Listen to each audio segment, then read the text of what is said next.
Chapter 1. Fyodor Pavlovich Karamazov. Alexei Fyodorovich Karamazov was the third son of Fyodor Pavlovich Karamazov, a landowner well known in our district in his own day, and still remembered among us owing to his gloomy and tragic death, which happened 13 years ago, and which I shall describe in its proper place. For the present I will only say that this landowner, for so we used to call him, although he hardly spent a day of his life on his own estate, was a strange type, yet one pretty frequently to be met with, a type abject and vicious, and at the same time senseless. But he was one of those senseless persons who are very well capable of looking after their worldly affairs and, apparently, after nothing else. Fyodor Pavlovich, for instance, began with next to nothing. His estate was of the smallest. He ran to dine at other men's tables and fastened on them as a toady, yet at his death it appeared that he had 100,000 rubles in hard cash. At the same time, he was all his life one of the most senseless, fantastical fellows in the whole district. I repeat, it was not stupidity. The majority of these fantastical fellows are shrewd and intelligent enough, but just senselessness and a peculiar national form of it. He was married twice and had 3 sons. The eldest, Dmitri, by his Pavlovich's first wife, Adelaida Ivanovna, belonged to a fairly rich and distinguished noble family, also landowners in our district, the Misovs. How it came to pass that an heiress, who was also a beauty and moreover one of those vigorous, intelligent girls so common in this generation but sometimes also to be found in the last, could have married such a worthless, puny weakling as we all called him, I won't attempt to explain. I knew a young lady of the last romantic generation who, after some years of an enigmatic passion for a gentleman, whom she might quite easily have married at any moment, invented insuperable obstacles to their union, and ended by throwing herself one stormy night into a rather deep and rapid river from a high bank, almost a precipice, and so perished, entirely to satisfy her own caprice, and to be like Shakespeare's Ophelia. Indeed, if this precipice, a chosen and favorite spot of hers, had been less picturesque, if there had been a prosaic flat bank in its place, most likely the suicide would never have taken place. This is a fact, and probably there have been not a few similar instances in the last 2 or 3 generations. Adelaida Ivanovna, Miusov's action was similarly, no doubt, an echo of other people's ideas, and was due to the irritation caused by lack of mental freedom. She wanted, perhaps, to show her feminine independence, to override class distinctions and the despotism of her family. And a pliable imagination persuaded her, we must suppose, for a brief moment, that Fyodor Pavlovich, in spite of his parasitic position, was one of the bold and ironical spirits of that progressive epoch, though he was, in fact, an ill-natured buffoon and nothing more. What gave the marriage piquancy was that it was preceded by an elopement, and this greatly captivated Adelaida Ivanovna's fancy. Fyodor Pavlovich's position at the time made him specially eager for any such enterprise, for he was passionately anxious to make a career in one way or another. To attach himself to a good family and obtain a dowry was an alluring prospect. As for mutual love, it did not exist, apparently, either in the bride or in him, in spite of Adelaida Ivanovna's beauty. This was, perhaps, a unique case of the kind in the life of Fyodor Pavlovich, who was always of a voluptuous temper and ready to run after any petticoat on the slightest encouragement. She seems to have been the only woman who made no particular appeal to his senses. Immediately after the elopement, Adelaida Ivanovna discerned in a flash that she had no feeling for her husband but contempt. The marriage accordingly showed itself in its true colors with extraordinary rapidity. Although the family accepted the event pretty quickly and apportioned the runaway bride her dowry, the husband and wife began to lead a most disorderly life, and there were everlasting scenes between them. It was said that the young wife showed incomparably more generosity and dignity than Fyodor Pavlovitch, who, as is now known, got hold of all her money up to 25,000 rubles as soon as she received it, so that those thousands were lost to her forever. The little village and the rather fine town house which formed part of her dowry he did his utmost for a long time to transfer to his name by means of some deed of conveyance. He would probably have succeeded, merely from her moral fatigue and desire to get rid of him, and from the contempt and loathing he aroused by his persistent and shameless importunity. But, fortunately, Adelaida Ivanovna's family intervened and circumvented his greediness. It is known for a fact that frequent fights took place between the husband and wife, but rumor had it that Fyodor Pavlovitch did not beat his wife, but was beaten by her, for she was a hot-tempered, bold, dark-browed, impatient woman, possessed of remarkable physical strength. Finally, she left the house and ran away from Fyodor Pavlovitch with a destitute divinity student, leaving Mitya, a child of 3 years old, in her husband's hands. Immediately, Fyodor Pavlovitch introduced a regular harem into the house and abandoned himself to orgies of drunkenness. In the intervals, he used to drive all over the province, complaining tearfully to each and all of Adelaida Ivanovna's having left him, going into details too disgraceful for a husband to mention in regard to his own married life. What seemed to gratify him and flatter his self-love most was to play the ridiculous part of the injured husband, and to parade his woes with embellishments. "One would think that you'd got a promotion, Fyodor Pavlovitch. You seem so pleased in spite of your sorrow," scoffers said to him. Many even added that he was glad of a new comic part in which to play the buffoon, and that it was simply to make it funnier that he pretended to be unaware of his ludicrous position. But who knows, it may have been simplicity. At last he succeeded in getting on the track of his runaway wife. The poor woman turned out to be in Petersburg, where she had gone with her divinity student, and where she had thrown herself into a life of complete emancipation. Fyodor Pavlovitch at once began bustling about, making preparations to go to Petersburg, with what object he could not himself have said. He would perhaps have really gone, but having determined to do so, he felt at once entitled to fortify himself for the journey by another bout of reckless drinking. And just at that time his wife's family received the news of her death in Petersburg. She had died quite suddenly in a garret, according to one story, of typhus, or as another version had it, of starvation. Fyodor Pavlovitch was drunk when he heard of his wife's death, and the story is that he ran out into the street and began shouting with joy, raising his hands to heaven, "Lord, now, lettest thou thy servant depart in peace." But others say he wept without restraint like a little child, so much so that people were sorry for him, in spite of the repulsion he inspired.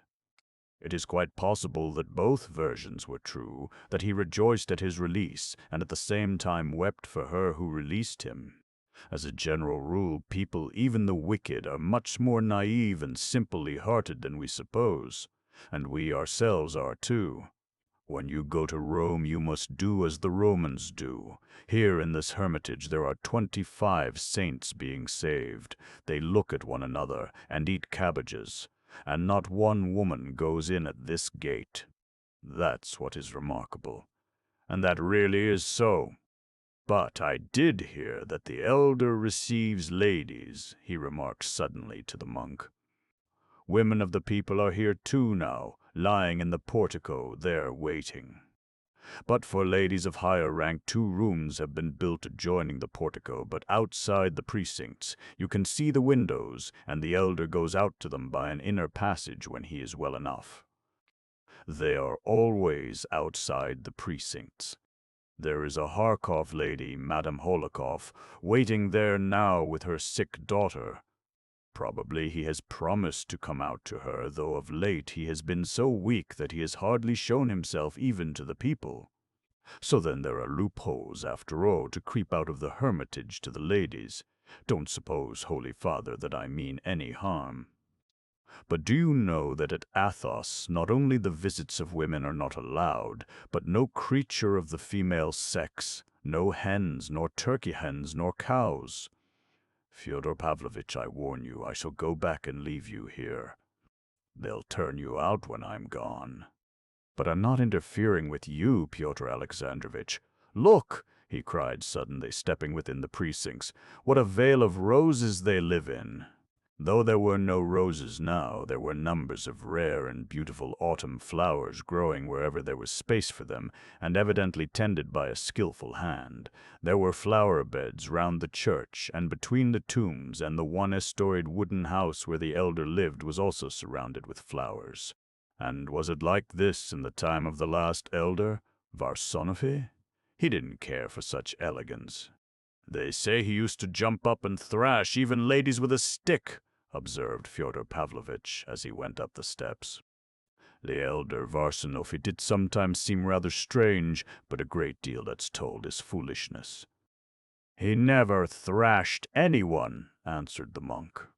Now, gentlemen, if you will wait a minute, I will announce you. Fyodor Pavlovitch, for the last time, your compact, do you hear? Behave properly, or I will pay you out. Miusov had time to mutter again. I can't think why you are so agitated, Fyodor Pavlovitch observed sarcastically. Are you uneasy about your sins? They say he can tell by one's eyes what one has come about. And what a lot you think of their opinion. You, a Parisian, and so advanced. I'm surprised at you. But Miusov had no time to reply to this sarcasm. They were asked to come in. He walked in, somewhat irritated. Now, I know myself, I am annoyed, I shall lose my temper and begin to quarrel, and lower myself in my ideas, he reflected. As he went down the steps, he distinctly heard groans coming from the garden. But the gate from the yard into the garden was locked at night, and there was no other way of entering it, for it was enclosed all round by a strong, high fence. Going back into the house, Grigory lighted a lantern, took the garden key, and taking no notice of the hysterical fears of his wife, who was still persuaded that she heard a child crying, and that it was her own baby crying and calling for her, went into the garden in silence. There he heard at once that the groans came from the bathhouse that stood near the garden gate, and that they were the groans of a woman.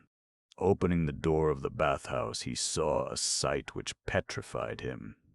An idiot girl who wandered about the streets and was known to the whole town by the nickname of Lizaveta Smerdyashchaya. Stinking Lizaveta had got into the bathhouse and had just given birth to a child. She lay dying with the baby beside her. She said nothing, for she had never been able to speak. But her story needs a chapter to itself. On very rare occasions, however, he would talk to visitors, but for the most part he would utter some one strange saying which was a complete riddle, and no entreaties would induce him to pronounce a word in explanation. He was not a priest, but a simple monk. There was a strange belief, chiefly, however, among the most ignorant, that Father Ferapont had communication with heavenly spirits, and would only converse with them, and so was silent with men. The monk from Obdorsk, having been directed to the apiary by the beekeeper, who was also a very silent and surly monk, went to the corner where Father Ferapont's cell stood. "Maybe he will speak as you are a stranger, and maybe you'll get nothing out of him," the beekeeper had warned him. The monk, as he related afterwards, approached in the utmost apprehension. It was rather late in the evening. Father Ferapont was sitting at the door of his cell on a low bench. A huge old elm was lightly rustling overhead. There was an evening freshness in the air. The monk from Obdorsk bowed down before the saint and asked his blessing. "Do you want me to bow down to you, monk?" said Father Ferapont. "Get up." The monk got up. "Blessing, be blessed. Sit beside me. Where have you come from?" What most struck the poor monk was the fact that in spite of his strict fasting and great age, Father Ferapont still looked a vigorous old man. He was tall, held himself erect, and had a thin but fresh and healthy face. There was no doubt he still had considerable strength. He was of athletic build. In spite of his great age, he was not even quite gray, and still had very thick hair and a full beard. both of which had once been black. His eyes were gray, large and luminous, but strikingly prominent. He spoke with a broad accent. He was dressed in a peasant's long reddish coat of coarse convict cloth, as it used to be called, and had a stout rope round his waist. His throat and chest were bare. Beneath his coat, his shirt of the coarsest linen showed almost black with dirt, not having been changed for months. They said that he wore irons weighing 30 pounds under his coat. His stockingless feet were thrust in old slippers, almost dropping to pieces. "From the little Obdorsk monastery, from St. Sylvester," the monk answered humbly, whilst his keen and inquisitive but rather frightened little eyes kept watch on the hermit. "I have been at your Sylvester's. I used to stay there. Is Sylvester well?" The monk hesitated. "You are a senseless lot. How do you keep the fasts?" "Our dietary is according to the ancient conventual rules. During Lent there are no meals provided for Monday, Wednesday, and Friday. For Tuesday and Thursday we have white bread, stewed fruit with honey, wild berries, or salt cabbage and wholemeal stirabout. On Saturday, white cabbage soup noodles with peas, kasha, all with hemp oil. On weekdays we have dried fish and kasha with the cabbage soup. From Monday till Saturday evening, 6 whole days in Holy Week, nothing is cooked, and we have only bread and water, and that sparingly, if possible not taking food every day, just the same as is ordered for first week in Lent. On Good Friday nothing is eaten. In the same way on the Saturday we have to fast till 3 o'clock, and then take a little bread and water and drink a single cup of wine. On Holy Thursday we drink wine and have something cooked without oil or not cooked at all, inasmuch as the Laodicean Council lays down for Holy Thursday. It is unseemly by remitting the fast on the Holy Thursday to dishonor the whole of Lent. This is how we keep the fast. But what is that compared with you, Holy Father?" added the monk, growing more confident. "For all the year round, even at Easter, you take nothing but bread and water, and what we should eat in 2 days lasts you full 7. It's truly marvelous, your great abstinence." "And mushrooms?" asked Father Ferapont suddenly. "Mushrooms," repeated the surprised monk. "Yes. I can give up their bread, not needing it at all, and go away into the forest and live there on the mushrooms or the berries. But they can't give up their bread here, wherefore they are in bondage to the devil. Nowadays the unclean deny that there is need of such fasting. Haughty and unclean is their judgment." "Oh, true," sighed the monk. "And have you seen devils among them?" asked Ferapont. "Among them? Among whom?" asked the monk timidly. "I went to the Father Superior on Trinity Sunday last year. I haven't been since. I saw a devil sitting on one man's chest hiding under his cassock. Only his horns poked out. Another had one peeping out of his pocket with such sharp eyes he was afraid of me. Another settled in the unclean belly of one. Another was hanging round a man's neck, and so he was carrying him about without seeing him." "You can see spirits?" the monk inquired. "I tell you I can see through them. When I was coming out from the superiors, I saw one hiding from me behind the door, and a big one, 1.5 yards or more high, with a thick, long gray tail, and the tip of his tail was in the crack of the door, and I was quick and slammed the door, pinching his tail in it. He squealed and began to struggle, and I made the sign of the cross over him 3 times, and he died on the spot like a crushed spider. He must have rotted there in the corner and be stinking, but they don't see, they don't smell it. It's a year since I have been there. I reveal it to you, as you are a stranger. Your words are terrible." "But, holy and blessed Father," said the monk, growing bolder and bolder, "is it true, as they noise abroad even to distant lands about you, that you are in continual communication with the Holy Ghost? He does fly down at times. How does he fly down? In what form? As a bird. The Holy Ghost in the form of a dove. There's the Holy Ghost and there's the Holy Spirit." the Holy Spirit can appear as other birds, sometimes as a swallow, sometimes a goldfinch, and sometimes as a bluetit. How do you know him from an ordinary tit? He speaks. How does he speak? In what language? Human language. And what does he tell you? Why, today he told me that a fool would visit me and would ask me unseemly questions. You want to know too much, monk. Terrible are your words, most holy and blessed Father. The monk shook his head, but there was a doubtful look in his frightened little eyes. Do you see this tree? Asked Father Ferapont after a pause. I do, blessed Father. You think it's an elm, but for me it has another shape. What sort of shape? Inquired the monk, after a pause of vain expectation. It happens at night. You see those two branches? In the night it is Christ holding out his arms to me and seeking me with those arms. I see it clearly and tremble. It's terrible, terrible. What is there terrible if it's Christ himself? Why, he'll snatch me up and carry me away. Alive? In the spirit and glory of Elijah, haven't you heard? He will take me in his arms and bear me away. Though the monk returned to the cell he was sharing with one of the brothers, in considerable perplexity of mind, he still cherished at heart a greater reverence for Father Ferapont than for Father Zosima. He was strongly in favor of fasting, and it was not strange that one who kept so rigid a fast as Father Ferapont should see marvels. His words seemed certainly queer, but God only could tell what was hidden in those words, and were not worse words and acts commonly seen in those who have sacrificed their intellects for the glory of God. The pinching of the devil's tail he was ready and eager to believe, and not only in the figurative sense.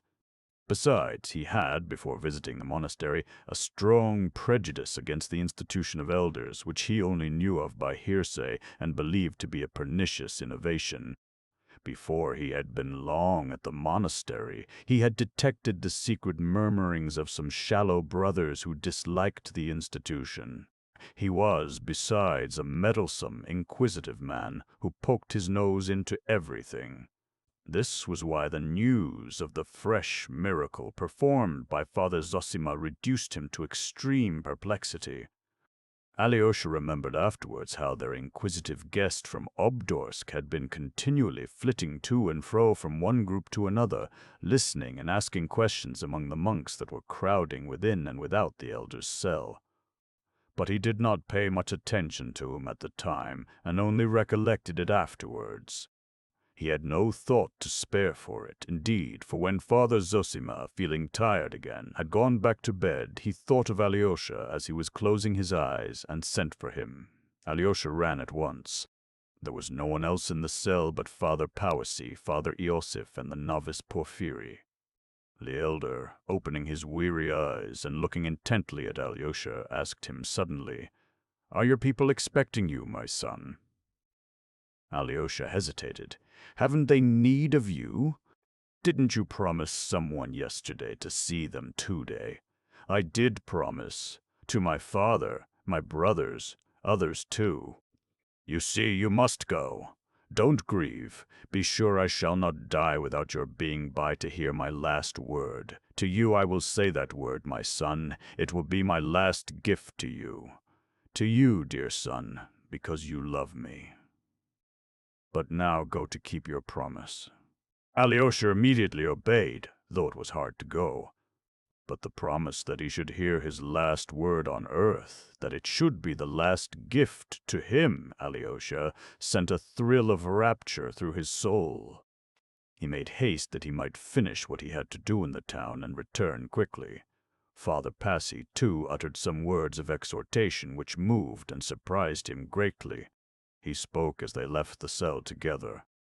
"Remember, young man, unceasingly," Father Passy began without preface, "that the science of this world, which has become a great power, has, especially in the last century, analyzed everything divine handed down to us in the Holy Book.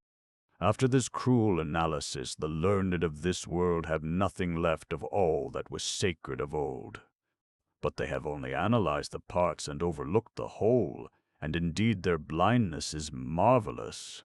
Yet the whole still stands steadfast before their eyes, and the gates of hell shall not prevail against it. Has it not lasted 19 centuries? Is it not still a living, a moving power in the individual soul and in the masses of people? It is still as strong and living even in the souls of atheists who have destroyed everything. For even those who have renounced Christianity and attack it, in their inmost being still follow the Christian ideal. For hitherto neither their subtlety nor the ardor of their hearts has been able to create a higher ideal of man and of virtue than the ideal given by Christ of old. When it has been attempted, the result has been only grotesque. Remember this especially, young man, since you are being sent into the world by your departing elder. Maybe, remembering this great day, you will not forget my words, uttered from the heart for your guidance, seeing you are young, and the temptations of the world are great and beyond your strength to endure. Well, now go, my orphan. With these words, Father Passy blessed him. As Alyosha left the monastery and thought them over, he suddenly realized that he had met a new and unexpected friend, a warmly loving teacher in this austere monk who had hitherto treated him sternly. It was as though Father Zosima had bequeathed him to him at his death, and perhaps that's just what had passed between them, Alyosha thought suddenly. The philosophic reflections he had just heard so unexpectedly testified to the warmth of Father Paisi's heart. He was in haste to arm the boy's mind for conflict with temptation and to guard the young soul left in his charge with the strongest defense he could imagine. Afterwards I heard the words of mockery and blame, proud words. How could God give up the most loved of his saints for the diversion of the devil, take from him his children, smite him with sore boils so that he cleanse the corruption from his sores with a potsherd, and for no object except to boast to the devil? See what my saint can suffer for my sake. But the greatness of it lies just in the fact that it is a mystery, that the passing earthly show and the eternal verity are brought together in it. In the face of the earthly truth, the eternal truth is accomplished. The Creator, just as on the first days of creation, he ended each day with praise. That is good that I have created, looks upon Job and again praises his creation. And Job, praising the Lord, serves not only him but all his creation for generations and generations, and for ever and ever, since for that he was ordained. Good heavens, what a book it is, and what lessons there are in it. What a book the Bible is, what a miracle, what strength is given with it to man. It is like a mold cast of the world, and man and human nature, everything is there, and a law for everything for all the ages. And what mysteries are solved and revealed. God raises Job again, gives him wealth again. Many years pass by, and he has other children and loves them. But how could he love those new ones when those first children are no more, when he has lost them? Remembering them, how could he be fully happy with those new ones, however dear the new ones might be? But he could. It's the great mystery of human life that old grief passes gradually into quiet, tender joy. The mild serenity of age takes the place of the riotous blood of youth. I bless the rising sun each day, and, as before, my heart sings to meet it, but now I love even more its setting, its long slanting rays, and the soft, tender, gentle memories that come with them, the dear images from the whole of my long, happy life, and over all the divine truth, softening, reconciling, forgiving. My life is ending, I know that well, but every day that is left me, I feel how my earthly life is in touch with a new, infinite, unknown, that approaching life, the nearness of which sets my soul quivering with rapture, my mind glowing, and my heart weeping with joy. Friends and teachers, I have heard more than once, and of late one may hear it more often, that the priests, and above all the village priests, are complaining on all sides of their miserable income and their humiliating lot. They plainly state, even in print, I've read it myself, that they are unable to teach the scriptures to the people because of the smallness of their means, and if Lutherans and heretics come and lead the flock astray, they let them lead them astray because they have so little to live upon.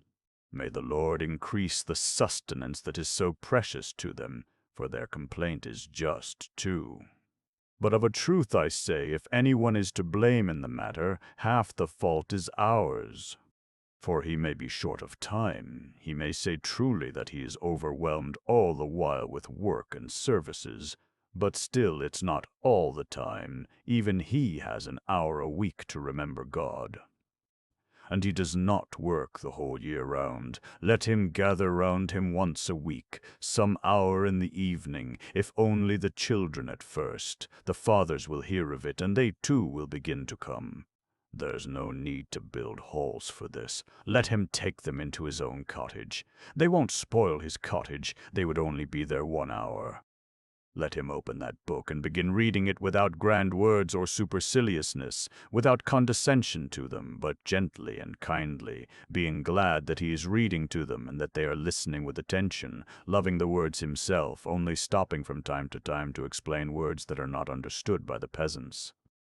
Don't be anxious, they will understand everything. The orthodox heart will understand all. Let him read them about Abraham and Sarah, about Isaac and Rebekah, of how Jacob went to Laban and wrestled with the Lord in his dream and said, "This place is holy," and he will impress the devout mind of the peasant. Let him read, especially to the children, how the brothers sold Joseph, the tender boy, the dreamer and prophet, into bondage, and told their father that a wild beast had devoured him and showed him his blood-stained clothes. Let him read them how the brothers afterwards journeyed into Egypt for corn, and Joseph, already a great ruler, unrecognized by them, tormented them, accused them, kept his brother Benjamin, and all through love. I love you, and loving you, I torment you. For he remembered all his life how they had sold him to the merchants in the burning desert by the well, and how, wringing his hands, he had wept and besought his brothers not to sell him as a slave in a strange land. And how, seeing them again after many years, he loved them beyond measure, but he harassed and tormented them in love. He left them at last, not able to bear the suffering of his heart, flung himself on his bed and wept. Then, wiping his tears away, he went out to them, joyful, and told them, "Brothers, I am your brother Joseph." Let him read them further how happy old Jacob was on learning that his darling boy was still alive, and how he went to Egypt, leaving his own country, and died in a foreign land, bequeathing his great prophecy that had lain mysteriously hidden in his meek and timid heart all his life, that from his offspring, from Judah, will come the great hope of the world, the Messiah and Savior. Fathers and teachers, forgive me and don't be angry, that like a little child I've been babbling of what you know long ago, and can teach me 100 times more skillfully. I only speak from rapture, and forgive my tears, for I love the Bible. Let him too weep, the priest of God, and be sure that the hearts of his listeners will throb in response. Only a little tiny seed is needed. Drop it into the heart of the peasant, and it won't die. It will live in his soul all his life. It will be hidden in the midst of his darkness and sin, like a bright spot, like a great reminder. And there's no need of much teaching or explanation. He will understand it all simply. Do you suppose that the peasants don't understand? Try reading them the touching story of the fair Esther and the haughty Vashti, or the miraculous story of Jonah in the whale. Don't forget either the parables of our Lord. Choose especially from the Gospel of St. Luke, that is what I did, and then from the Acts of the Apostles, the conversion of St. Sandes. Paul that you mustn't leave out on any account, and from the lives of the saints, for instance, the life of Alexei, the man of God, and, greatest of all, the happy martyr, and the seer of God, Mary of Egypt, and you will penetrate their hearts with these simple tales. Give 1 hour a week to it in spite of your poverty, only 1 little hour, and you will see for yourselves that our people is gracious and grateful, and will repay you 100-fold. Mindful of the kindness of their priest and the moving words they have heard from him, they will of their own accord help him in his fields and in his house, and will treat him with more respect than before, so that it will even increase his worldly well-being too. The thing is so simple that sometimes one is even afraid to put it into words, for fear of being laughed at, and yet how true it is. One who does not believe in God will not believe in God's people.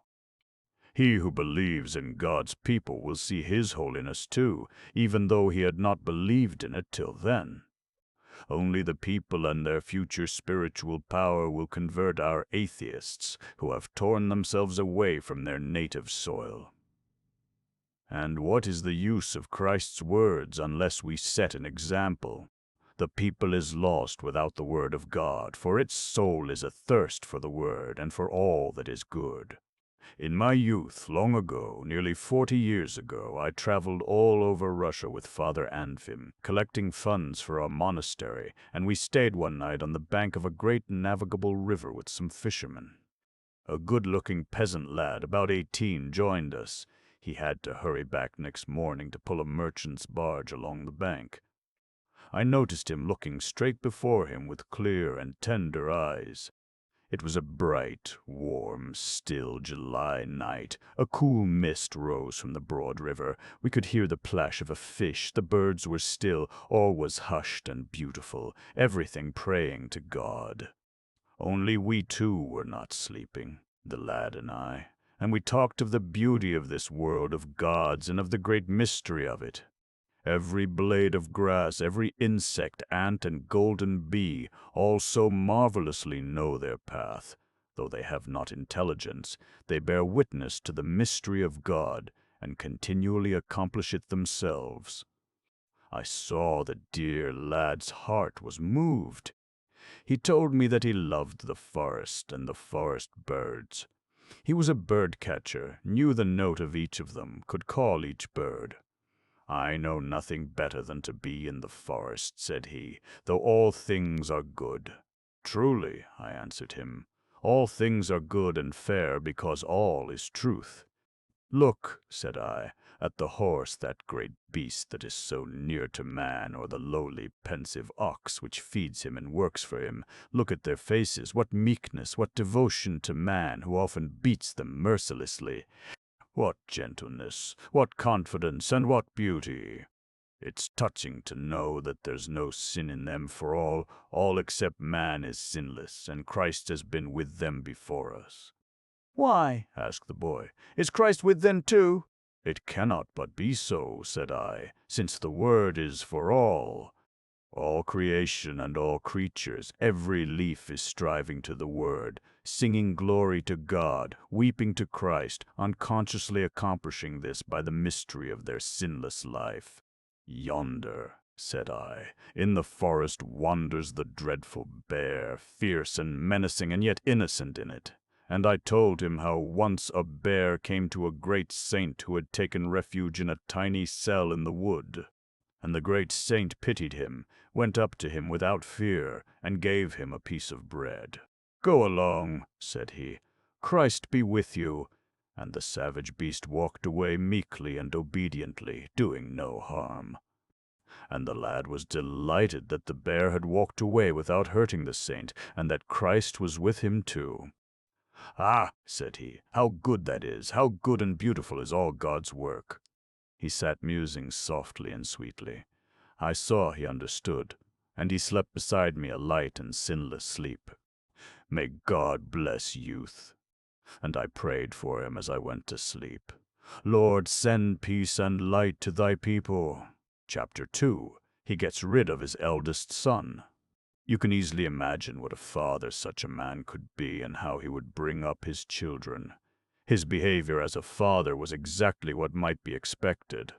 He completely abandoned the child of his marriage with Adelaida Ivanovna, not from malice nor because of his matrimonial grievances, but simply because he forgot him. While he was wearying everyone with his tears and complaints, and turning his house into a sink of debauchery, a faithful servant of the family, Grigory, took the 3-year-old Mitya into his care. If he hadn't looked after him, there would have been no one even to change the baby's little shirt. It happened, moreover, that the child's relations on his mother's side forgot him too at first. His grandfather was no longer living. His widow, Mitya's grandmother, had moved to Moscow and was seriously ill while his daughters were married, so that Mitya remained for almost a whole year in old Grigory's charge and lived with him in the servants' cottage.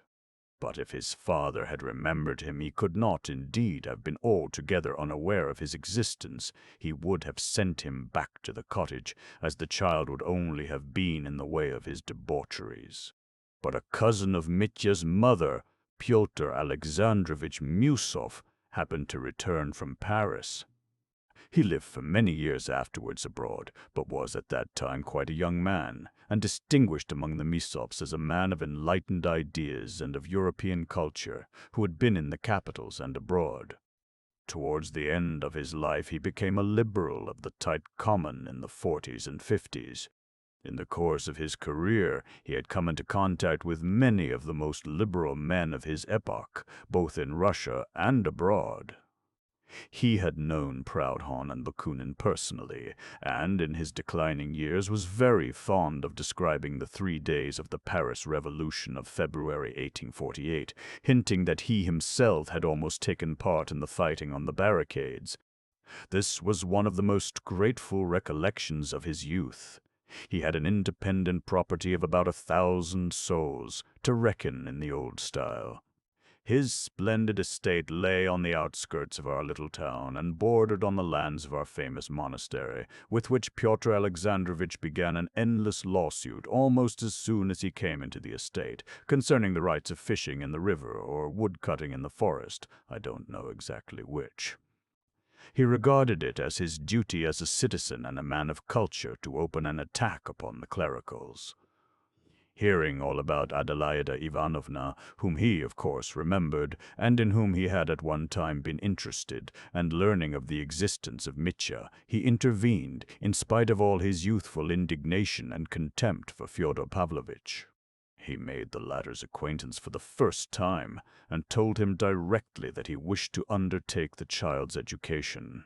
He used long afterwards to tell as a characteristic touch that when he began to speak of Mitya, Fyodor Pavlovitch looked for some time as though he did not understand what child he was talking about, and even as though he was surprised to hear that he had a little son in the house. The story may have been exaggerated, yet it must have been something like the truth. Fyodor Pavlovitch was all his life fond of acting, of suddenly playing an unexpected part, sometimes without any motive for doing so, and even to his own direct disadvantage, as, for instance, in the present case. This habit, however, is characteristic of a very great number of people, some of them very clever ones, not like Fyodor Pavlovitch. Pyotr Alexandrovich carried the business through vigorously and was appointed, with Fyodor Pavlovitch, joint guardian of the child, who had a small property, a house and land, left him by his mother. Mitya did, in fact, pass into this cousin's keeping, but as the latter had no family of his own, and after securing the revenues of his estates was in haste to return at once to Paris, he left the boy in charge of one of his cousins, a lady living in Moscow. It came to pass that, settling permanently in Paris, he too forgot the child, especially when the Revolution of February broke out, making an impression on his mind that he remembered all the rest of his life. The Moscow lady died, and Mitya passed into the care of one of her married daughters. I believe he changed his home a 4th time later on.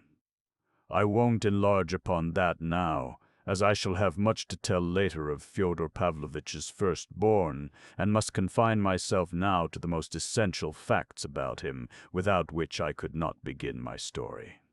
In the first place, this Mitya, or rather Dmitri Fyodorovitch, was the only one of Fyodor Pavlovitch's 3 sons who grew up in the belief that he had property and that he would be independent on coming of age. He spent an irregular boyhood and youth. He did not finish his studies at the gymnasium. He got into a military school, then went to the Caucasus, was promoted, fought a duel, and was degraded to the ranks, earned promotion again, led a wild life, and spent a good deal of money. He did not begin to receive any income from Fyodor Pavlovitch until he came of age, and until then got into debt. He saw and knew his father, Fyodor Pavlovitch, for the first time on coming of age, when he visited our neighborhood on purpose to settle with him about his property. He seems not to have liked his father. He did not stay long with him and made haste to get away, having only succeeded in obtaining a sum of money and entering into an agreement for future payments from the estate, of the revenues and value of which he was unable. A fact worthy of note, upon this occasion, to get a statement from his father. Fyodor Pavlovitch remarked for the first time, then, this too should be noted, that Mitya had a vague and exaggerated idea of his property. Fyodor Pavlovitch was very well satisfied with this, as it fell in with his own designs. He gathered only that the young man was frivolous, unruly, of violent passions, impatient and dissipated, and that if he could only obtain ready money he would be satisfied, although only, of course, for a short time. So Fyodor Pavlovitch began to take advantage of this fact, sending him from time to time small doles, installments. In the end, when 4 years later Mitya, losing patience, came a second time to our little town to settle up once for all with his father, it turned out to his amazement that he had nothing, that it was difficult to get an account even, that he had received the whole value of his property in sums of money from Fyodor Pavlovitch, and was perhaps even in debt to him, that by various agreements into which he had of his own desire entered at various previous dates, he had no right to expect anything more, and so on, and so on. The young man was overwhelmed, suspected deceit and cheating, and was almost beside himself. And, indeed, this circumstance led to the catastrophe, the account of which forms the subject of my first introductory story, or rather the external side of it. But before I pass to that story, one must say a little of Fyodor Pavlovitch's other 2 sons, and of their origin. I suspected all my life that it wasn't true, Fyodor Pavlovitch cried with conviction. But I'll tell you the whole truth, gentlemen, great elder. Forgive me the last thing about Diderot's christening I made up just now. I never thought of it before. I made it up to add piquancy. I play the fool, Pyotr Alexandrovitch, to make myself agreeable. Though I really don't know myself sometimes what I do it for. And as for Diderot, I heard as far as the fool hath said in his hearts 20 times from the gentry about here when I was young. I heard your aunt Pyotr Alexandrovitch tell the story. They all believe to this day that the infidel Diderot came to dispute about God with the Metropolitan Platon. Miusov got up, forgetting himself in his impatience. He was furious and conscious of being ridiculous. What was taking place in the cell was really incredible. For 40 or 50 years past, from the times of former elders, no visitors had entered that cell without feelings of the profoundest veneration. Almost everyone admitted to the cell felt that a great favor was being shown him. Many remained kneeling during the whole visit. Of those visitors, many had been men of high rank and learning, some even free thinkers, attracted by curiosity, but all without exception had shown the profoundest reverence and delicacy, for here there was no question of money, but only, on the one side, love and kindness, and on the other, penitence and eager desire to decide some spiritual problem or crisis. So that such buffoonery amazed and bewildered the spectators, or at least some of them. The monks, with unchanged countenances, waited with earnest attention to hear what the elder would say, but seemed on the point of standing up like Musov. Alyosha stood, with hanging head, on the verge of tears. What seemed to him strangest of all was that his brother Ivan, on whom alone he had rested his hopes, and who alone had such influence on his father that he could have stopped him, sat now quite unmoved, with downcast eyes, apparently waiting with interest to see how it would end, as though he had nothing to do with it. Alyosha did not dare to look at Rakitin, the divinity student, whom he knew almost intimately. He alone in the monastery knew Rakitin's thoughts. "Forgive me," began Musov, addressing Father Zosima, "for perhaps I seem to be taking part in this shameful foolery.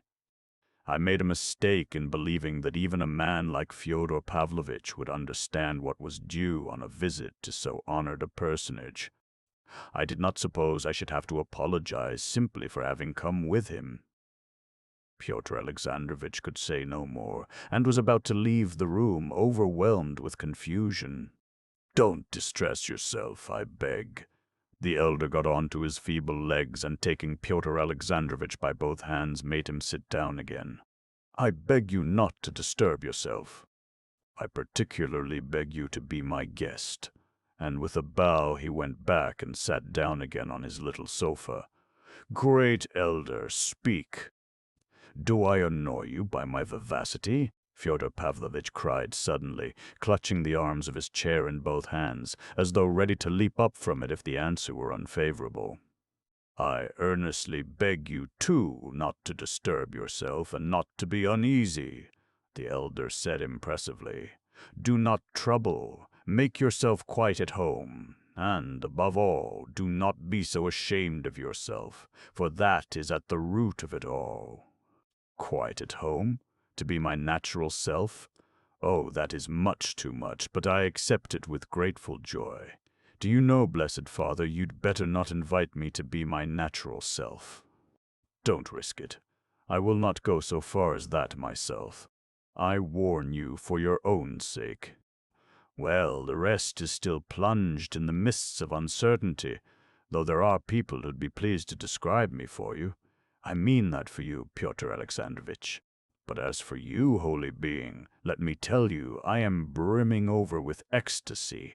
He got up and, throwing up his hands, declaimed, "Blessed be the womb that bare thee, and the paps that gave thee suck, the paps especially."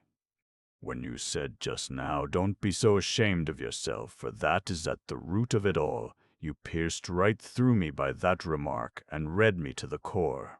Indeed, I always feel when I meet people that I am lower than all and that they all take me for a buffoon. So I say, let me really play the buffoon. I am not afraid of your opinion, for you are every one of you worse than I am. That is why I am a buffoon. It is from shame, great elder, from shame. It's simply over-sensitiveness that makes me rowdy. If I had only been sure that everyone would accept me as the kindest and wisest of men, oh Lord, what a good man I should have been then. Teacher!" He fell suddenly on his knees. "What must I do to gain eternal life?" It was difficult even now to decide whether he was joking or really moved. Father Zosima, lifting his eyes, looked at him, and said with a smile, "You have known for a long time what you must do. You have sense enough. Don't give way to drunkenness and incontinence of speech. Don't give way to sensual lust, and, above all, to the love of money. And close your taverns. If you can't close all, at least 2 or 3. And, above all, don't lie." "You mean about Diderot?" "No, not about Diderot. Above all, don't lie to yourself. The man who lies to himself and listens to his own lie comes to such a pass that he cannot distinguish the truth within him or around him, and so loses all respect for himself and for others. And having no respect, he ceases to love, and in order to occupy and distract himself without love, he gives way to passions and coarse pleasures, and sinks to bestiality in his vices, all from continual lying to other men and to himself. The man who lies to himself can be more easily offended than anyone. You know it is sometimes very pleasant to take offense, isn't it? A man may know that nobody has insulted him, but that he has invented the insult for himself, has lied and exaggerated to make it picturesque, has caught at a word and made a mountain out of a molehill. He knows that himself, yet he will be the first to take offense, and will revel in his resentment till he feels great pleasure in it, and so pass to genuine vindictiveness. But get up, sit down, I beg you. All this, too, is deceitful posturing. Blessed man, give me your hand to kiss." Fyodor Pavlovitch skipped up and imprinted a rapid kiss on the elder's thin hand. It is pleasant to take offense. You said that so well, as I never heard it before." "Yes, I have been all my life taking offense, to please myself, taking offense on aesthetic grounds, for it is not so much pleasant as distinguished sometimes to be insulted. That you had forgotten, great elder, it is distinguished. I shall make a note of that. But I have been lying positively my whole life long, every day and hour of it. Of a truth I am a lie, and the father of lies. Though I believe I am not the father of lies, I am getting mixed in my texts. Say, the son of lies, and that will be enough. Only, my angel, I may sometimes talk about Diderot. Diderot will do no harm, though sometimes a word will do harm. Great elder, by the way, I was forgetting, though I had been meaning for the last 2 years to come here on purpose to ask and to find out something. Only do tell Pyotr Alexandrovitch not to interrupt me. Here is my question. Is it true, great father, that the story is told somewhere in the lives of the saints of a holy saint martyred for his faith, who, when his head was cut off at last, stood up, picked up his head, and, courteously kissing it, walked a long way, carrying it in his hands? Is that true or not, honored father?" "No, it is untrue," said the elder. "There is nothing of the kind in all the lives of the saints." "What saint do you say the story is told of?" asked the father librarian. "I do not know what saint. I do not know and can't tell. I was deceived. I was told the story. I had heard it, and do you know who told it? Pyotr Alexandrovitch Musov here, who was so angry just now about Diderot. He it was who told the story. I have never told it you. I never speak to you at all. It is true you did not tell me, but you told it when I was present. It was 3 years ago. I mentioned it because by that ridiculous story you shook my faith, Pyotr Alexandrovitch. You knew nothing of it, but I went home with my faith shaken, and I have been getting more and more shaken ever since. Yes, Pyotr Alexandrovitch, you were the cause of a great fall." "That was not a Diderot!" Fyodor Pavlovitch got excited and pathetic, though it was perfectly clear to everyone by now that he was playing a part again. Yet Musov was stung by his words. "What nonsense, and it is all nonsense," he muttered. "I may really have told it some time or other, but not to you. I was told it myself. I heard it in Paris from a Frenchman. He told me it was read at our Mass from the lives of the saints. He was a very learned man who had made a special study of Russian statistics and had lived a long time in Russia. I have not read the lives of the saints myself, and I am not going to read them. All sorts of things are said at dinner. We were dining then." "Yes, you were dining then, and so I lost my faith," said Fyodor Pavlovitch, mimicking him. "What do I care for your faith?" Musov was on the point of shouting, but he suddenly checked himself and said with contempt, "You defile everything you touch." The elder suddenly rose from his seat. "Excuse me, gentlemen, for leaving you a few minutes," he said, addressing all his guests. "I have visitors awaiting me who arrived before you. But don't you tell lies all the same," he added, turning to Fyodor Pavlovitch with a good-humored face. He went out of the cell. Alyosha and the novice flew to escort him down the steps. Alyosha was breathless. He was glad to get away, but he was glad, too, that the elder was good-humored and not offended. Father Zoshima was going towards the portico to bless the people waiting for him there. But Fyodor Pavlovitch persisted in stopping him at the door of the cell.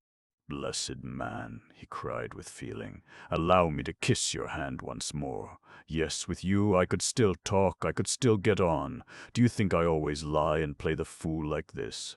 Believe me, I have been acting like this all the time on purpose to try you. I have been testing you all the time to see whether I could get on with you. Is there room for my humility beside your pride? I am ready to give you a testimonial that one can get on with you. But now, I'll be quiet. I will keep quiet all the time. I'll sit in a chair and hold my tongue. Now it is for you to speak, Pyotr Alexandrovich. You are the principal person left now. For 10 minutes. Do not think my question frivolous. On the contrary, I have in asking the question a secret motive of my own, which I will perhaps explain to you later on, if it is God's will that we should become more intimately acquainted. All the while he was speaking, I was looking at him straight into the face, and I felt all at once a complete trust in him, and great curiosity on my side also, for I felt that there was some strange secret in his soul. You ask what were my exact sensations at the moment when I asked my opponent's forgiveness, I answered, but I had better tell you from the beginning what I have not yet told anyone else. And I described all that had passed between Afanasy and me, and how I had bowed down to the ground at his feet. From that, you can see for yourself, I concluded, that at the time of the duel it was easier for me, for I had made a beginning already at home, and when once I had started on that road, to go farther along it was far from being difficult, but became a source of joy and happiness. I liked the way he looked at me as he listened. "All that," he said, "is exceedingly interesting. I will come to see you again and again." And from that time forth he came to see me nearly every evening, and we should have become greater friends if only he had ever talked of himself. But about himself he scarcely ever said a word, yet continually asked me about myself. In spite of that, I became very fond of him and spoke with perfect frankness to him about all my feelings. For, thought I, what need have I to know his secrets, since I can see without that he is a good man?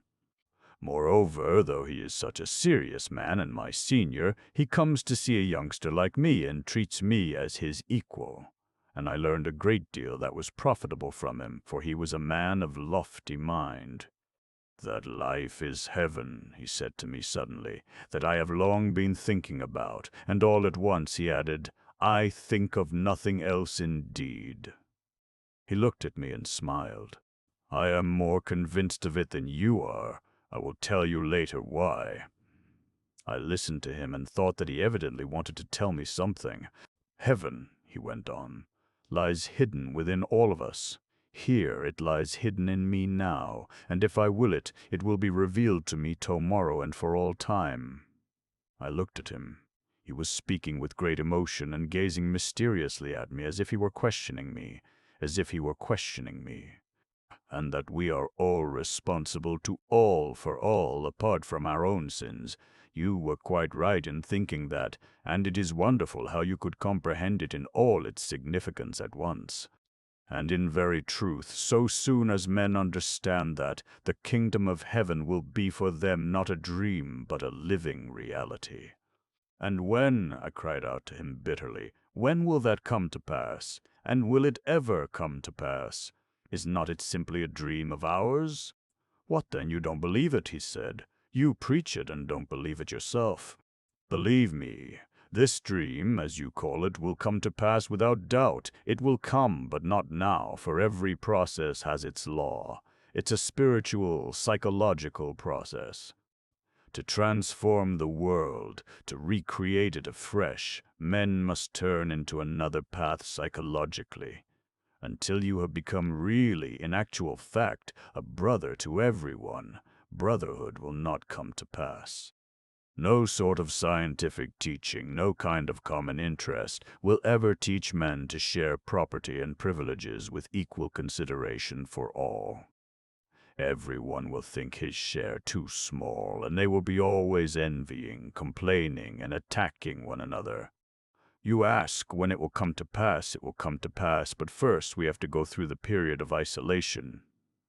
What do you mean by isolation? I asked him.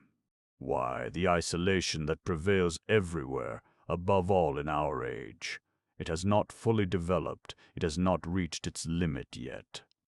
For everyone strives to keep his individuality as apart as possible, wishes to secure the greatest possible fullness of life for himself. But meantime, all his efforts result not in attaining fullness of life, but self-o-destruction. For instead of self-o-realization, he ends by arriving at complete solitude. All mankind in our age have split up into units. They all keep apart, each in his own groove. Each one holds aloof, hides himself and hides what he has from the rest, and he ends by being repelled by others and repelling them.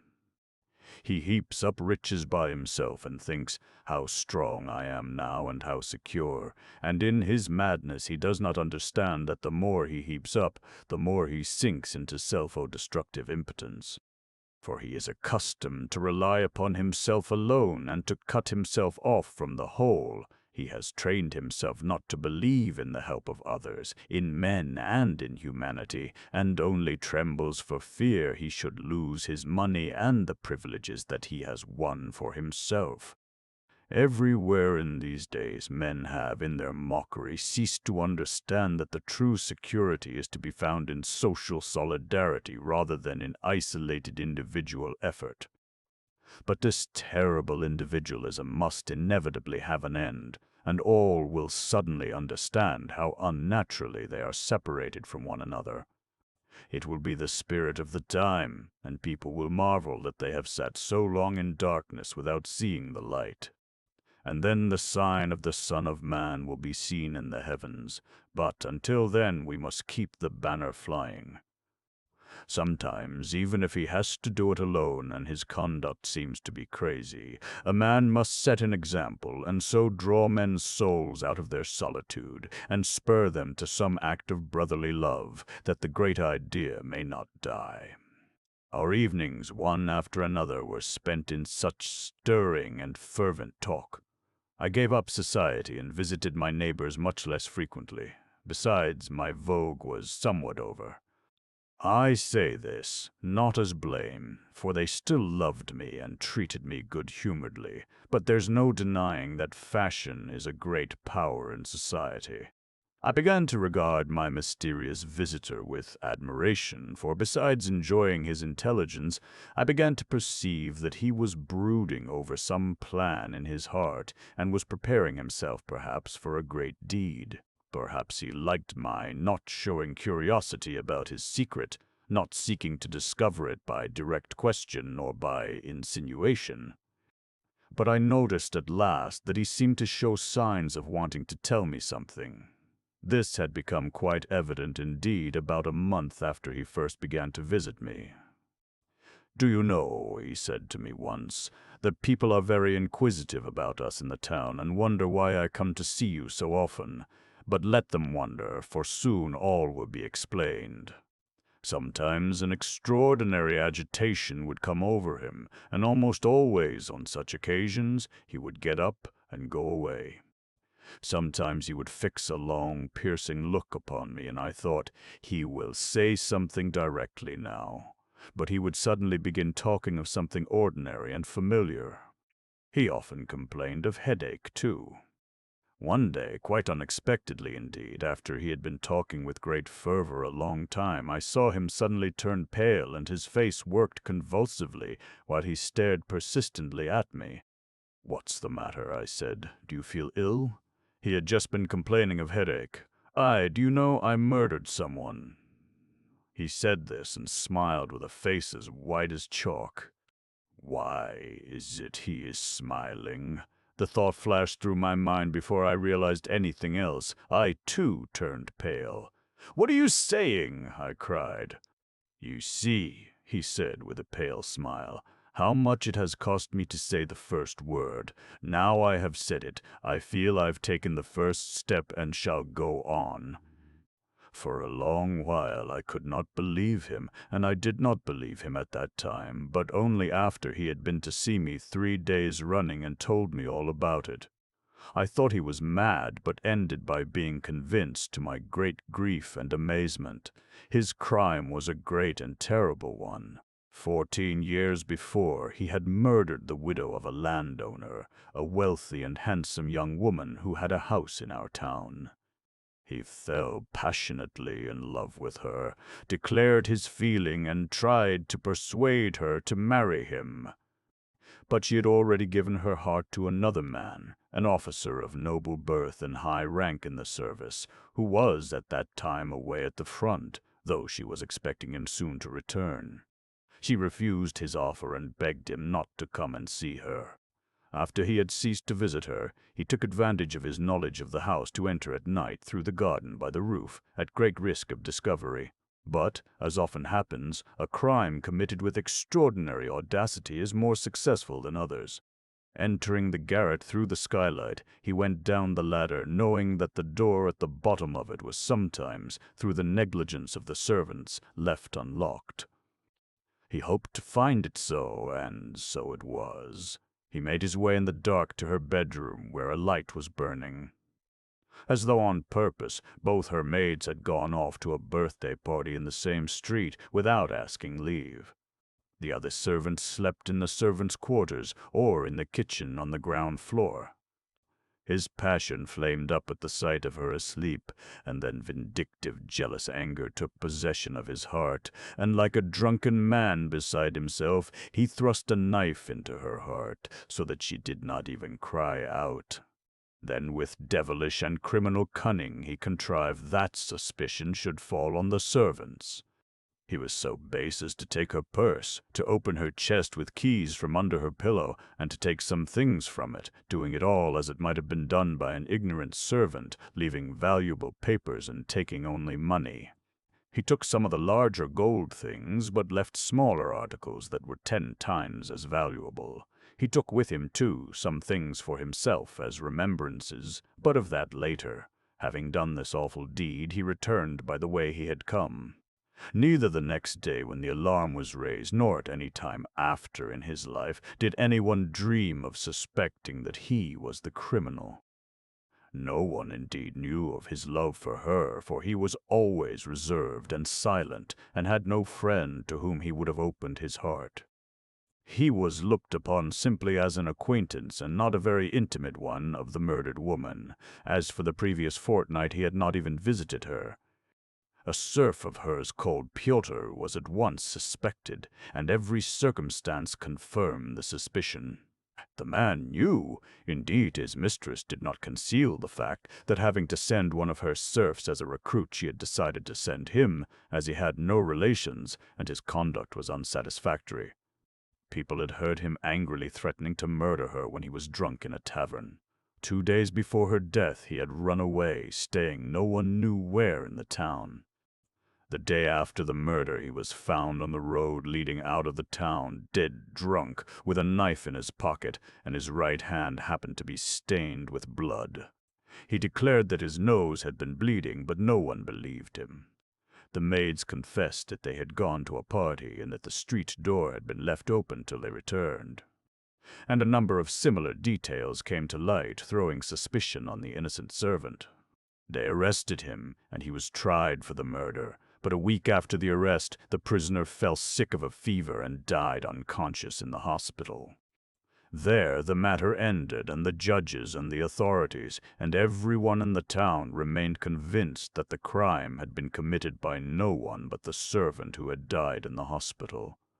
And after that the punishment began. My mysterious visitor, now my friend, told me that at first he was not in the least troubled by pangs of conscience. He was miserable a long time, but not for that reason, only from regret that he had killed the woman he loved, that she was no more, that in killing her he had killed his love while the fire of passion was still in his veins. But of the innocent blood he had shed, of the murder of a fellow creature, he scarcely thought. The thought that his victim might have become the wife of another man was insupportable to him, and so, for a long time, he was convinced in his conscience that he could not have acted otherwise. At first he was worried at the arrest of the servant, but his illness and death soon set his mind at rest, for the man's death was apparently, so he reflected at the time, not owing to his arrest or his fright, but a chill he had taken on the day he ran away, when he had lain all night dead drunk on the damp ground. The theft of the money and other things troubled him little, for he argued that the theft had not been committed for gain but to avert suspicion. The sum stolen was small, and he shortly afterwards subscribed the whole of it, and much more, towards the funds for maintaining an almshouse in the town. He did this on purpose to set his conscience at rest about the theft, and it's a remarkable fact that for a long time he really was at peace. He told me this himself. He entered then upon a career of great activity in the service, volunteered for a difficult and laborious duty which occupied him 2 years, and, being a man of strong will, almost forgot the past. Whenever he recalled it, he tried not to think of it at all. He became active in philanthropy, too, founded and helped to maintain many institutions in the town, did a good deal in the 2 capitals, and in both Moscow and Petersburg was elected a member of philanthropic societies. At last, however, he began brooding over the past, and the strain of it was too much for him. Then he was attracted by a fine and intelligent girl, and soon after married her, hoping that marriage would dispel his lonely depression, and that by entering on a new life and scrupulously doing his duty to his wife and children, he would escape from old memories altogether. But the very opposite of what he expected happened. He began, even in the first month of his marriage, to be continually fretted by the thought, "My wife loves me," but what if she knew? When she first told him that she would soon bear him a child, he was troubled. "I am giving life, but I have taken life. Children came. How dare I love them, teach and educate them? How can I talk to them of virtue? I have shed blood. They were splendid children. He longed to caress them, and I can't look at their innocent, candid faces. I am unworthy." At last he began to be bitterly and ominously haunted by the blood of his murdered victim, by the young life he had destroyed, by the blood that cried out for vengeance. He had begun to have awful dreams. But, being a man of fortitude, he bore his suffering a long time, thinking, "I shall expiate everything by this secret agony." But that hope, too, was vain. The longer it went on, the more intense was his suffering. He was respected in society for his active benevolence, though everyone was overawed by his stern and gloomy character. But the more he was respected, the more intolerable it was for him. He confessed to me that he had thoughts of killing himself. But he began to be haunted by another idea, an idea which he had at first regarded as impossible and unthinkable, though at last it got such a hold on his heart that he could not shake it off. He dreamed of rising up, going out, and confessing in the face of all men that he had committed murder. For 3 years this dream had pursued him, haunting him in different forms. At last he believed with his whole heart that if he confessed his crime, he would heal his soul and would be at peace forever. But this belief filled his heart with terror, for how could he carry it out? And then came what happened at my duel. Looking at you, I have made up my mind. I looked at him. "Is it possible," I cried, clasping my hands, "that such a trivial incident could give rise to such a resolution in you?" "My resolution has been growing for the last 3 years," he answered, "and your story only gave the last touch to it. Looking at you, I reproached myself and envied you." He said this to me almost sullenly. "But you won't be believed," I observed. "It's 14 years ago. I have proofs, great proofs. I shall show them." Then I cried and kissed him. Tell me one thing, he said, as though it all depended upon me. My wife, my children. My wife may die of grief, and though my children won't lose their rank and property, they'll be a convict's children and forever. And what a memory of me I shall leave in their hearts. I said nothing. And to part from them, to leave them forever. It's forever, you know, forever. I sat still and repeated a silent prayer. I got up at last. I felt afraid. Well, he looked at me. Go, said I. Confess. Everything passes. Only the truth remains. Your children will understand when they grow up the nobility of your resolution. He left me that time as though he had made up his mind. Yet for more than a fortnight afterwards he came to me every evening, still preparing himself, still unable to bring himself to the point. He made my heart ache. One day he would come determined and say fervently, I know it will be heaven for me, heaven, the moment I confess. 14 years I've been in hell. I want to suffer. I will take my punishment and begin to live. You can pass through the world doing wrong, but there's no turning back. Now I dare not love my neighbor, nor even my own children. Good God, my children will understand perhaps what my punishment has cost me and will not condemn me. God is not in strength, but in truth. All will understand your sacrifice, I said to him. If not at once, they will understand later, for you have served truth, the higher truth, not of the earth. And he would go away seeming comforted, but next day he would come again, bitter, pale, sarcastic. Every time I come to you, you look at me so inquisitively, as though to say, he has still not confessed. Wait a bit, don't despise me too much. It's not such an easy thing to do as you would think. Perhaps I shall not do it at all. You won't go and inform against me then, will you? And far from looking at him with indiscreet curiosity, I was afraid to look at him at all. I was quite ill from anxiety, and my heart was full of tears. I could not sleep at night. I have just come from my wife, he went on. Do you understand what the word wife means? When I went out, the children called to me, Goodbye, father, make haste back to read the children's magazine with us. No, you don't understand that. No one is wise from another man's woe. His eyes were glittering, his lips were twitching.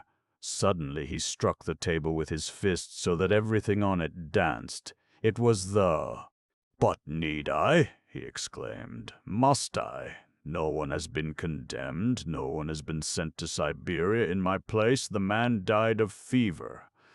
And I've been punished by my sufferings for the blood I shed. And I shan't be believed. They won't believe my proofs. Need I confess? Need I?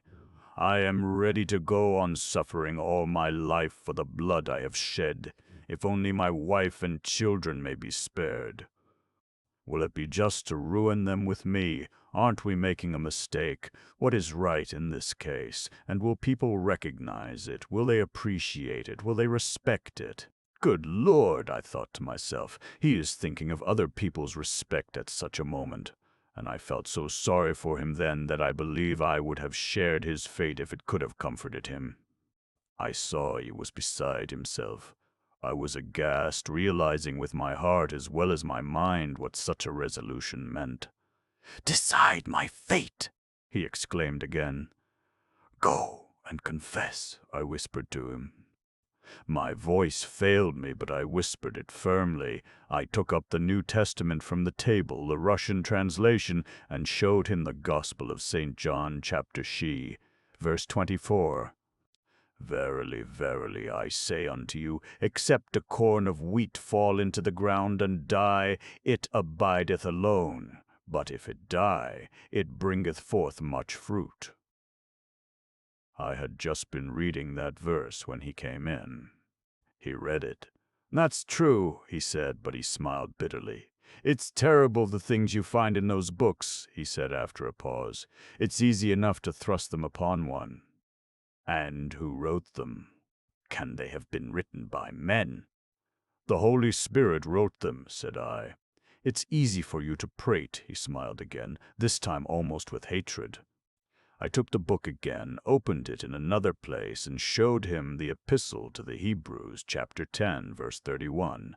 He read, "It is a fearful thing to fall into the hands of the living God." He read it and simply flung down the book. He was trembling all over. "An awful text," he said. "There's no denying you've picked out fitting ones." He rose from the chair. "Well," he said, "good be, perhaps I shan't come again. We shall meet in heaven." So I have been for 14 years in the hands of the living God. That's how one must think of those 14 years. Tomorrow I will beseech those hands to let me go. I wanted to take him in my arms and kiss him, but I did not dare. His face was contorted and somber. He went away. Good God, I thought, what has he gone to face? I fell on my knees before the icon and wept for him before the Holy Mother of God, our swift defender and helper. I was half an hour praying in tears, and it was late, about midnight. Suddenly I saw the door open and he came in again. I was surprised. "Where have you been?" I asked him. "I think," he said, "I've forgotten something. My handkerchief, I think. Well, even if I've not forgotten anything, let me stay a little." He sat down. I stood over him. "You sit down too," said he. I sat down. We sat still for 2 minutes. He looked intently at me and suddenly smiled. I remembered that. Then he got up, embraced me warmly, and kissed me. "Remember," he said, "how I came to you a second time. Do you hear? Remember it." And he went out. Tomorrow, I thought. And so it was. I did not know that evening that the next day was his birthday. I had not been out for the last few days, so I had no chance of hearing it from anyone. On that day he always had a great gathering. Everyone in the town went to it. It was the same this time. After dinner, he walked into the middle of the room with a paper in his hand, a formal declaration to the chief of his department who was present. This declaration he read aloud to the whole assembly. It contained a full account of the crime in every detail. "I cut myself off from men as a monster. God has visited me," he said in conclusion. "I want to suffer for my sin." Then he brought out and laid on the table all the things he had been keeping for 14 years that he thought would prove his crime, the jewels belonging to the murdered woman which he had stolen to divert suspicion, a cross and a locket taken from her neck with a portrait of her betrothed in the locket, her notebook and 2 letters, one from her betrothed, telling her that he would soon be with her, and her unfinished answer left on the table to be sent off next day. He carried off these 2 letters. What for? Why had he kept them for 14 years afterwards instead of destroying them as evidence against him? And this is what happened. Everyone was amazed and horrified. Everyone refused to believe it and thought that he was deranged, though all listened with intense curiosity. A few days later it was fully decided and agreed in every house that the unhappy man was mad. The legal authorities could not refuse to take the case up, but they too dropped it. Though the trinkets and letters made them ponder, they decided that even if they did turn out to be authentic, no charge could be based on those alone. Besides, she might have given him those things as a friend or asked him to take care of them for her. I heard afterwards, however, that the genuineness of the things was proved by the friends and relations of the murdered woman, and that there was no doubt about them. Yet nothing was destined to come of it after all. 5 days later, all had heard that he was ill and that his life was in danger. The nature of his illness I can't explain. They said it was an affection of the heart. But it became known that the doctors had been induced by his wife to investigate his mental condition also, and had come to the conclusion that it was a case of insanity. I betrayed nothing, though people ran to question me, but when I wanted to visit him I was for a long while forbidden to do so, above all by his wife. "It's you who have caused his illness," she said to me. He was always gloomy, but for the last year people noticed that he was peculiarly excited and did strange things, and now you have been the ruin of him. Your preaching has brought him to this. For the last month he was always with you. Indeed, not only his wife but the whole town were down upon me and blamed me. "It's all your doing," they said. I was silent and indeed rejoiced at heart, for I saw plainly God's mercy to the man who had turned against himself and punished himself. I could not believe in his insanity. They let me see him at last. He insisted upon saying goodbye to me. I went in to him and saw at once that not only his days but his hours were numbered.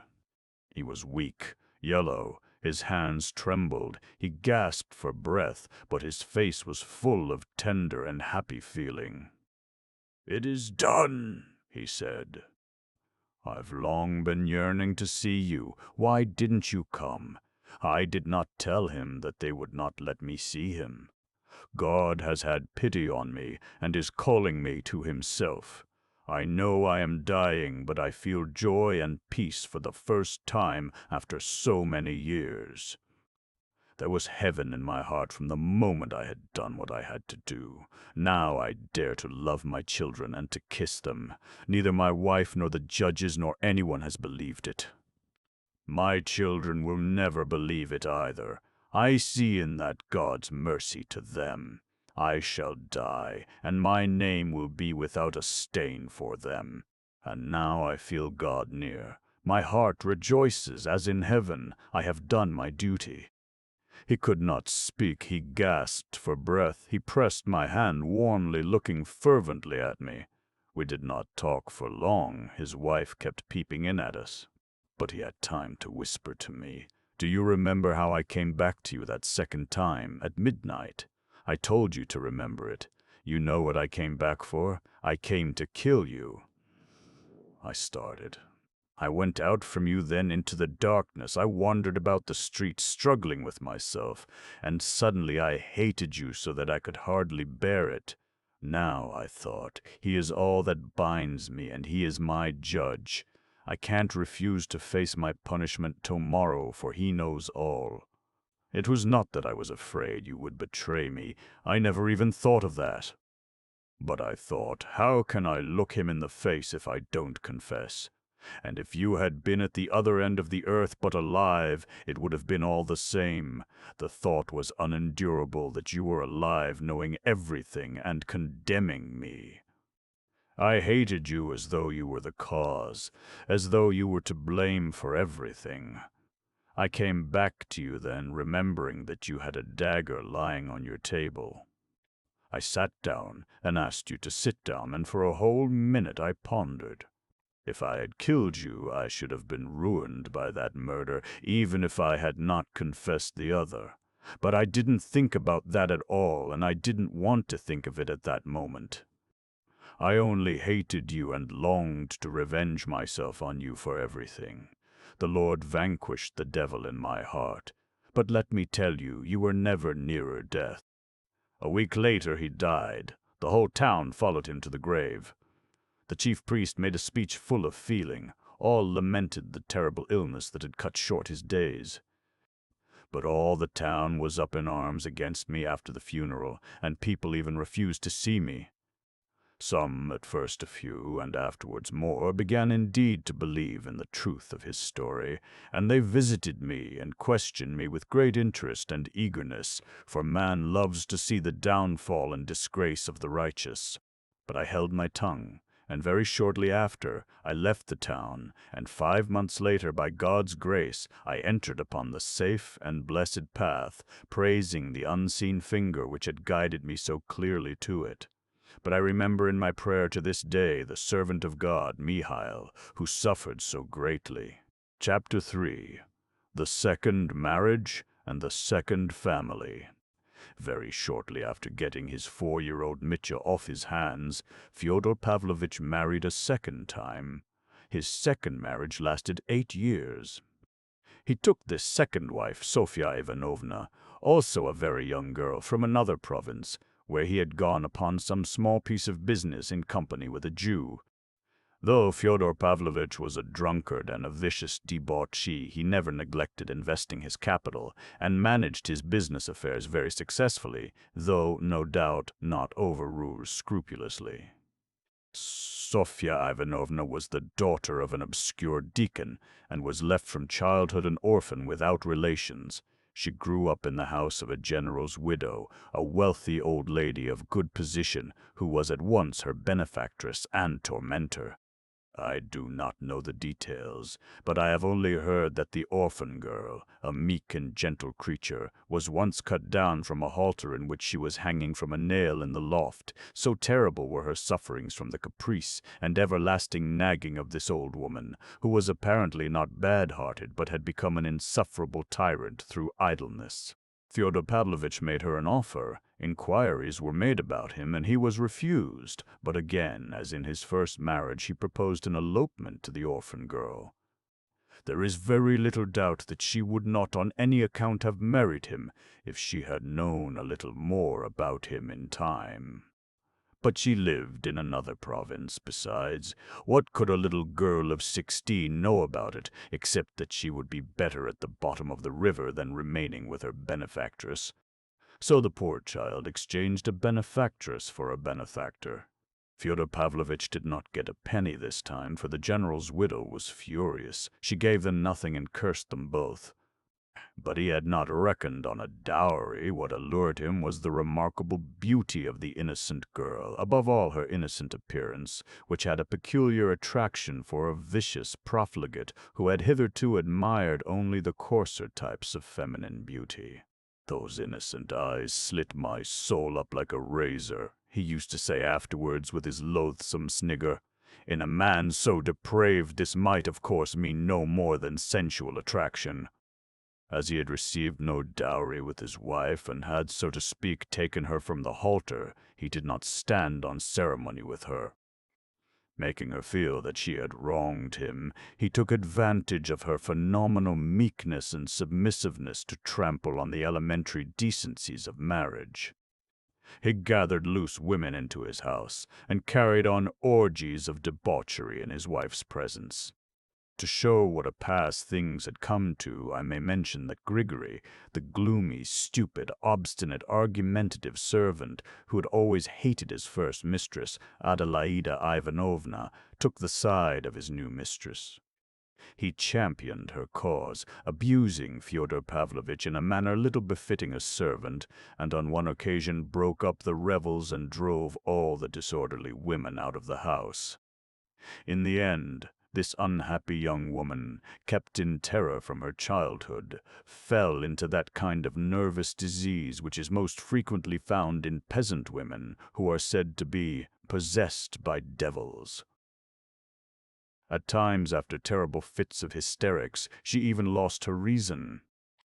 Yet she bore Fyodor Pavlovitch 2 sons, Ivan and Alexei, the eldest in the first year of marriage, and the second 3 years later. When she died, little Alexei was in his 4th year, and, strange as it seems, I know that he remembered his mother all his life, like a dream, of course. At her death, almost exactly the same thing happened to the 2 little boys as to their elder brother Mitya. They were completely forgotten and abandoned by their father. They were looked after by the sane Grigory and lived in his cottage, where they were found by the tyrannical old lady who had brought up their mother. She was still alive and had not, all those 8 years, forgotten the insult done her. All that time she was obtaining exact information as to her Sophia's manner of life, and hearing of her illness and hideous surroundings, she declared aloud 2 or 3 times to her retainers, "It serves her right. God has punished her for her ingratitude." Exactly 3 months after Sofya Ivanovna's death, the general's widow suddenly appeared in our town and went straight to Fyodor Pavlovitch's house. She spent only half an hour in the town, but she did a great deal. It was evening. Fyodor Pavlovitch, whom she had not seen for those 8 years, came in to her drunk. The story is that instantly upon seeing him, without any sort of explanation, she gave him 2 good, resounding slaps on the face, seized him by a tuft of hair, and shook him 3 times up and down. Then, without a word, she went straight to the cottage to the two boys. Seeing at the first glance that they were unwashed and in dirty linen, she promptly gave Grigory, too, a box on the ear, and announcing that she would carry off both the children. She wrapped them just as they were in a rug, put them in the carriage, and drove off to her own town. Grigory accepted the blow like a devoted slave, without a word, and when he escorted the old lady to her carriage, he made her a low bow and pronounced impressively that God would repay her for the orphans. "You are a blockhead all the same," the old lady shouted to him as she drove away. Fyodor Pavlovitch, thinking it over, decided that it was a good thing and did not refuse the general's widow his formal consent to any proposition in regard to his children's education. As for the slap she had given him, he drove all over the town telling the story. It happened that the old lady died soon after this, but she left the boys in her will 1,000 rubles each for their instruction, and so that all be spent on them exclusively, with the condition that it be so portioned out as to last till they are 20 won, for it is more than adequate provision for such children. If other people think fit to throw away their money, let them. I have not read the will myself, but I heard there was something queer of the sort, very whimsically expressed. The principal heir, Yefim Petrovitch Polenov, the marshal of nobility of the province, turned out, however, to be an honest man. Writing to Fyodor Pavlovitch, and discerning at once that he could extract nothing from him for his children's education, though the latter never directly refused, but only procrastinated, as he always did in such cases, and was, indeed, at times effusively sentimental, Yefim Petrovitch took a personal interest in the orphans. He became especially fond of the younger, Alexei, who lived for a long while as one of his family. I beg the reader to note this from the beginning. And to Yefim Petrovitch, a man of a generosity and humanity rarely to be met with, the young people were more indebted for their education and bringing up than to anyone.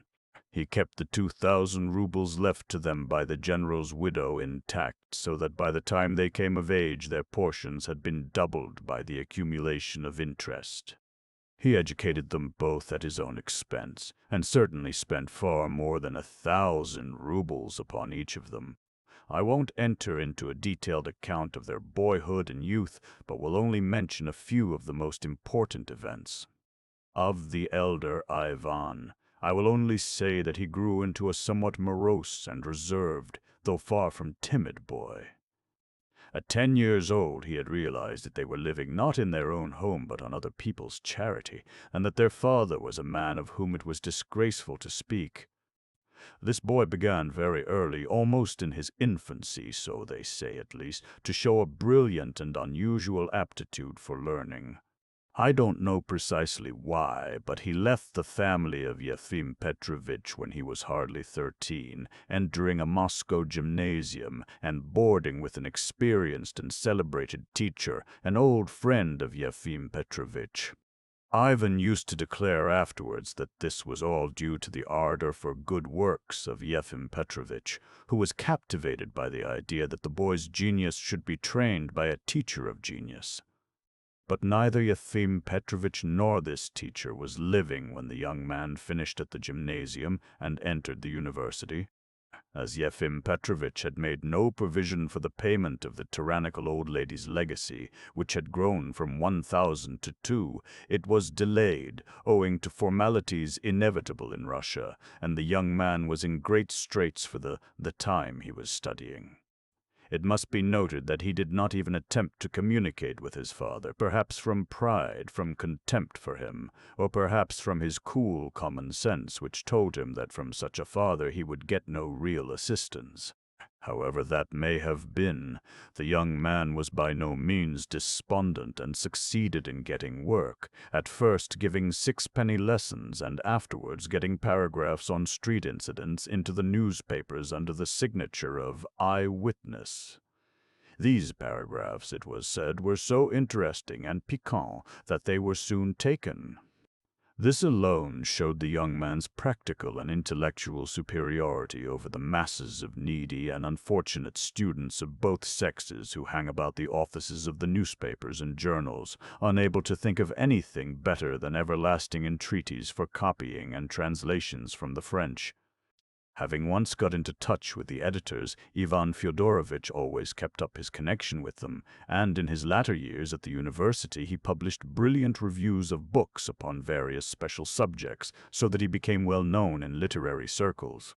But only in his last year he suddenly succeeded in attracting the attention of a far wider circle of readers, so that a great many people noticed and remembered him. It was rather a curious incident.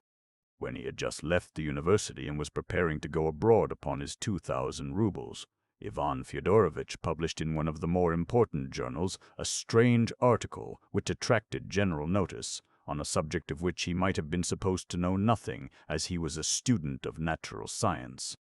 The article dealt with a subject which was being debated everywhere at the time, the position of the ecclesiastical courts. After discussing several opinions on the subject, he went on to explain his own view. What was most striking about the article was its tone and its unexpected conclusion. Many of the church party regarded him unquestioningly as on their side, and yet not only the secularists but even atheists joined them in their applause. Finally, some sagacious persons opined that the article was nothing but an impudent satirical burlesque. I mention this incident particularly because this article penetrated into the famous monastery in our neighborhood, where the inmates, being particularly interested in the question of the ecclesiastical courts, were completely bewildered by it. Learning the author's name, they were interested in his being a native of the town, and the son of that Fyodor Pavlovitch. And just then it was that the author himself made his appearance among us. Why Ivan Fyodorovitch had come amongst us, I remember asking myself at the time with a certain uneasiness. This fateful visit which was the myself. It seemed strange on the face of it that a young man so learned, so proud, and apparently so cautious should suddenly visit such an infamous house, and a father who had ignored him all his life, hardly knew him, never thought of him, and would not under any circumstances have given him money, though he was always afraid that his sons Ivan and Alexei would also come to ask him for it. And here the young man was staying in the house of such a father, had been living with him for 2 months, and they were on the best possible terms. This last fact was a special cause of wonder to many others as well as to me. Pyotr Alexandrovitch Miusov, of whom we have spoken already, the cousin of Fyodor Pavlovitch's first wife, happened to be in the neighborhood again on a visit to his estate. He had come from Paris, which was his permanent home. I remember that he was more surprised than anyone when he made the acquaintance of the young man, who interested him extremely, and with whom he sometimes argued, and not without an inner pang compared himself in acquirements. "He is proud," he used to say. "He will never be in want of pence. He has got money enough to go abroad now. What does he want here? Everyone can see that he hasn't come for money, for his father would never give him any. He has no taste for drink and dissipation, and yet his father can't do without him. They get on so well together." That was the truth. The young man had an unmistakable influence over his father, who positively appeared to be behaving more decently, and even seemed at times ready to obey his son, though often extremely and even spitefully perverse. It was only later that we learned that Ivan had come partly at the request of, and in the interests of, his elder brother Dmitri, whom he saw for the first time on this very visit, though he had before leaving Moscow been in correspondence with him about an important matter of more concern to Dmitri than himself. What that business was, the reader will learn fully in due time. Yet even when I did know of this special circumstance, I still felt Ivan Fyodorovitch to be an enigmatic figure, and thought his visit rather mysterious. I may add that Ivan appeared at the time in the light of a mediator between his father and his elder brother Dmitri, who was in open quarrel with his father, and even planning to bring an action against him. The family, I repeat, was now united for the first time, and some of its members met for the first time in their lives. The younger brother, Alexei, had been a year already among us, having been the first of the three to arrive. It is of that brother Alexei I find it most difficult to speak in this introduction.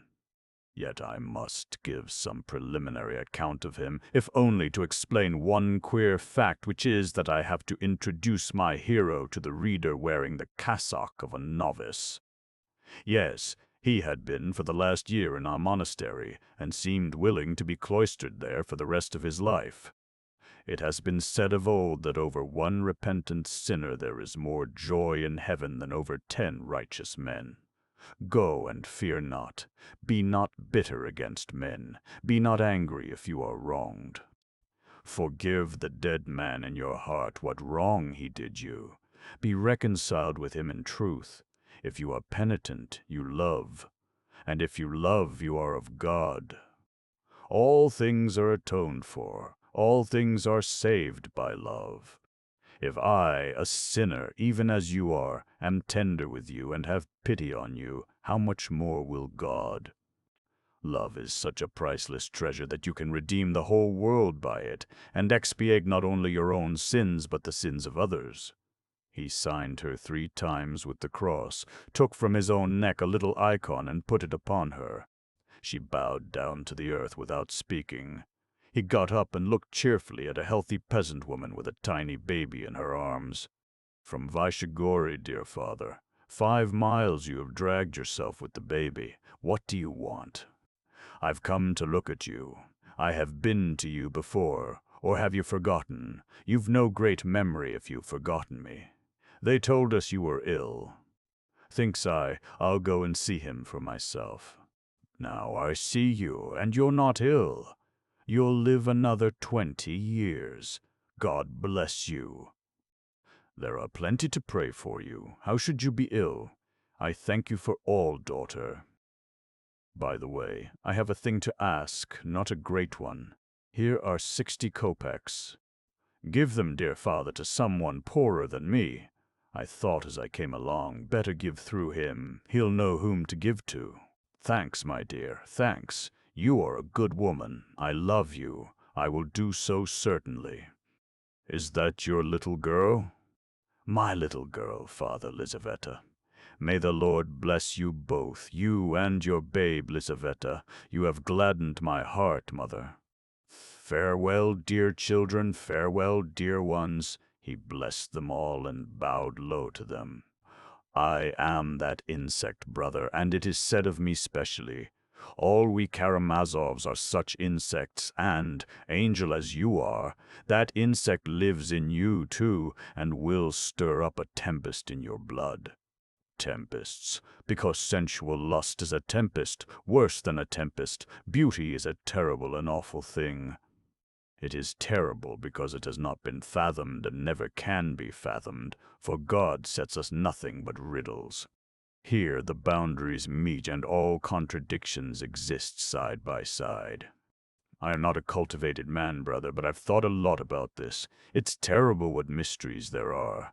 Too many riddles weigh men down on earth. We must solve them as we can, and try to keep a dry skin in the water.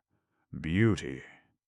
I can't endure the thought that a man of lofty mind and heart begins with the ideal of the Madonna and ends with the ideal of Sodom. What's still more awful is that a man with the ideal of Sodom in his soul does not renounce the ideal of the Madonna, and his heart may be on fire with that ideal, genuinely on fire, just as in his days of youth and innocence. Yes, man is broad, too broad indeed. I'd have him narrower. The devil only knows what to make of it. What to the mind is shameful is beauty and nothing else to the heart. Is there beauty in Sodom? Believe me that for the immense mass of mankind beauty is found in Sodom. Did you know that secret? The awful thing is that beauty is mysterious as well as terrible. God and the devil are fighting there, and the battlefield is the heart of man. But a man always talks of his own ache. Listen now, to come to facts. And so I accept God, and am glad to. And what's more, I accept his wisdom, his purpose, which are utterly beyond our ken. I believe in the underlying order and the meaning of life. I believe in the eternal harmony in which they say we shall one day be blended. I believe in the word to which the universe is striving, and which itself was with God, and which itself is God, and so on to infinity. There are all sorts of phrases for it. I seem to be on the right path, don't I?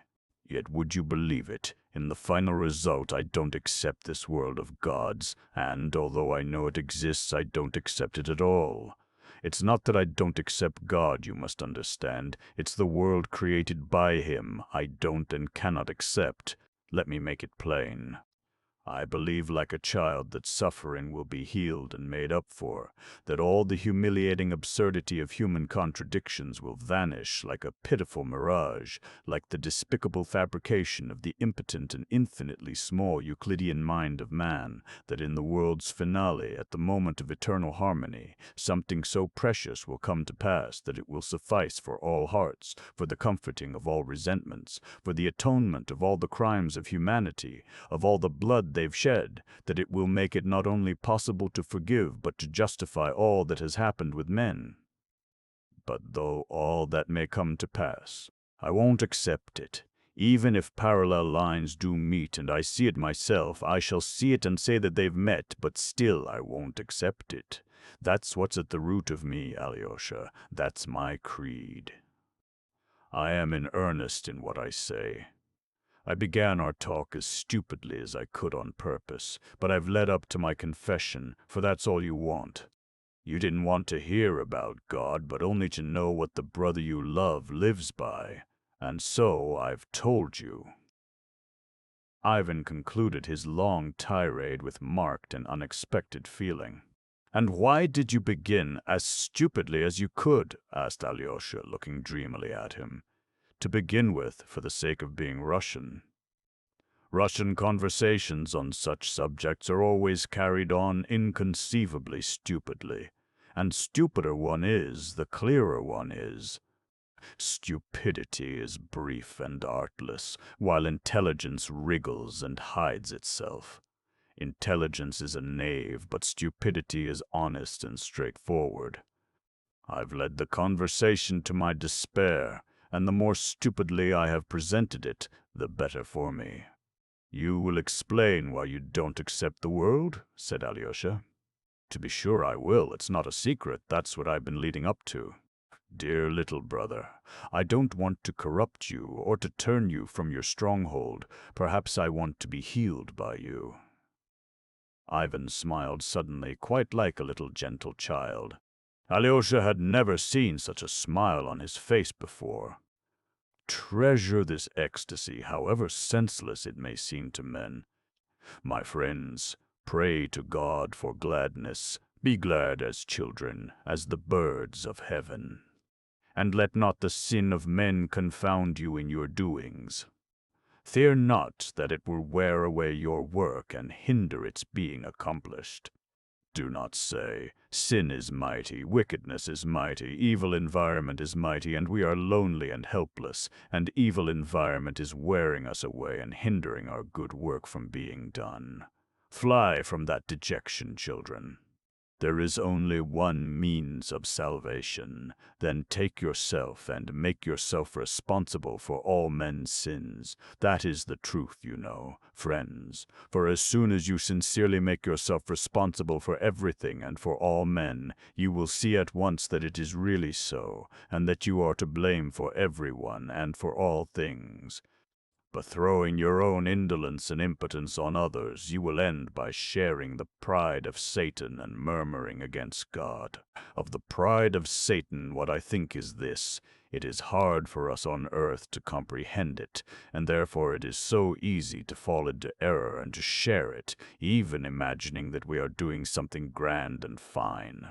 Indeed, many of the strongest feelings and movements of our nature we cannot comprehend on earth. Let not that be a stumbling block, and think not that it may serve as a justification to you for anything. For the eternal judge asks of you what you can comprehend and not what you cannot. You will know that yourself hereafter, for you will behold all things truly then, and will not dispute them. On earth, indeed, we are, as it were, astray, and if it were not for the precious image of Christ before us, we should be undone and altogether lost, as was the human race before the flood. Much on earth is hidden from us, but to make up for that we have been given a precious mystic sense of our living bond with the other world, with the higher heavenly world, and the roots of our thoughts and feelings are not here but in other worlds. That is why the philosophers say that we cannot apprehend the reality of things on earth. God took seeds from different worlds and sowed them on this earth, and his garden grew up, and everything came up that could come up. But what grows, lives, and is alive only through the feeling of its contact with other mysterious worlds. If that feeling grows weak or is destroyed in you, the heavenly growth will die away in you. Then you will be indifferent to life and even grow to hate it. That's what I think.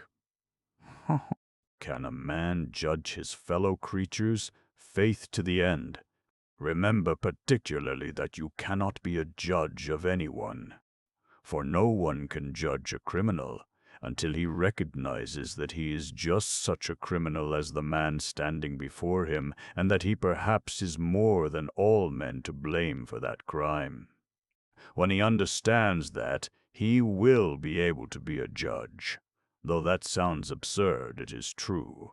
If I had been righteous myself, perhaps there would have been no criminal standing before me.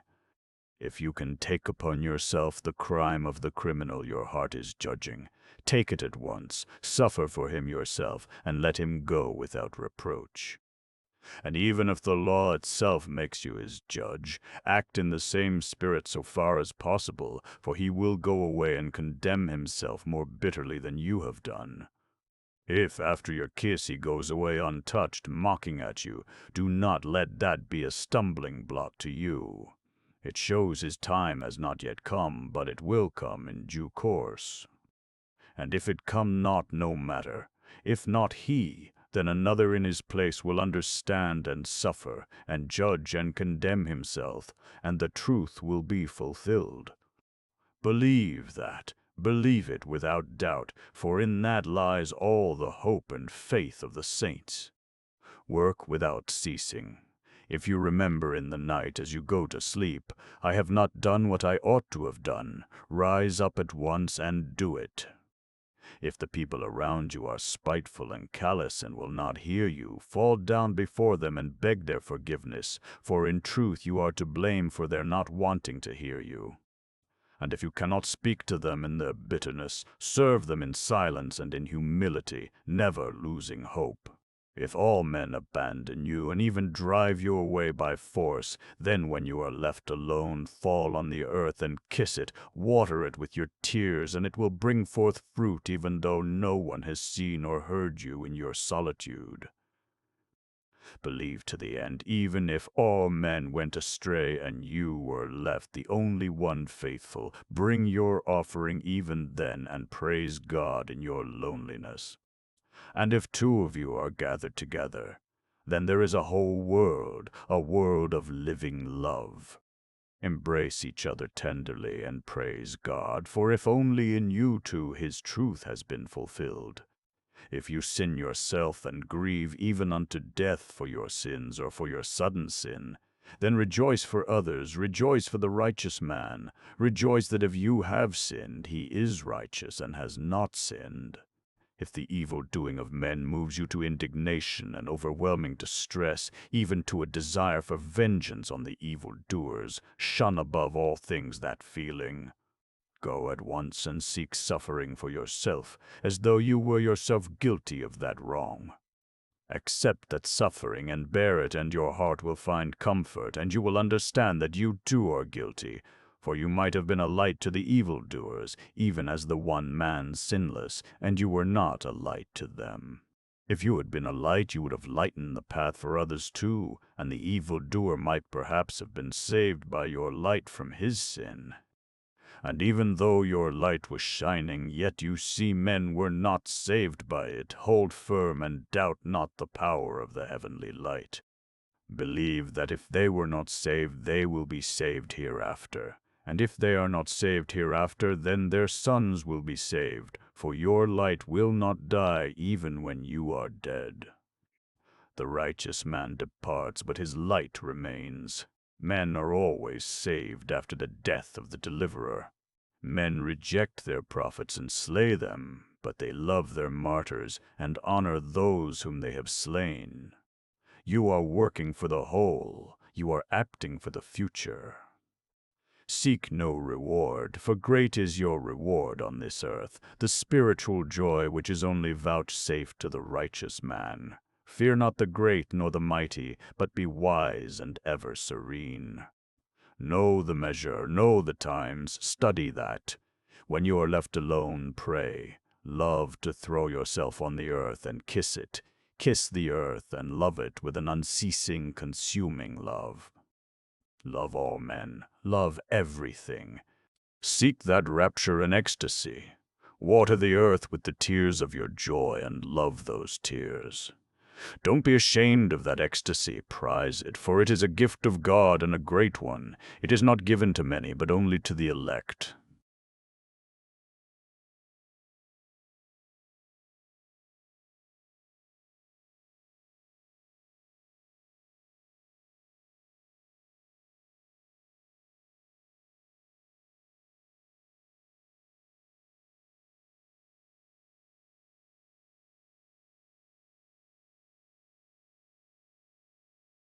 Fathers and teachers, I ponder, what is hell? I maintain that it is the suffering of being unable to love. Once in infinite existence, immeasurable in time and space, a spiritual creature was given on his coming to earth the power of saying, I am and I love. Once, only once, there was given him a moment of active living love, and for that was earthly life given him, and with it times and seasons. And that happy creature rejected the priceless gift, prized it and loved it not, scorned it and remained callous. Such a one, having left the earth, sees Abraham's bosom and talks with Abraham, as we are told in the parable of the rich man and Lazarus, and beholds heaven and can go up to the Lord. But that is just his torment, to rise up to the Lord without ever having loved, to be brought close to those who have loved when he has despised their love. For he sees clearly and says to himself, now I have understanding, and though I now thirst to love, there will be nothing great, no sacrifice in my love, for my earthly life is over, and Abraham will not come even with a drop of living water. That is the gift of earthly active life, to cool the fiery thirst of spiritual love which burns in me now, though I despised it on earth. There is no more life for me, and will be no more time. Even though I would gladly give my life for others, it can never be, for that life is past which can be sacrificed for love, and now there is a gulf fixed between that life and this existence. They talk of hellfire in the material sense. I don't go into that mystery, and I shun it. But I think if there were fire in material sense, they would be glad of it, for I imagine that in material agony, their still greater spiritual agony would be forgotten for a moment. Moreover, that spiritual agony cannot be taken from them, for that suffering is not external but within them. And if it could be taken from them, I think it would be bitterer still for the unhappy creatures. For even if the righteous in paradise forgave them, beholding their torments, and called them up to heaven in their infinite love, they would only multiply their torments, for they would arouse in them still more keenly a flaming thirst for responsive, active, and grateful love which is now impossible. In the timidity of my heart, I imagine, however, that the very recognition of this impossibility would serve at last to console them. For accepting the love of the righteous together with the impossibility of repaying it, by this submissiveness and the effect of this humility, they will attain at last, as it were, to a certain semblance of that active love which they scorned in life, to something like its outward expression. I am sorry, friends and brothers, that I cannot express this clearly. But woe to those who have slain themselves on earth. Woe to the suicides! I believe that there can be none more miserable than they. They tell us that it is a sin to pray for them, and outwardly the Church, as it were, renounces them. But in my secret heart I believe that we may pray even for them. Love can never be an offense to Christ. For such as those I have prayed inwardly all my life. I confess it, fathers and teachers, and even now I pray for them every day. Oh, there are some who remain proud and fierce even in hell in spite of their certain knowledge and contemplation of the absolute truth. There are some fearful ones who have given themselves over to Satan and his proud spirit entirely. For such hell is voluntary and ever-consuming. They are tortured by their own choice, for they have cursed themselves, cursing God and life. They live upon their vindictive pride like a starving man in the desert sucking blood out of his own body. But they are never satisfied, and they refuse forgiveness. They curse God who calls them. They cannot behold the living God without hatred, and they cry out that the God of life should be annihilated, that God should destroy himself and his own creation. And they will burn in the fire of their own wrath forever and yearn for death and annihilation. But they will not attain to death.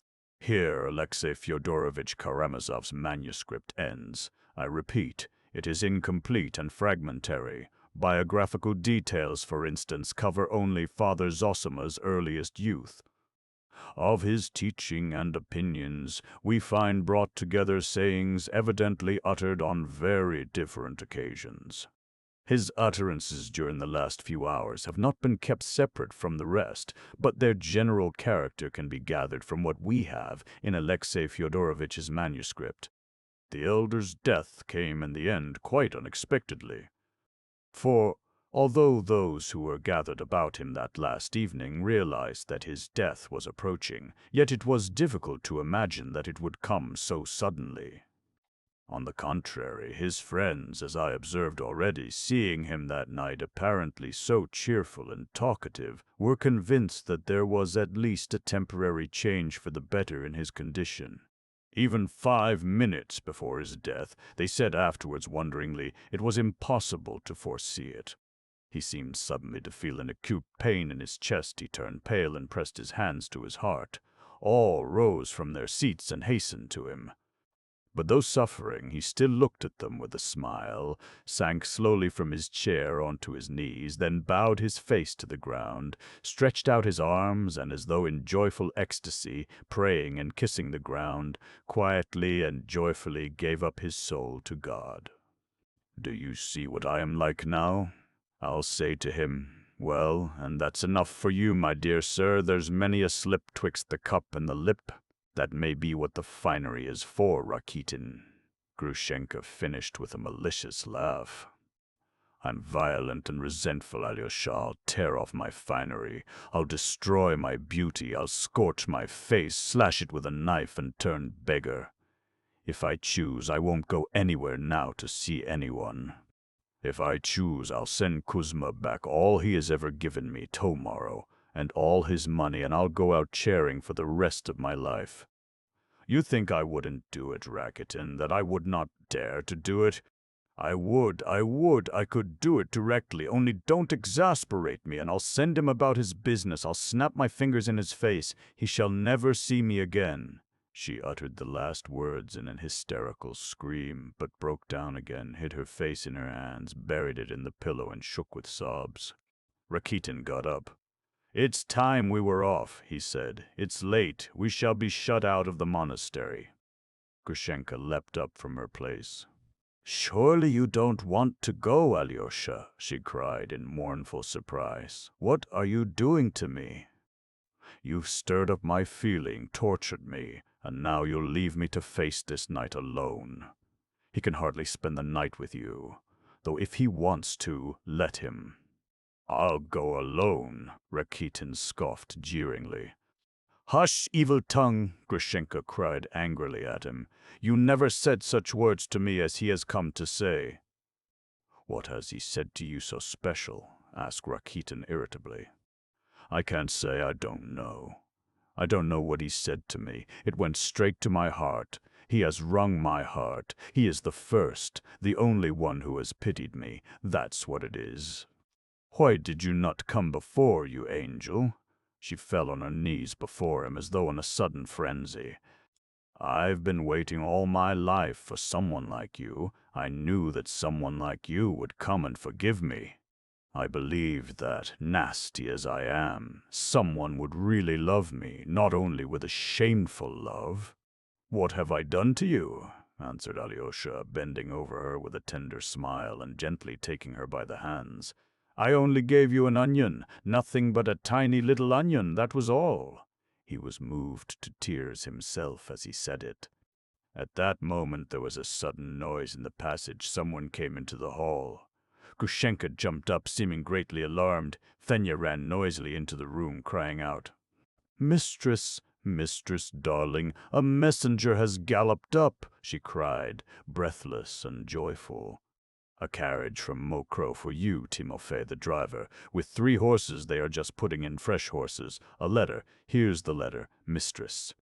A letter was in her hand, and she waved it in the air all the while she talked. Grushenka snatched the letter from her and carried it to the candle. It was only a note, a few lines. She read it in one instant. He has sent for me, she cried, her face white and distorted with a wan smile. He whistles. Crawl back, little dog.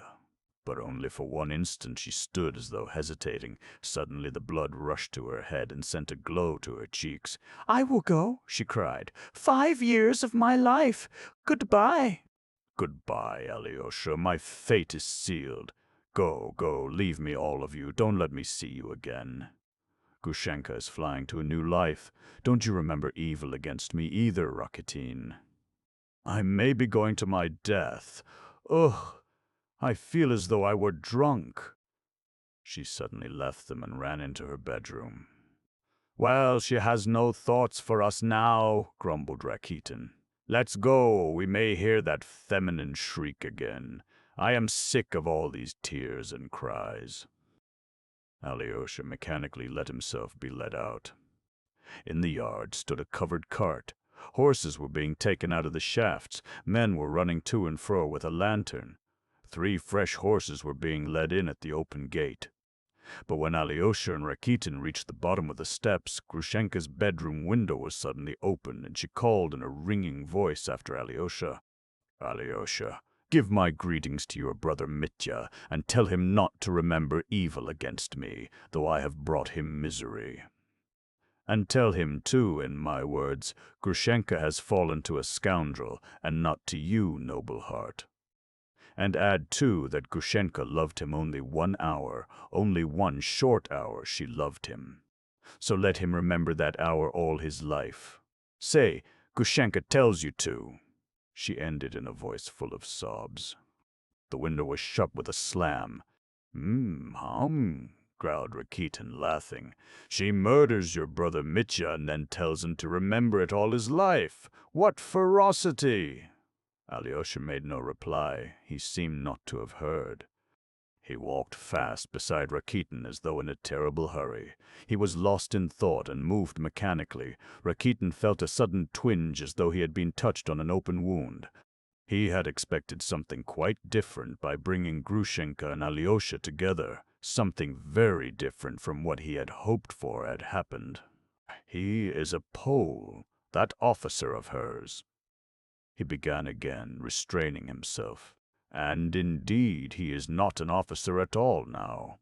He served in the customs in Siberia, somewhere on the Chinese frontier, some puny little beggar of a Pole, I expect. Lost his job, they say.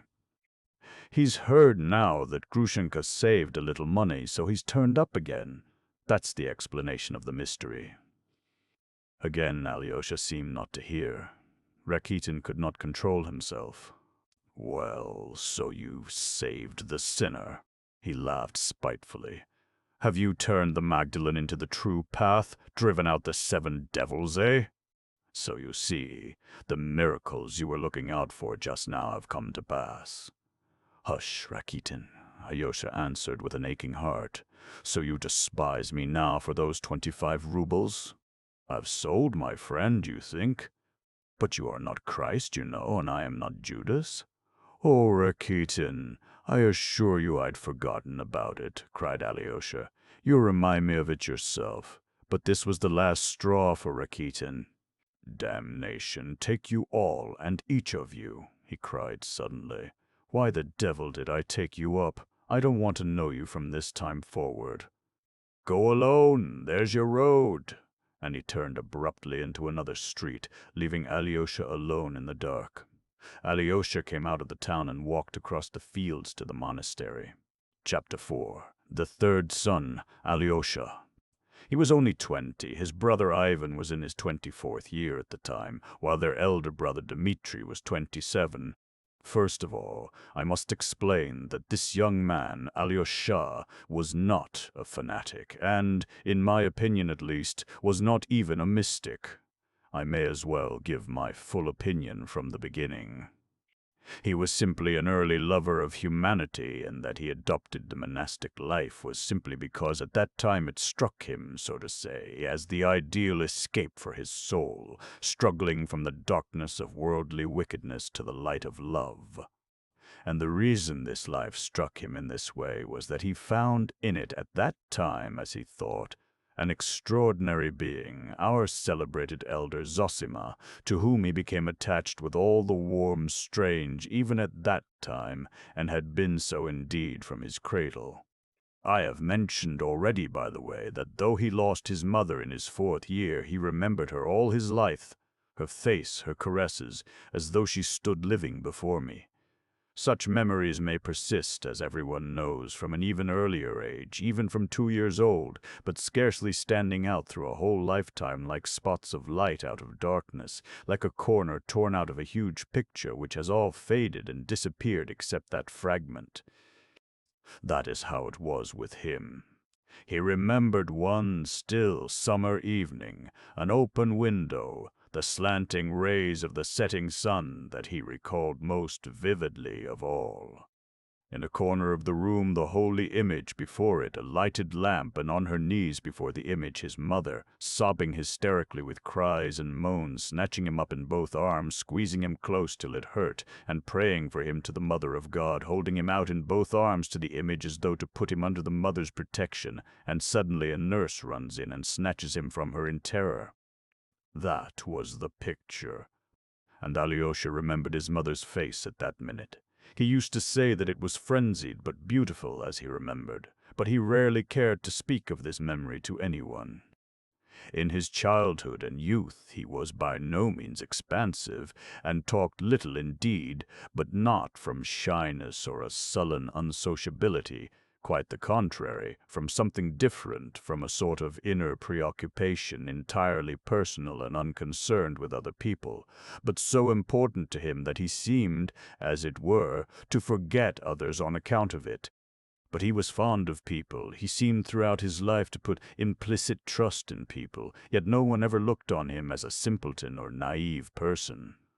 There was something about him which made one feel at once, and it was so all his life afterwards, that he did not care to be a judge of others, that he would never take it upon himself to criticize, and would never condemn anyone for anything. He seemed indeed to accept everything without the least condemnation, though often grieving bitterly, and this was so much so that no one could surprise or frighten him even in his earliest youth. Coming at 20 to his father's house, which was a very sink of filthy debauchery, he, chaste and pure as he was, simply withdrew in silence when to look on was unbearable, but without the slightest sign of contempt or condemnation. His father, who had once been in a dependent position and so was sensitive and ready to take offense, met him at first with distrust and sullenness. He does not say much, he used to say, and thinks the more. But soon, within a fortnight indeed, he took to embracing him and kissing him terribly often, with drunken tears, with sottish sentimentality, yet he evidently felt a real and deep affection for him, such as he had never been capable of feeling for anyone before. Every one, indeed, loved this young man wherever he went, and it was so from his earliest childhood. When he entered the household of his patron and benefactor, Yefim Petrovich Polonov, he gained the hearts of all the family, so that they looked on him quite as their own child. Yet he entered the house at such a tender age that he could not have acted from design or artfulness in winning affection, so that the gift of making himself loved directly and unconsciously was inherent in him, in his very nature, so to speak. It was the same at school, though he seemed to be just one of those children who are distrusted, sometimes ridiculed, and even disliked by their schoolfellows. He was dreamy, for instance, and rather solitary. From his earliest childhood he was fond of creeping into a corner to read, and yet he was a general favorite all the while he was at school. He was rarely playful or merry, but anyone could see at the first glance that this was not from any sullenness. On the contrary, he was bright and good-tempered. He never tried to show off among his schoolfellows. Perhaps because of this, he was never afraid of anyone, yet the boys immediately understood that he was not proud of his fearlessness and seemed to be unaware that he was bold and courageous. He never resented an insult. It would happen that an hour after the offense he would address the offender or answer some question with as trustful and candid an expression as though nothing had happened between them. And it was not that he seemed to have forgotten or intentionally forgiven the affront, but simply that he did not regard it as an affront, and this completely conquered and captivated the boys. He had one characteristic which made all his schoolfellows from the bottom class to the top want to mock at him, not from malice, but because it amused them. This characteristic was a wild, fanatical modesty and chastity. He could not bear to hear certain words and certain conversations about women. There are certain words and conversations unhappily impossible to eradicate in schools. Boys, pure in mind and heart, almost children, are fond of talking in school among themselves, and even aloud of things, pictures, and images of which even soldiers would sometimes hesitate to speak. More than that, much that soldiers have no knowledge or conception of is familiar to quite young children of our intellectual and higher classes.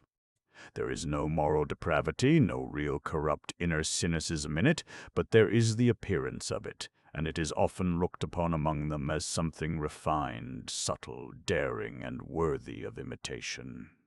Seeing that Alyosha Karamazov put his fingers in his ears when they talked of that, they used sometimes to crowd round him, pull his hands away, and shout nastiness into both ears, while he struggled, slipped to the floor, tried to hide himself without uttering one word of abuse, enduring their insults in silence.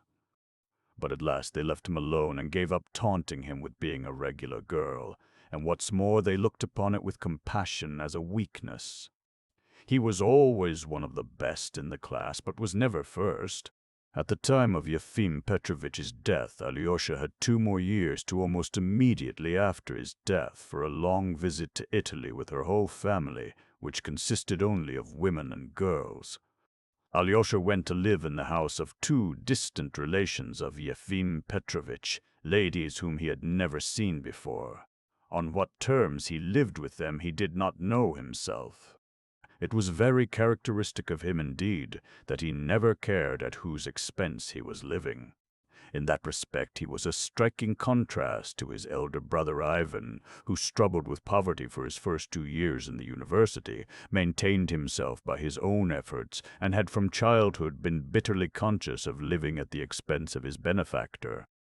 But this strange trait in Alyosha's character must not, I think, be criticized too severely, for at the slightest acquaintance with him anyone would have perceived that Alyosha was one of those youths, almost of the type of religious enthusiast, who, if they were suddenly to come into possession of a large fortune, would not hesitate to give it away for the asking, either for good works or perhaps to a clever rogue. In general, he seemed scarcely to know the value of money, not, of course, in a literal sense. When he was given pocket money, which he never asked for, he was either terribly careless of it so that it was gone in a moment, or he kept it for weeks together, not knowing what to do with it. In later years, Pyotr Alexandrovich Musov, a man very sensitive on the score of money and bourgeois honesty, pronounced the following judgment after getting to know Alyosha. Here is perhaps the one man in the world whom you might leave alone without a penny, in the center of an unknown town of 1,000,000 inhabitants, and he would not come to harm, he would not die of cold and hunger, for he would be fed and sheltered at once, and if he were not, he would find a shelter for himself, and it would cost him no effort or humiliation. And to shelter him would be no burden, but, on the contrary, would probably be looked on as a pleasure. He did not finish his studies at the gymnasium. A year before the end of the course, he suddenly announced to the ladies that he was going to see his father about a plan which had occurred to him. They were sorry and unwilling to let him go. The journey was not an expensive one, and the ladies would not let him pawn his watch, a parting present from his benefactor's family. They provided him liberally with money and even fitted him out with new clothes and linen. But he returned half the money they gave him, saying that he intended to go third class. On his arrival in the town, he made no answer to his father's first inquiry why he had come before completing his studies, and seemed, so they say, unusually thoughtful. It soon became apparent that he was looking for his mother's tomb. He practically acknowledged at the time that that was the only object of his visit, but it can hardly have been the whole reason of it. It is more probable that he himself did not understand and could not explain what had suddenly arisen in his soul and drawn him irresistibly into a new, unknown but inevitable path.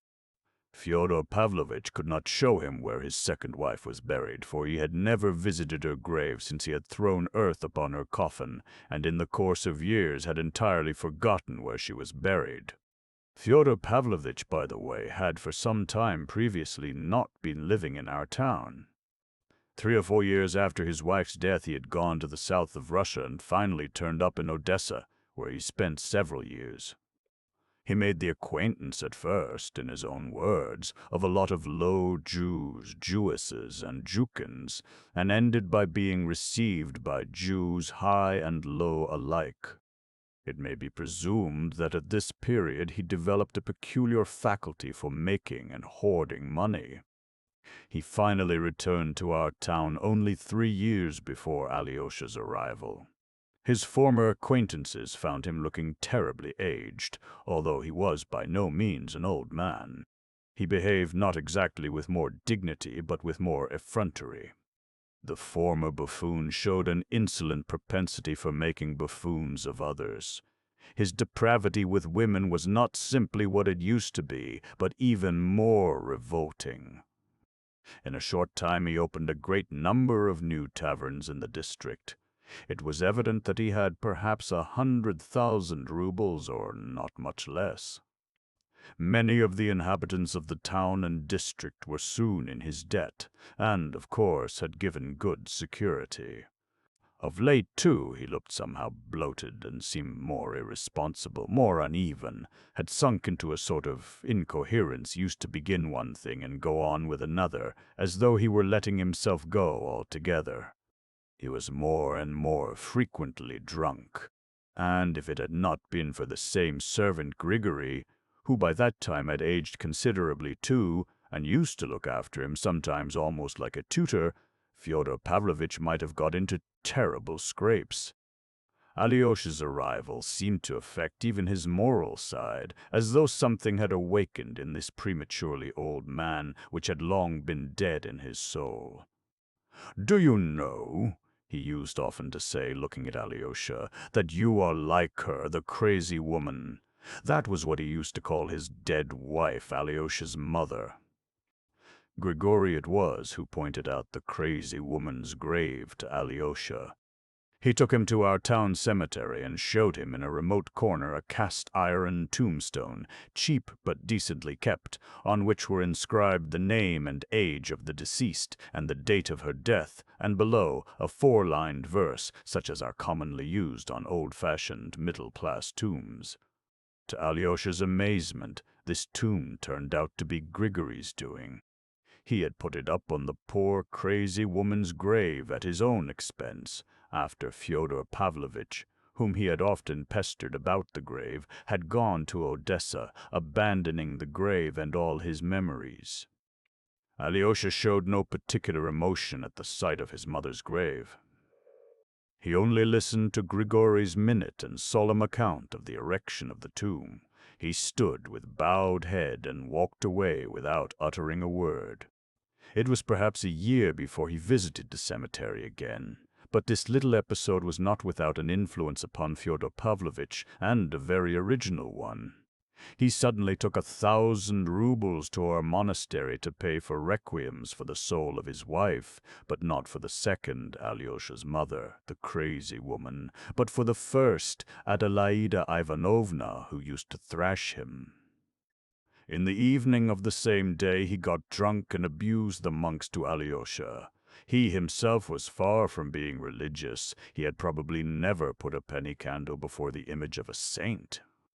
Strange impulses of sudden feeling and sudden thought are common in such types. I have mentioned already that he looked bloated. His countenance at this time bore traces of something that testified unmistakably to the life he had led.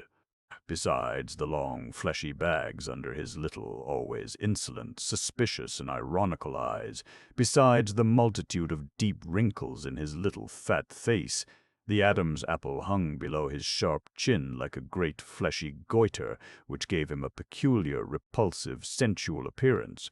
Add to that a long, rapacious mouth with full lips, between which could be seen little stumps of black, decayed teeth. He slobbered every time he began to speak.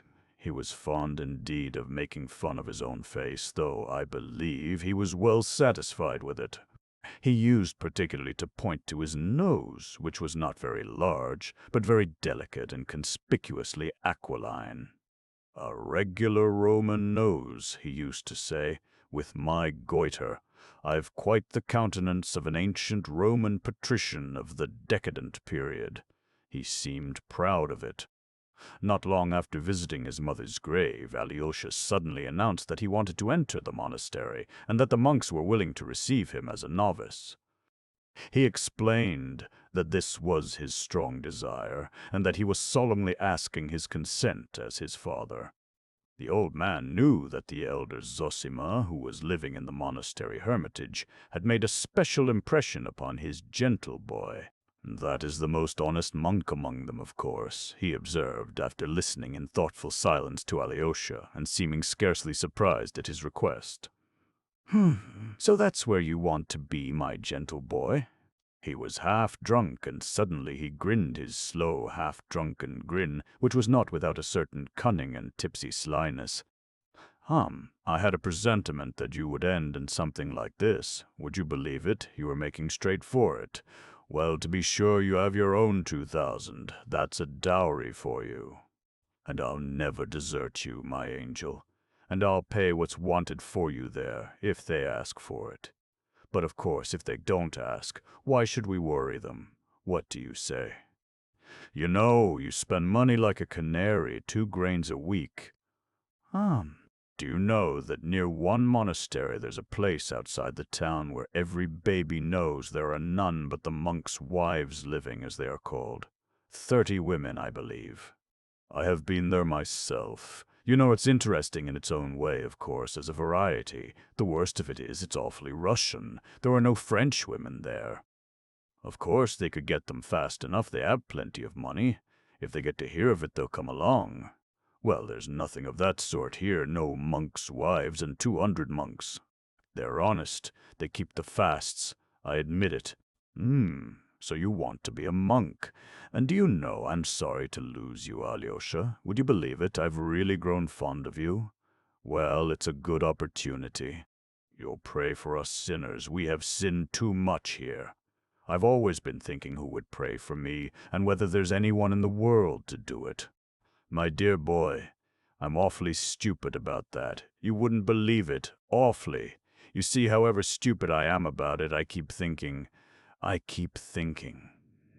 From time to time, of course, not all the while. It's impossible, I think, for the devils to forget to drag me down to hell with their hooks when I die. Then I wonder, hooks, where would they get them? What of iron hooks? Where do they forge them? Have they a foundry there of some sort? The monks in the monastery probably believe that there's a ceiling in hell, for instance. Now I'm ready to believe in hell, but without a ceiling.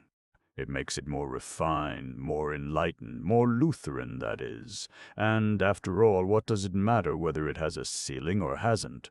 But do you know there's a damnable question involved in it? If there's no ceiling, there can be no hooks, and if there are no hooks, it all breaks down, which is unlikely again, for then there would be none to drag me down to hell, and if they don't drag me down, what justice is there in the world? Il faudrait les inventer, those hooks, on purpose for me alone, for if you only knew, Alyosha, what a blackguard I am. But there are no hooks there, said Alyosha, looking gently and seriously at his father. Yes, yes, only the shadows of hooks, I know. That's how a Frenchman described hell. J'ai vu l'ombre d'un cocher qui avec l'ombre d'une brosse frottaille l'ombre d'un carrosse. How do you know there are no hooks, darling? When you've lived with the monks, you'll sing a different tune. But go and get at the truth there, and then come and tell me. Anyway, it's easier going to the other world if one knows what there is there. Besides, it will be more seemly for you with the monks than here with me, with a drunken old man and young harlots. Though you're like an angel, nothing touches you, and I dare say nothing will touch you there. That's why I let you go, because I hope for that. You've got all your wits about you. You will burn and you will burn out. You will be healed and come back again, and I will wait for you. I feel that you're the only creature in the world who has not condemned me. My dear boy, I feel it, you know. I can't help feeling it. And he even began blubbering. He was sentimental. He was wicked and sentimental. Listen. I took the case of children only to make my case clearer.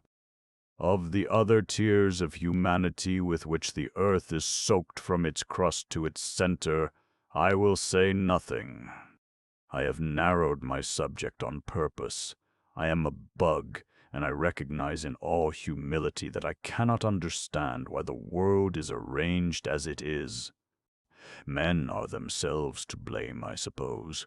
They were given paradise, they wanted freedom, and stole fire from heaven, though they knew they would become unhappy, so there is no need to pity them. With my pitiful earthly Euclidean understanding, all I know is that there is suffering, and that there are none guilty, that cause follows effect, simply and directly, that everything flows and finds its level. But that's only Euclidean nonsense. I know that, and I can't consent to live by it. What comfort is it to me that there are none guilty, and that cause follows effect simply and directly, and that I know it? I must have justice, or I will destroy myself.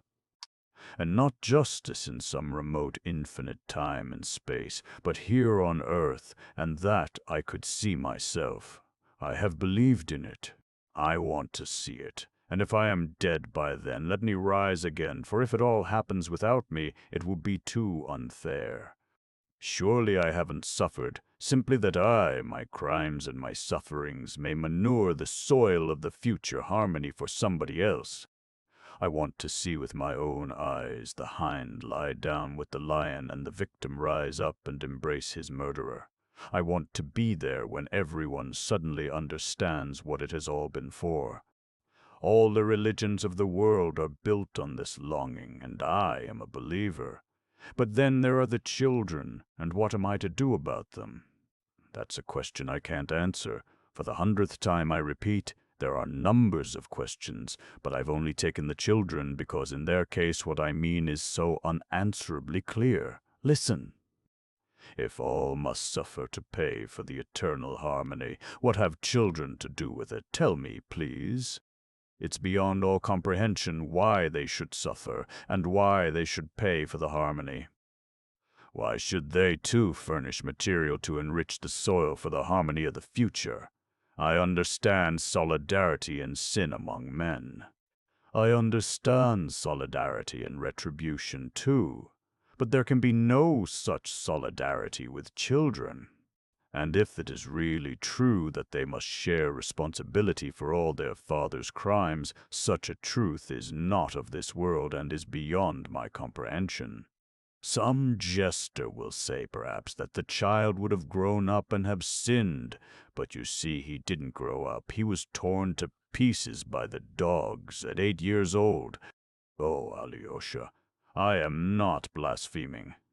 I understand, of course, what an upheaval of the universe it will be when everything in heaven and earth blends in one hymn of praise, and everything that lives and has lived cries aloud, "Thou art just, O Lord, for thy ways are revealed." When the mother embraces the fiend who threw her child to the dogs, and all three cry aloud with tears, "Thou art just, O Lord," then, of course, the crown of knowledge will be reached, and all will be reached, and all will be made clear. But what pulls me up here is that I can't accept that harmony, and while I am on earth, I make haste to take my own measures. You see, Alyosha, perhaps it really may happen that if I live to that moment, or rise again to see it, I too, perhaps, may cry aloud with the rest, looking at the mother embracing the child's torturer, "Thou art just, O Lord." But I don't want to cry aloud then. While there is still time, I hasten to protect myself, and so I renounce the higher harmony altogether. It's not worth the tears of that one tortured child who beat itself on the breast with its little fist and prayed in its stinking outhouse with its unexpiated tears to dear, kind God. It's not worth it, because those tears are unatoned for. They must be atoned for, or there can be no harmony. But how? How are you going to atone for them? Is it possible? By their being avenged? But what do I care for avenging them? What do I care for a hell for oppressors? What good can hell do, since those children have already been tortured? And what becomes of harmony if there is hell?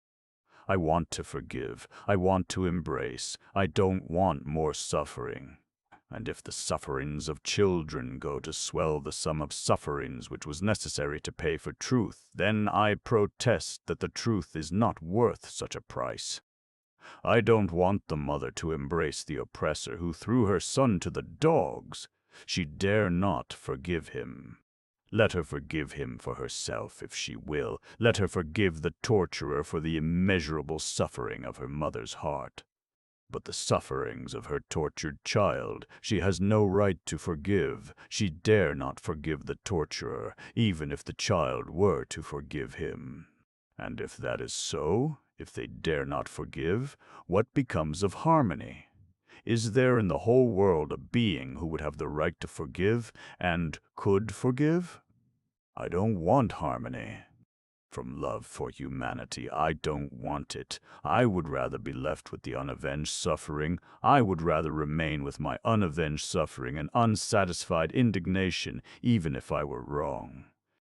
Besides, too high a price is asked for harmony. It's beyond our means to pay so much to enter on it. And so I hasten to give back my entrance ticket, and if I am an honest man, I am bound to give it back as soon as possible. And that I am doing. It's not God that I don't accept, Alyosha, only I most respectfully return him the ticket." "That's rebellion," murmured Alyosha, looking down. "Rebellion? I am sorry you call it that," said Ivan earnestly. "One can hardly live in rebellion, and I want to live. Tell me yourself, I challenge you. Answer. Imagine that you are creating a fabric of human destiny with the object of making men happy in the end, giving them peace and rest at last, but that it was essential and inevitable to torture to death only one tiny creature, that baby beating its breast with its fist, for instance, and to found that edifice on its unavenged tears. Would you consent to be the architect on those conditions? Tell me, and tell the truth." "No, I wouldn't consent," said Alyosha softly. "And can you admit the idea that men for whom you are building it would agree to accept their happiness on the foundation of the unexpiated blood of a little victim, and accepting it would remain happy forever?" No, I can't admit it. Brother, said Alyosha suddenly with flashing eyes, you said just now, is there a being in the whole world who would have the right to forgive and could forgive? But there is a being, and he can forgive everything all and for all because he gave his innocent blood for all and everything. You have forgotten him, and on him is built the edifice, and it is to him they cry aloud, Thou art just, O Lord, for thy ways are revealed. Ah, the one without sin and his blood. No, I have not forgotten him. On the contrary, I've been wondering all the time how it was you did not bring him in the fore, for usually all arguments on your side put him in the foreground. Do you know, Alyosha? Don't laugh. I made a poem about a year ago. If you can waste another 10 minutes on me, I'll tell it to you. You wrote a poem? Oh, no, I didn't write it, laughed Ivan, and I've never written 2 lines of poetry in my life. But I made up this poem in prose, and I remembered it. I was carried away when I made it up. You will be my listener? Smiled Ivan. Shall I tell it to you? I am all attention, said Alyosha. My poem is called The Grand Inquisitor. It's a ridiculous thing, but I want to tell it to you. His, and he is very keen on it. He didn't come to see me at away. He is awfully keen on it. He doesn't ask me, but orders me to escape. He doesn't doubt of my obeying him, though I showed him all my heart as I have to you, and told him about the hymn, too. He told me he'd arrange it. He's found out about everything. But of that later. He's simply set on it. It's all a matter of money. He'll pay 10,000 for escape and give me 20,000 for America. And he says we can arrange a magnificent escape for 10,000. And he told you on no account to tell me? Alyosha asked again. To tell no one, and especially not you, on no account to tell you. He is afraid, no doubt, that you'll stand before me as my conscience. Don't tell him I told you. Don't tell him for anything. You are right, Alyosha pronounced. It's impossible to decide anything before the trial is over. After the trial you'll decide of yourself. Then you'll find that new man in yourself, and he will decide. A new man or a Bernard who will decide, a la Bernard, for I believe I'm a contemptible Bernard myself, said Mitya with a bitter grin. But, brother, have you no hope, then, of being acquitted? Mitya shrugged his shoulders nervously and shook his head. Alyosha, darling, it's time you were going, he said with a sudden haste. There's the superintendent shouting in the yard. He'll be here directly. We are late. It's irregular. Embrace me quickly. Kiss me. Sign me with the cross, darling, for the cross I have to bear tomorrow. They embraced and kissed. Ivan, said Mitya suddenly, suggests my escaping, but, of course, he believes I did it. A mournful smile came onto his lips. Have you asked him whether he believes it? Asked Alyosha. No, I haven't. I wanted to, but I couldn't. I hadn't the courage, but I saw it from his eyes. Well, goodbye. Once more they kissed hurriedly, and Alyosha was just going out when Mitya suddenly called him back. Stand facing me. That's right. And again he seized Alyosha, putting both hands on his shoulders. His face became suddenly quite pale, so that it was dreadfully apparent even through the gathering darkness. His lips twitched, his eyes fastened upon Alyosha. Alyosha, tell me the whole truth as you would before God. Do you believe I did it? Do you in yourself believe it? The whole truth, don't lie, he cried desperately. Everything seemed heaving before Alyosha, and he felt something like a stab at his heart. Hush, what do you mean? He faltered helplessly. The whole truth, the whole, don't lie, repeated Mitya. I've never for one instant believed that you were the murderer, broke in a shaking voice from Alyosha's breast, and he raised his right hand in the air, as though calling God to witness his words. Mitya's whole face was lighted up with bliss. Thank you, he articulated slowly, as though letting a sigh escape him after fainting. Now you have given me new life. Would you believe it? Till this moment I've been afraid to ask you. You, even you. Well, go. You've given me strength for tomorrow. God bless you. Come, go along. Love, Ivan," was Mitya's last word. Alyosha went out in tears. Such distrustfulness in Mitya, such lack of confidence even to him, to Alyosha. All this suddenly opened before Alyosha, an unsuspected depth of hopeless grief and despair in the soul of his unhappy brother. Intense, infinite compassion overwhelmed him instantly. There was a poignant ache in his torn heart. "Love, Ivan!" He suddenly recalled Mitya's words, and he was going to Ivan. He badly wanted to see Ivan all day. He was as much worried about Ivan as about Mitya, and more than ever now. Chapter 5. Elders. Some of my readers may imagine that my young man was a sickly, ecstatic, poorly developed creature, a pale, consumptive dreamer. On the contrary, Alyosha was at this time a well-grown, reed-cheeked, clear-eyed lad of 19, radiant with health. He was very handsome, too, graceful, moderately tall, with hair of a dark brown, with a regular, rather long, oval-shaped face, and wide-set, dark gray, shining eyes. He was very thoughtful, and apparently very serene. I shall be told, perhaps, that red cheeks are not incompatible with fanaticism and mysticism, but I fancy that Alyosha was more of a realist than anyone. Oh! No doubt in the monastery he fully believed in miracles, but, to my thinking, miracles are never a stumbling block to the realist. It is not miracles that dispose realists to belief. The genuine realist, if he is an unbeliever, will always find strength and ability to disbelieve in the miraculous, and if he is confronted with a miracle as an irrefutable fact, he would rather disbelieve his own senses than admit the fact.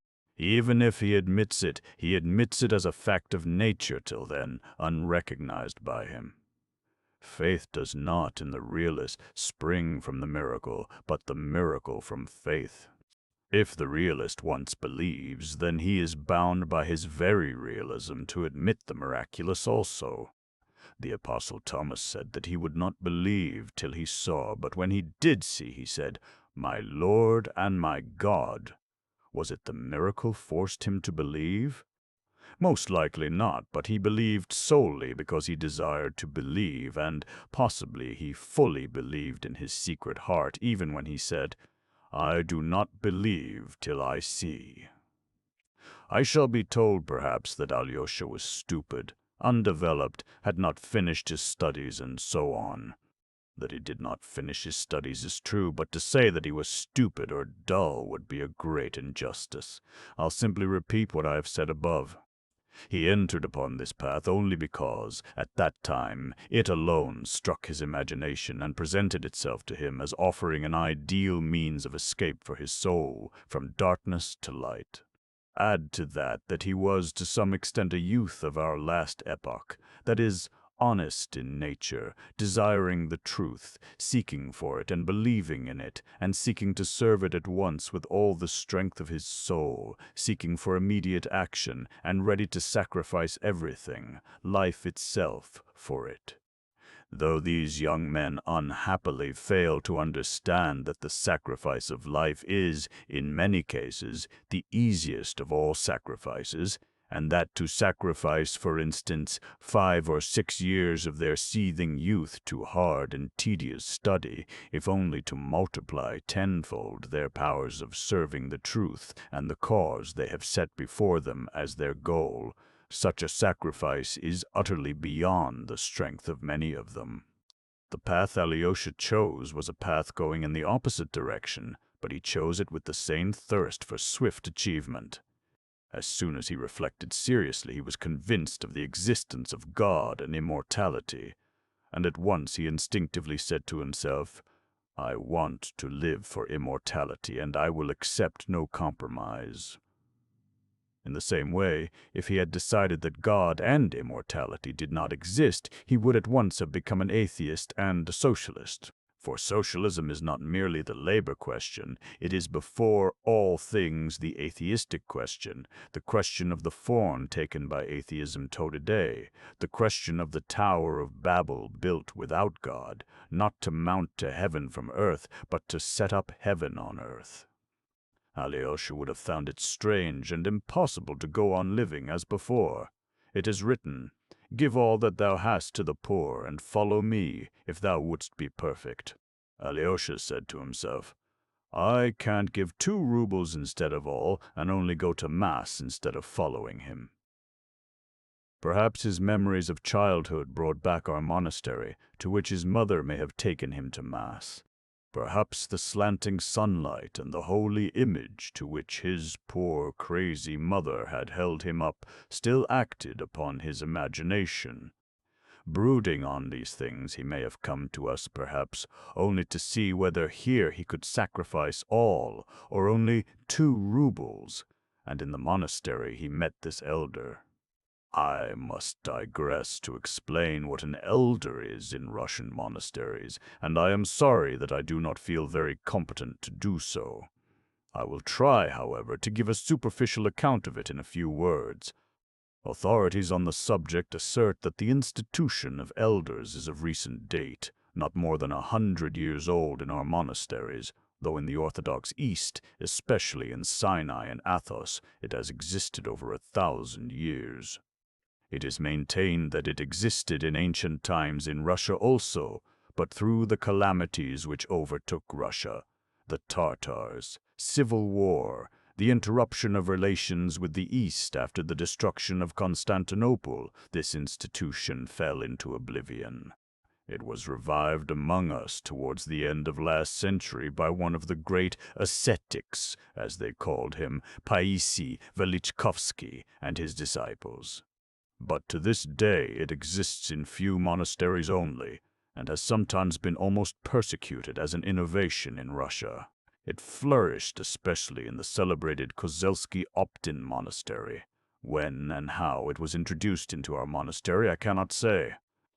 There had already been 3 such elders, and Zosima was the last of them. But he was almost dying of weakness and disease, and they had no one to take his place. The question for our monastery was an important one, for it had not been distinguished by anything in particular till then. They had neither relics of saints, nor wonder-working icons, nor glorious traditions, nor historical exploits. It had flourished and been glorious all over Russia through its elders, to see and hear whom pilgrims had flocked for thousands of miles from all parts. What was such an elder? An elder was one who took your soul, your will, into his soul and his will. When you choose an elder, you renounce your own will and yield it to him in complete submission, complete self-abnegation. This novitiate, this terrible school of abnegation, is undertaken voluntarily in the hope of self-conquest, of self-mastery, in order, after a life of obedience, to attain perfect freedom, that is, from self, to escape the lot of those who have lived their whole life without finding their true selves in themselves. This institution of elders is not founded on theory, but was established in the East from the practice of 1,000 years. The obligations due to an elder are not the ordinary obedience which has always existed in our Russian monasteries. The obligation involves confession to the elder by all who have submitted themselves to him and to the indissoluble bond between him and them. The story is told, for instance, that in the early days of Christianity, one such novice, failing to fulfill some command laid upon him by his elder, left his monastery in Syria and went to Egypt. There, after great exploits, he was found worthy at last to suffer torture and a martyr's death for the faith. When the church, regarding him as a saint, was burying him suddenly at the deacon's exhortation, "Depart, all ye unbaptized," the coffin containing the martyr's body left its place and was cast forth from the church, and this took place 3 times. and only at last they learnt that this holy man had broken his vow of obedience and left his elder, and, therefore, could not be forgiven without the elder's absolution in spite of his great deeds. Only after this could the funeral take place. This, of course, is only an old legend, but here is a recent instance. A monk was suddenly commanded by his elder to quit Athos, which he loved as a sacred place and a haven of refuge, and to go first to Jerusalem to do homage to the holy places, and then to go to the north to Siberia. There is the place for thee, and not here. The monk, overwhelmed with sorrow, went to the ecumenical patriarch at Constantinople and besought him to release him from his obedience. But the patriarch replied that not only was he unable to release him, but there was not and could not be on earth a power which could release him, except the elder who had himself laid that duty upon him. In this way the elders are endowed in certain cases with unbounded and inexplicable authority. That is why in many of our monasteries the institution was at first resisted almost to persecution. Meantime, the elders immediately began to be highly esteemed among the people. Masses of the ignorant people as well as men of distinction flocked, for instance, to the elders of our monastery to confess their doubts, their sins, and their sufferings, and ask for counsel and admonition. Seeing this, the opponents of the elders declared that the sacrament of confession was being arbitrarily and frivolously degraded, though the continual opening of the heart to the elder by the monk or the layman had nothing of the character of the sacrament. In the end, however, the institution of elders has been retained and is becoming established in Russian monasteries. It is true, perhaps, that this instrument, which had stood the test of 1,000 years for the moral regeneration of a man from slavery to freedom and to moral perfectibility, may be a two-edged weapon, and it may lead some not to humility and complete self-control, but to the most satanic pride, that is, to bondage and not to freedom. The elder Zosima was 65. He came of a family of landowners, had been in the army in early youth, and served in the Caucasus as an officer. He had, no doubt, impressed Alyosha by some peculiar quality of his soul. Alyosha lived in the cell of the elder, who was very fond of him and let him wait upon him. It must be noted that Alyosha was bound by no obligation and could go where he pleased and be absent for whole days. Though he wore the monastic dress, it was voluntarily, not to be different from others. No doubt he liked to do so. Possibly his youthful imagination was deeply stirred by the power and fame of his elder. It was said that so many people had for years past come to confess their sins to Father Zosima and to entreat him for words of advice and healing, that he had acquired the keenest intuition and could tell from an unknown face what a newcomer wanted and what was the suffering on his conscience. He sometimes astounded and almost alarmed his visitors by his knowledge of their secrets before they had spoken a word. Alyosha noticed that many, almost all, went in to the elder for the happy faces. Alyosha was particularly struck by the fact that Father Zosima was not at all stern. On the contrary, he was always almost gay. The monks used to say that he was more drawn to those who were more sinful, and the greater the sinner, the more he loved him. There were, no doubt, up to the end of his life among the monks some who hated and envied him, but they were few in number and they were silent, though among them were some of great dignity in the monastery. One, for instance, of the older monks distinguished for his strict keeping of fasts and vows of silence. But the majority were on Father Zosima's side, and very many of them loved him with all their hearts, warmly and sincerely. Some were almost fanatically devoted to him and declared, though not quite aloud, that he was a saint, that there could be no doubt of it, and, seeing that his end was near, they anticipated miracles and great glory to the monastery in the immediate future from his relics. Alyosha had unquestioning faith in the miraculous power of the elder, just as he had unquestioning faith in the story of the coffin that flew out of the church. He saw many who came with sick children or relatives and besought the elder to lay hands on them and to pray over them, return shortly after, some the next day, and, falling in tears at the elder's feet, thank him for healing their sick. Whether they had really been healed or were simply better in the natural course of the disease was a question which did not exist for Alyosha, for he fully believed in the spiritual power of his teacher and rejoiced in his fame, in his glory, as though it were his own triumph. His heart throbbed, and he beamed, as it were, all over when the elder came out to the gates of the hermitage, into the waiting crowd of pilgrims of the humbler class, who had flocked from all parts of Russia on purpose to see the elder and obtain his blessing. They fell down before him, wept, kissed his feet, kissed the earth on which he stood, and wailed while the women held up their children to him and brought him the sick possessed with devils. The elder spoke to them, read a brief prayer over them, blessed them, and dismissed them. Of late he had become so weak through attacks of illness that he was sometimes unable to leave his cell, and the pilgrims waited for him to come out for several days. Alyosha did not wonder why they loved him so, why they fell down before him and wept with emotion merely at seeing his face. Oh! He understood that for the humble soul of the Russian peasant, worn out by grief and toil, and still more by the everlasting injustice and everlasting sin, his own and the world's, it was the greatest need and comfort to find someone or something holy to fall down before and worship. Among us there is sin, injustice, and temptation, but yet, somewhere on earth there is someone holy and exalted. He has the truth, he knows the truth, so it is not dead upon the earth, so it will come one day to us too and rule over all the earth according to the promise. Alyosha knew that this was just how the people felt, and even reasoned. He understood it, but that the elder Zosima was this saint and custodian of God's truth.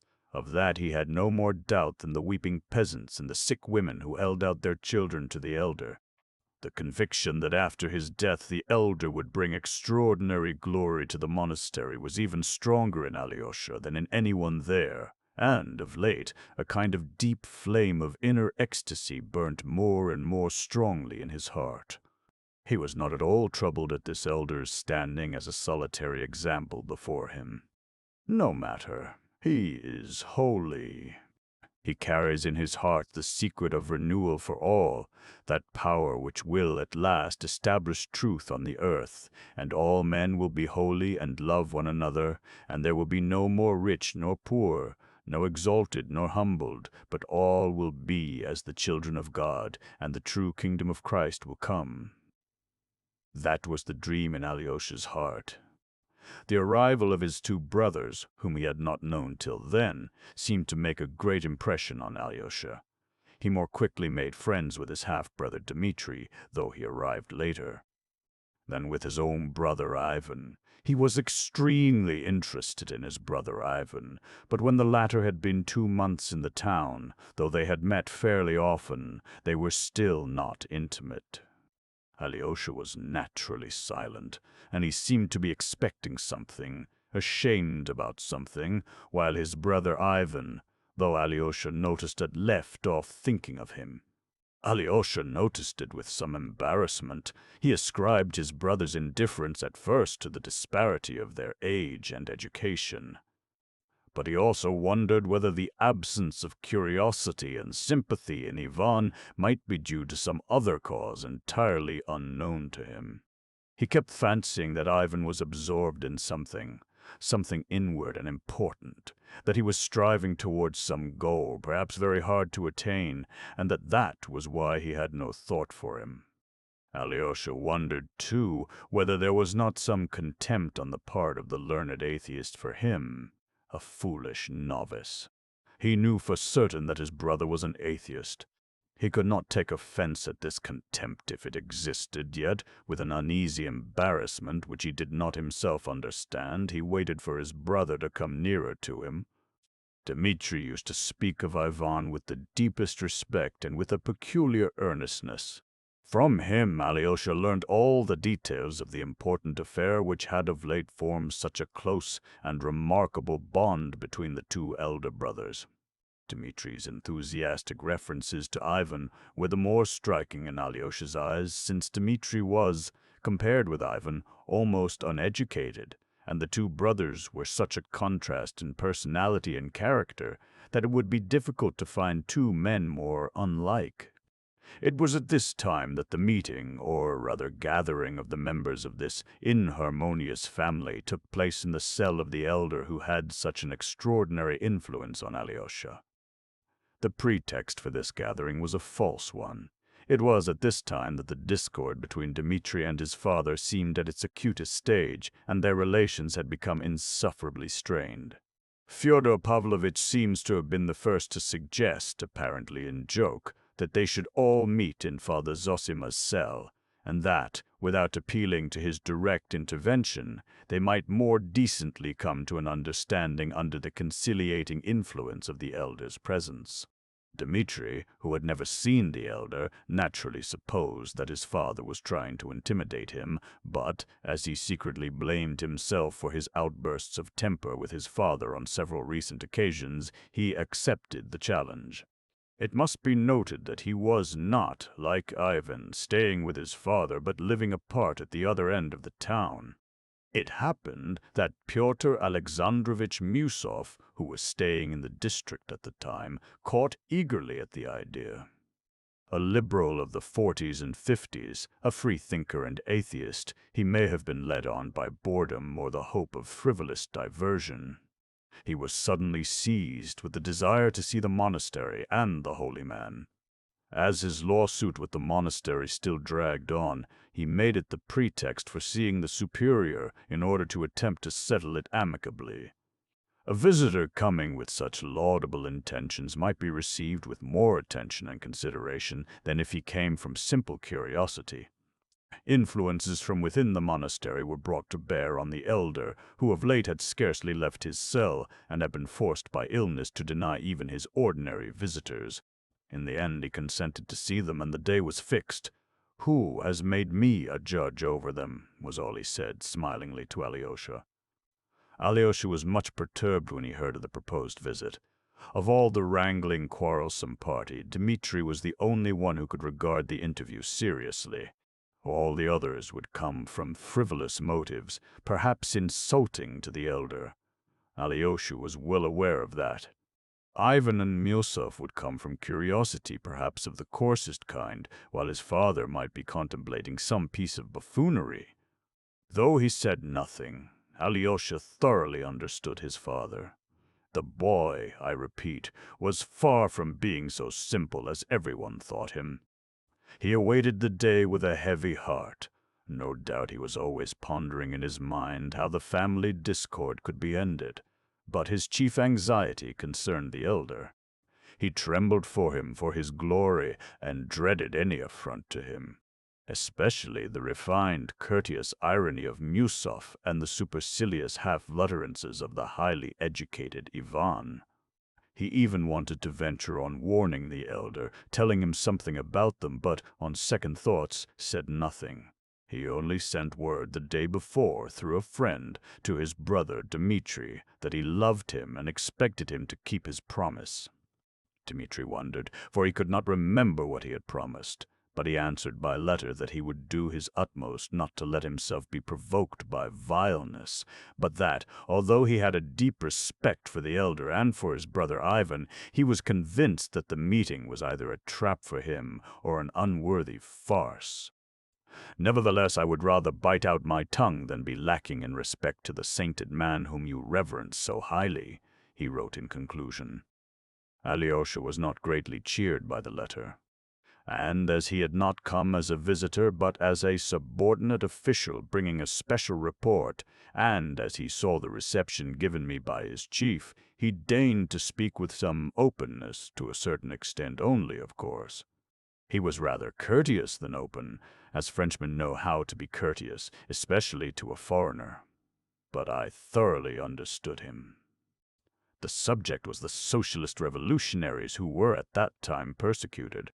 I will quote only one most curious remark dropped by this person. "We are not particularly afraid," said he, "of all these socialists, anarchists, infidels, and revolutionists. We keep watch on them and know all their goings-on. But there are a few peculiar men among them who believe in God and are Christians, but at the same time are socialists. These are the people we are most afraid of. They are dreadful people. The socialist who is a Christian is more to be dreaded than a socialist who is an atheist." The words struck me at the time, and now they have suddenly come back to me here, gentlemen. "You apply them to us, and look upon us as socialists?" Father Passy asked directly, without beating about the bush. But before Pyotr Alexandrovitch could think what to answer, the door opened, and the guest, so long expected, Dmitri Fyodorovitch, came in. They had, in fact, given up expecting him, and his sudden appearance caused some surprise for a moment. "I somehow fancied all at once," Alyosha went on, as though he had not heard Lise, "that she loved Ivan, and so I said that stupid thing. What will happen now?" "To whom? To whom?" cried Lise. "Mamma, you really want to be the death of me. I ask you, and you don't answer." At the moment the maid ran in. "Katerina Ivanovna is ill. She is crying, struggling, hysterics." "What is the matter?" cried Lise in a tone of real anxiety. "Mamma, I shall be having hysterics, and not she." "Lise, for mercy's sake, don't scream, don't persecute me. At your age one can't know everything that grown-up people know. I'll come and tell you everything you ought to know. Oh, mercy on us." I am coming. Hysterics is a good sign, Alexei Fyodorovitch. It's an excellent thing that she is hysterical. That's just as it ought to be. In such cases I am always against the woman, against all these feminine tears and hysterics. Run and say, Yuria, that I'll fly to her. As for Ivan Fyodorovitch's going away like that, it's her own fault, but he won't go away. Lise, for mercy's sake, don't scream. Oh, yes, you are not screaming. It's I am screaming. Forgive your mamma, but I am delighted. Did you notice, Alexei Fyodorovitch, how young Ivan Fyodorovitch was just now when he went out, when he said all that and went out? I thought he was so learned, such a savant, and all of a sudden he behaved so warmly, openly, and youthfully, with such youthful inexperience, and it was all so fine, like you, and the way he repeated that German verse, it was just like you. But I must fly. Alexei Fyodorovitch, make haste to carry out her commission, and then make haste back. Lise, do you want anything now? For mercy's sake, don't keep Alexei Fyodorovitch a minute. He will come back to you at once." Madame Holikov at last ran off. Before leaving, Alyosha would have opened the door to see Lise. "On no account!" cried Lise. "On no account now!" "Speak through the door. How have you come to be an angel? That's the only thing I want to know." "For an awful piece of stupidity, Lise." "Goodbye. Don't dare to go away like that." Lise was beginning. "Lise, I have a real sorrow. I'll be back directly, but I have a great, great sorrow." And he ran out of the room.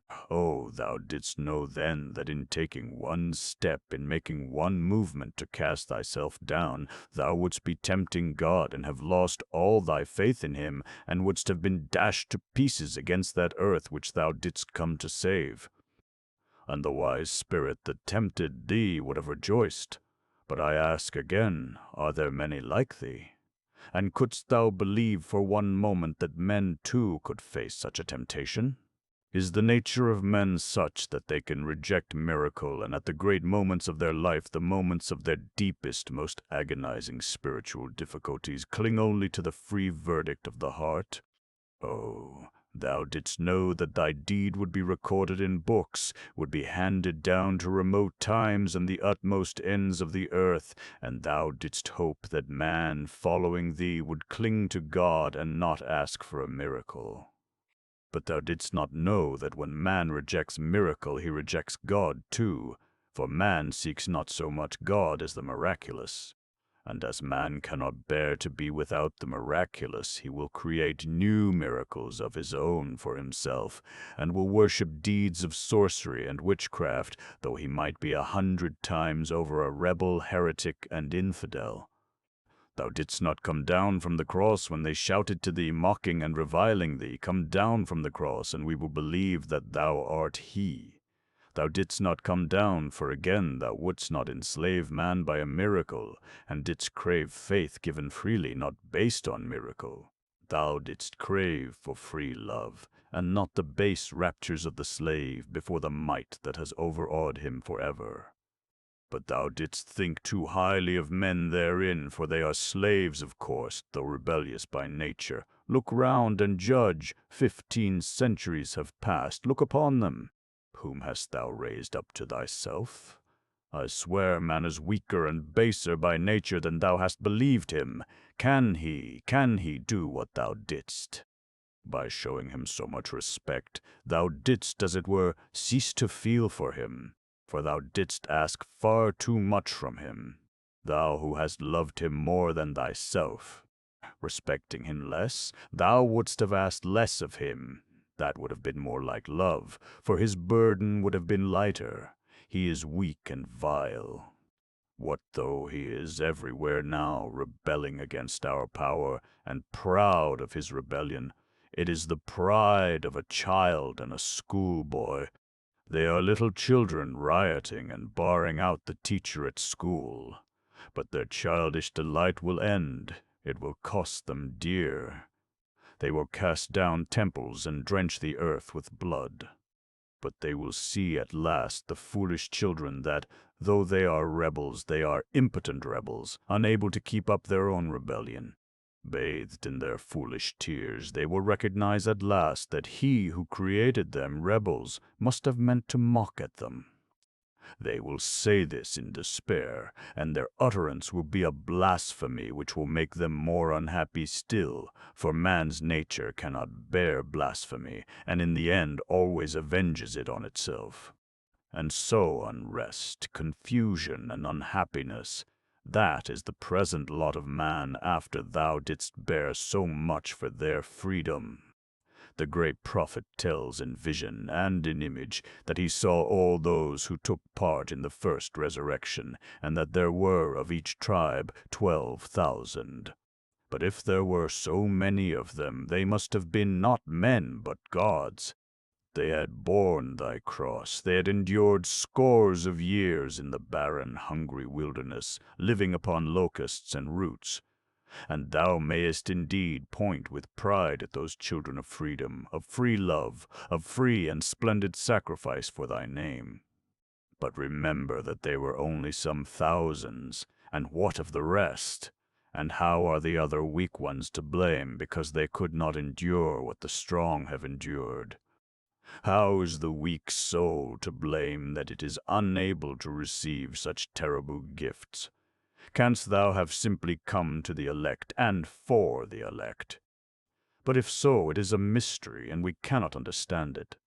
And if it is a mystery, we too have a right to preach a mystery, and to teach them that it's not the free judgment of their hearts, not love that matters, but a mystery which they must follow blindly, even against their conscience.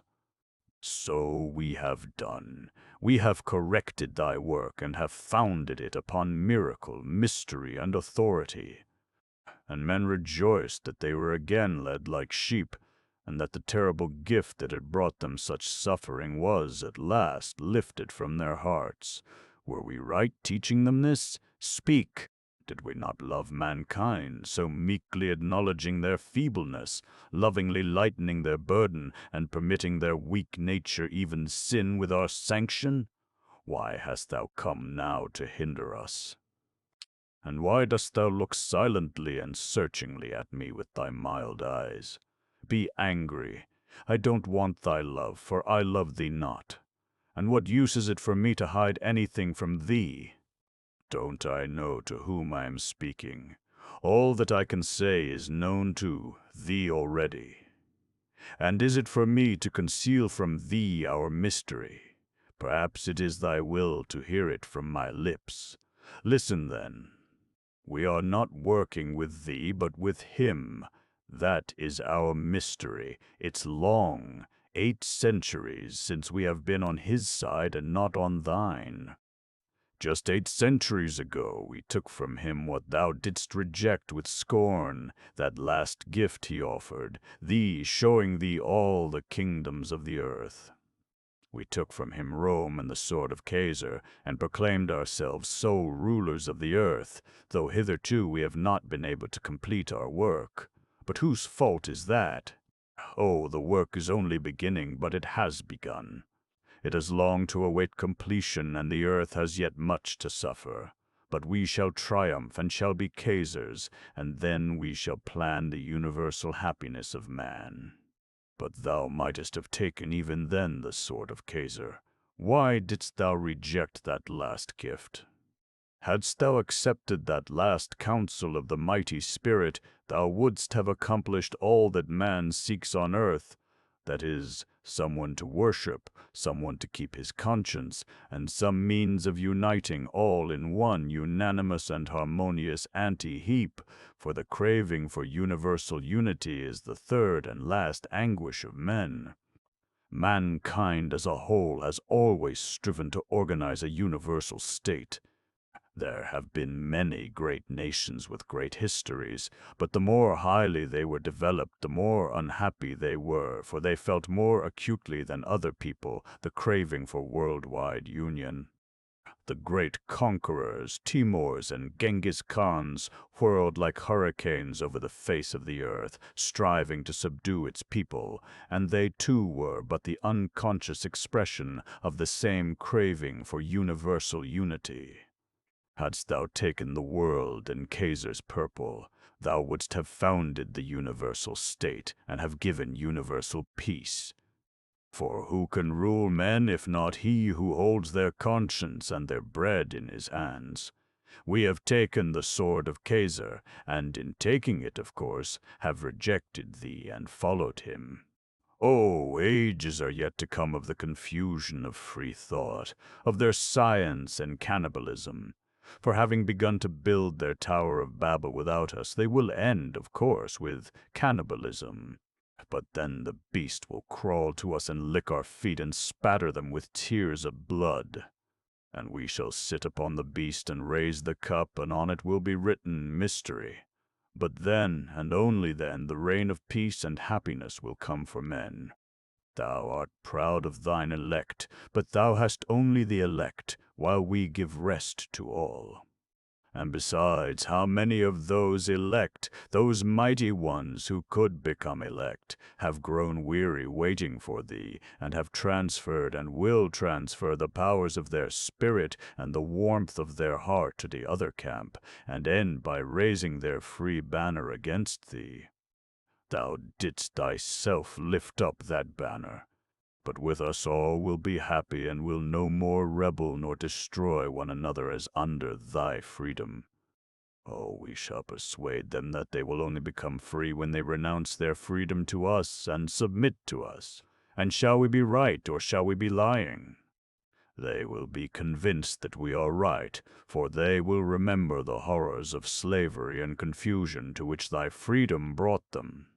Freedom, free thought, and science will lead them into such straits, and will bring them face to face with such marvels and insoluble mysteries, that some of them, the fierce and rebellious, will destroy themselves. Others, rebellious but weak, will destroy one another, while the rest, weak and unhappy, will crawl fawning to our feet and whine to us. Yes, you were right. You alone possess his mystery, and we come back to you. Save us from ourselves.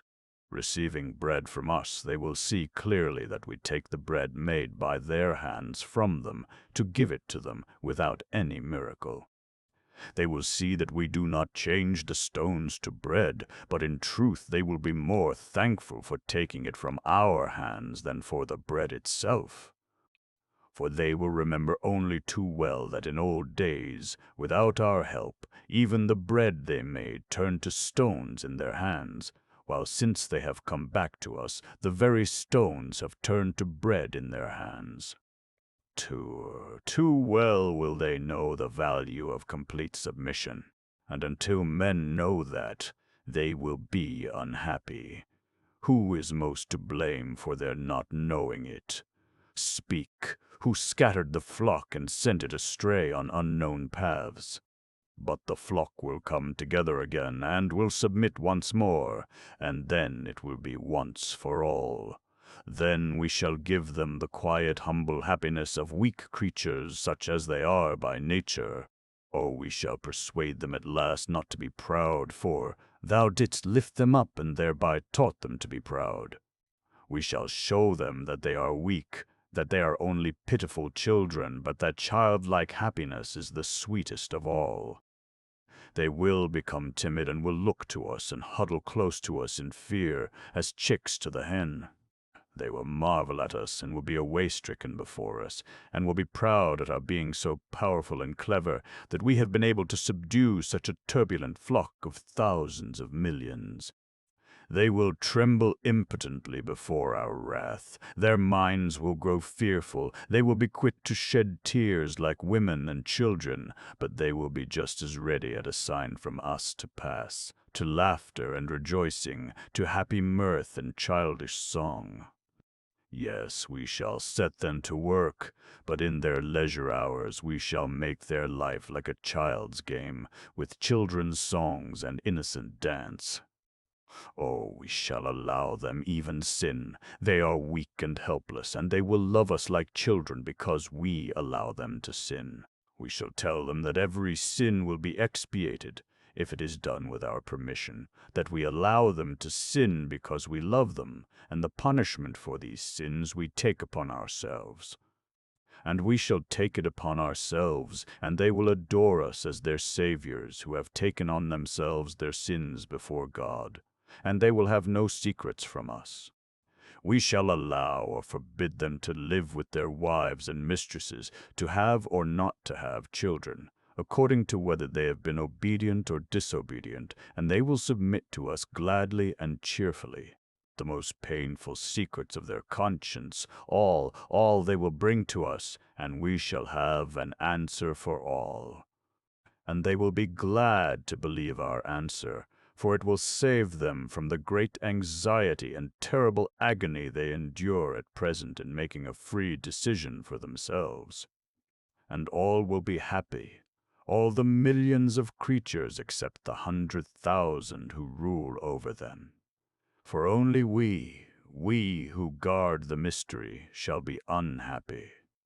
There will be thousands of millions of happy babes, and 100,000 sufferers who have taken upon themselves the curse of the knowledge of good and evil. Peacefully they will die, peacefully they will expire in thy name, and beyond the grave they will find nothing but death. But we shall keep the secret, and for their happiness we shall allure them with the reward of heaven and eternity. Though if there were anything in the other world, it certainly would not be for such as they. It is prophesied that thou wilt come again in victory. Thou wilt come with thy chosen, the proud and strong, but we will say that they have only saved themselves, but we have saved all. We are told that the harlot who sits upon the beast and holds in her hands the mystery shall be put to shame, that the weak will rise up again, and will rend her royal purple, and will strip naked her loathsome body. But then I will stand up and point out to thee the 1,000 millions of happy children who have known no sin, and we who have taken their sins upon us for their happiness will stand up before thee and say, Judge us if thou canst and darest. Know that I fear thee not. Know that I, too, have been in the wilderness. I, too, have lived on roots and locusts. I, too, prized the freedom with which thou hast blessed men. And I, too, was striving to stand among thy elect, among the strong and powerful, thirsting to make up the number. But I awakened and would not serve madness. I turned back and joined the ranks of those who have corrected thy work. I left the proud and went back to the humble for the happiness of the humble. What I say to thee will come to pass, and our dominion will be built up. I repeat, tomorrow thou shalt see that obedient flock who at a sign from me will hasten to heap up the hot cinders about the pile on which I shall burn thee for coming to hinder us. For if anyone has ever deserved our fires, it is thou. Tomorrow I shall burn thee, Dixie. Ivan stopped. He was carried away as he talked and spoke with excitement. When he had finished, he suddenly smiled. Alyosha had listened in silence. Towards the end, he was greatly moved and seemed several times on the point of interrupting, but restrained himself. Now his words came with a rush. "But that's absurd," he cried, flushing. "Your poem is in praise of Jesus, not in blame of him, as you meant it to be. And who will believe you about freedom? Is that the way to understand it?" "That's not the idea of it in the Orthodox Church. That's Rome, and not even the whole of Rome. It's false. Those are the worst of the Catholics, the Inquisitors, the Jesuits. And there could not be such a fantastic creature as your Inquisitor. What are these sins of mankind they take on themselves? Who are these keepers of the mystery who have taken some curse upon themselves for the happiness of mankind? When have they been seen? We know the Jesuits, they are spoken ill of, but surely they are not what you describe. They are not that at all, not at all. They are simply the Romish army for the earthly sovereignty of the world in the future, with the pontiff of Rome for emperor. That's their ideal, but there's no sort of mystery or lofty melancholy about it. It's simple lust of power, of filthy earthly gain, of domination. Something like a universal serfdom with them as masters. That's all they stand for. They don't even believe in God, perhaps. You're suffering. Inquisitor is a mere fantasy." "Stay, stay," laughed Ivan. "How hot you are. A fantasy, you say? Let it be so. Of course it's a fantasy. But allow me to say, do you really think that the Roman Catholic movement of the last centuries is actually nothing but the lust of power, of filthy earthly gain? Is that Father Paozi's teaching? No, no, on the contrary, Father Bassi did once say something rather the same as you. But of course it's not the same, not a bit the same," Alyosha hastily corrected himself. "A precious admission, in spite of your not a bit the same. I ask you why your Jesuits and Inquisitors have united simply for vile material gain? Why can there not be among them one martyr oppressed by great sorrow and loving humanity? You see, only suppose that there was one such man among all those who desire nothing but filthy material gain. If there's only one like my old Inquisitor, who had himself eaten roots in the desert and made frenzied efforts to subdue his flesh to make himself free and perfect. But yet all his life he loved humanity, and suddenly his eyes were opened, and he saw that it is no great moral blessedness to attain perfection and freedom, if at the same time one gains the conviction that millions of God's creatures have been created as a mockery, that they will never be capable of using their freedom, that these poor rebels can never turn into giants to complete the tower, that it was not for such geese that the great idealist dreamt his dream of harmony. Seeing all that, he turned back and joined the clever people. Surely that could have happened." "Joined whom? What clever people?" cried Alyosha, completely carried away. "They have no such great cleverness and no mysteries and secrets. Perhaps nothing but atheism, that's all their secret. Your Inquisitor does not believe in God, that's his secret. What if it is so? At last you have guessed it. It's perfectly true. It's true that that's the whole secret. But isn't that suffering? At least for a man like that, who has wasted his whole life in the desert and yet could not shake off his incurable love of humanity. In his old age he reached the clear conviction that nothing but the advice of the great dread spirit could build up any tolerable sort of life for the feeble, unruly, incomplete, empirical creatures created in jest. And so, convinced of this, he sees that he must follow the counsel of the wise spirit, the dread spirit of death and destruction, and therefore accept lying and deception, and lead men consciously to death and destruction, and yet deceive them all the way so that they may not notice where they are being led, that the poor blind creatures may at least on the way think themselves happy. And note, the deception is in the name of him in whose ideal the old man had so fervently believed all his life long. Is not that tragic? And if only one such stood at the head of the whole army filled with the lust of power only for the sake of filthy gain, would not one such be enough to make a tragedy? More than that, one such standing at the head is enough to create the actual leading idea of the Roman Church with all its armies and Jesuits, its highest idea. I tell you frankly that I firmly believe that there has always been such a man among those who stood at the head of the movement. Who knows, there may have been some such even among the Roman popes.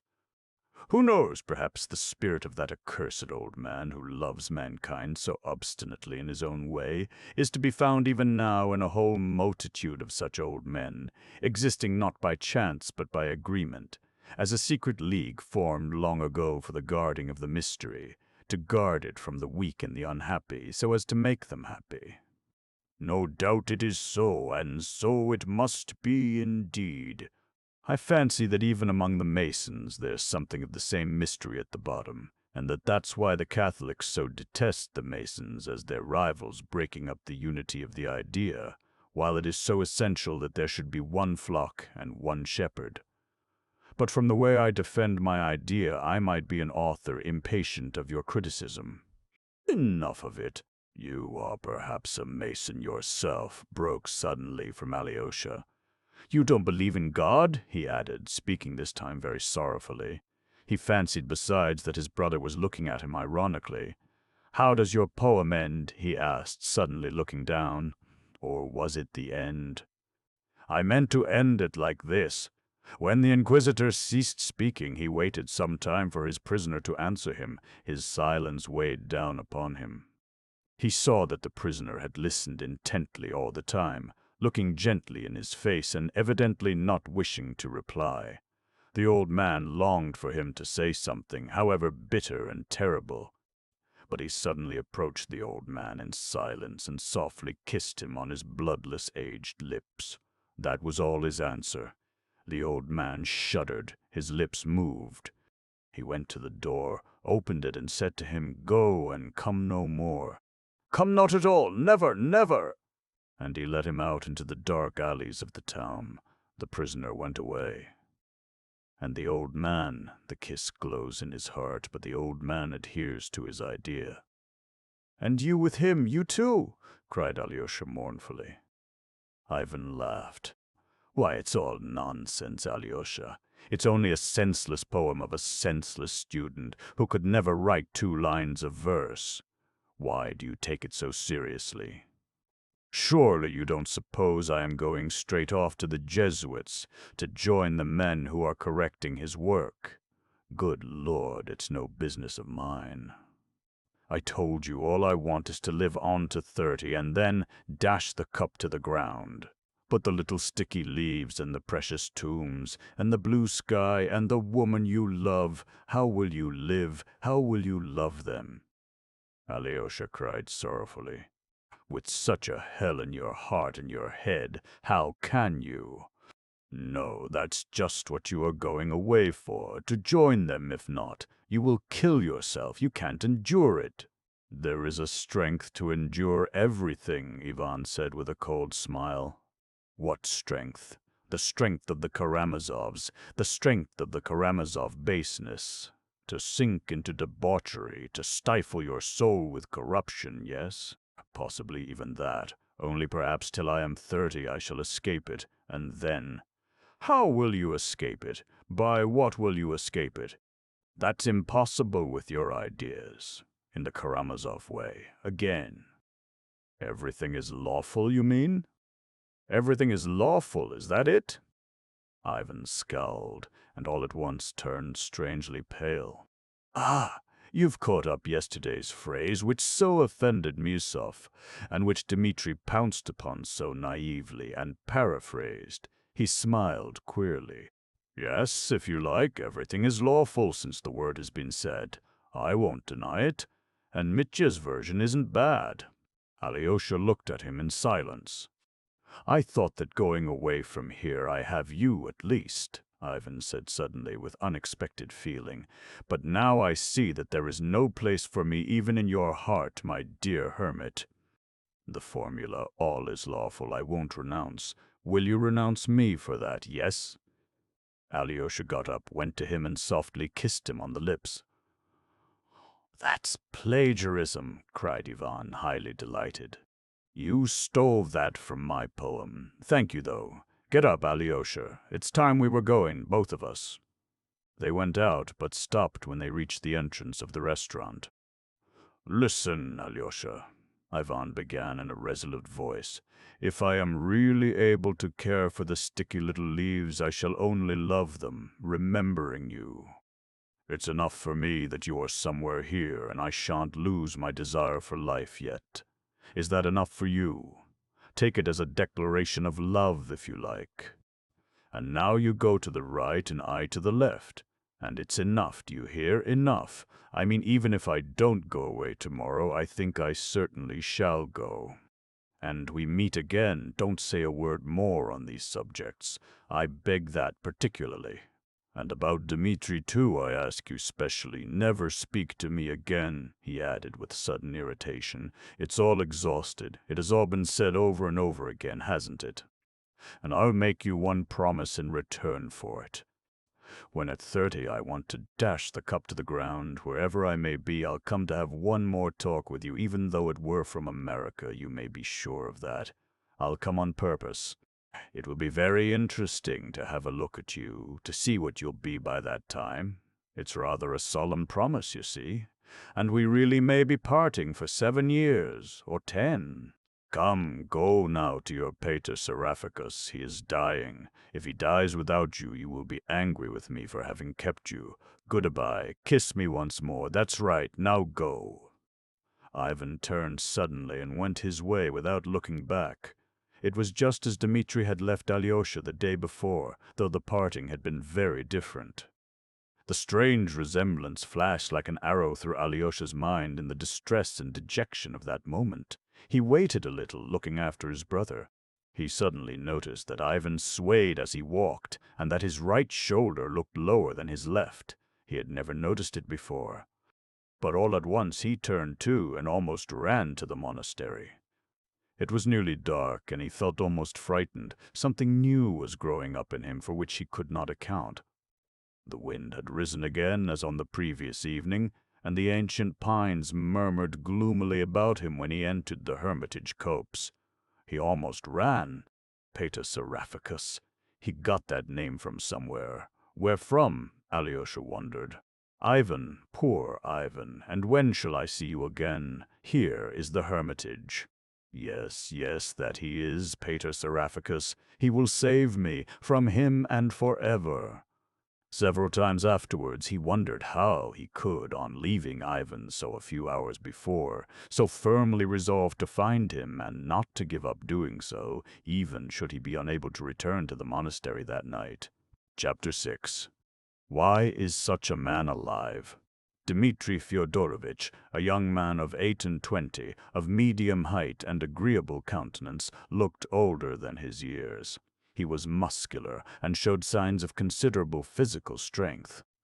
Yet there was something not healthy in his face. It was rather thin, his cheeks were hollow, and there was an unhealthy sallowness in their color.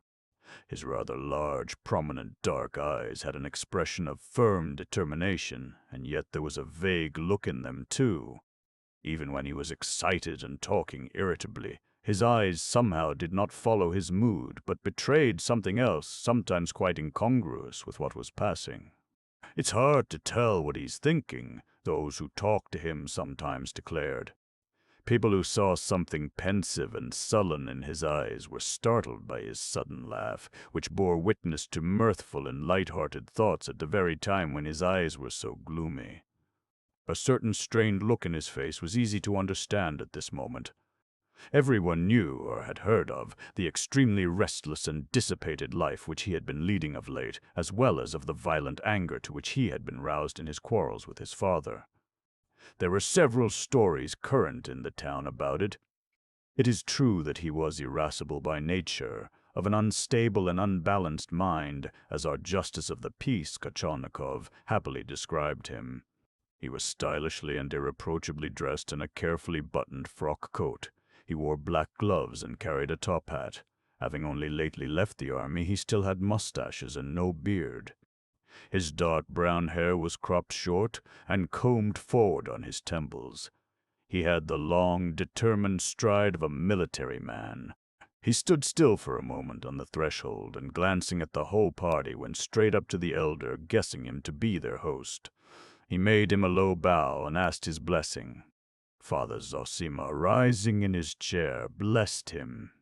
Dmitri kissed his hand respectfully, and with intense feeling, almost anger, he said, "Be so generous as to forgive me for having kept you waiting so long, but Smerdyakov, the valet sent me by my father, in reply to my inquiries, told me twice over that the appointment was for one. Now I suddenly learn."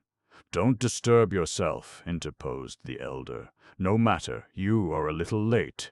It's of no consequence. I'm extremely obliged to you, and expected no less from your goodness."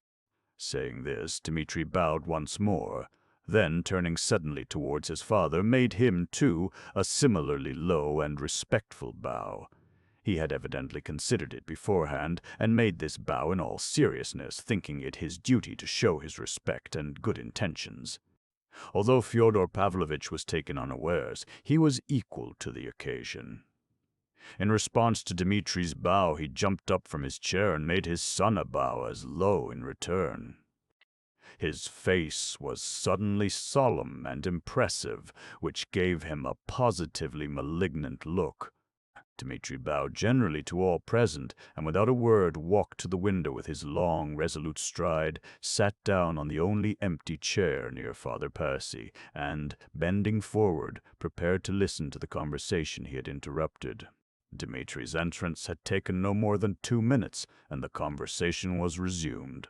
But this time Miusov thought it unnecessary to reply to Father Percy's persistent and almost irritable question. "Allow me to withdraw from this discussion," he observed with a certain well-bred nonchalance. "It's a subtle question, too. Here Ivan Fyodorovitch is smiling at us.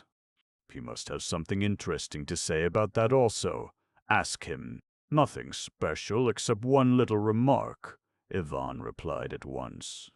"European liberals in general, and even our liberal dilettanti, often mix up the final results of socialism with those of Christianity. This wild notion is, of course, a characteristic feature. But it's not only liberals and dilettanti who mix up socialism and Christianity, but, in many cases, it appears, the police, the foreign police, of course, do the same." "Your Paris anecdote is rather to the point, Pyotr Alexandrovitch." "I ask your permission to drop this subject altogether," Misov repeated.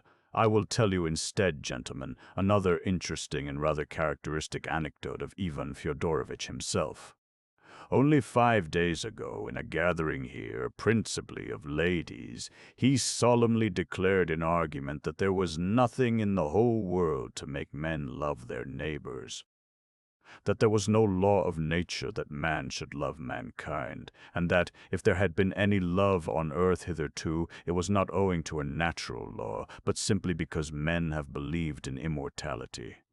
Ivan Fyodorovitch added in parenthesis that the whole natural law lies in that faith, and that if you were to destroy in mankind the belief in immortality, not only love, but every living force maintaining the life of the world would at once be dried up.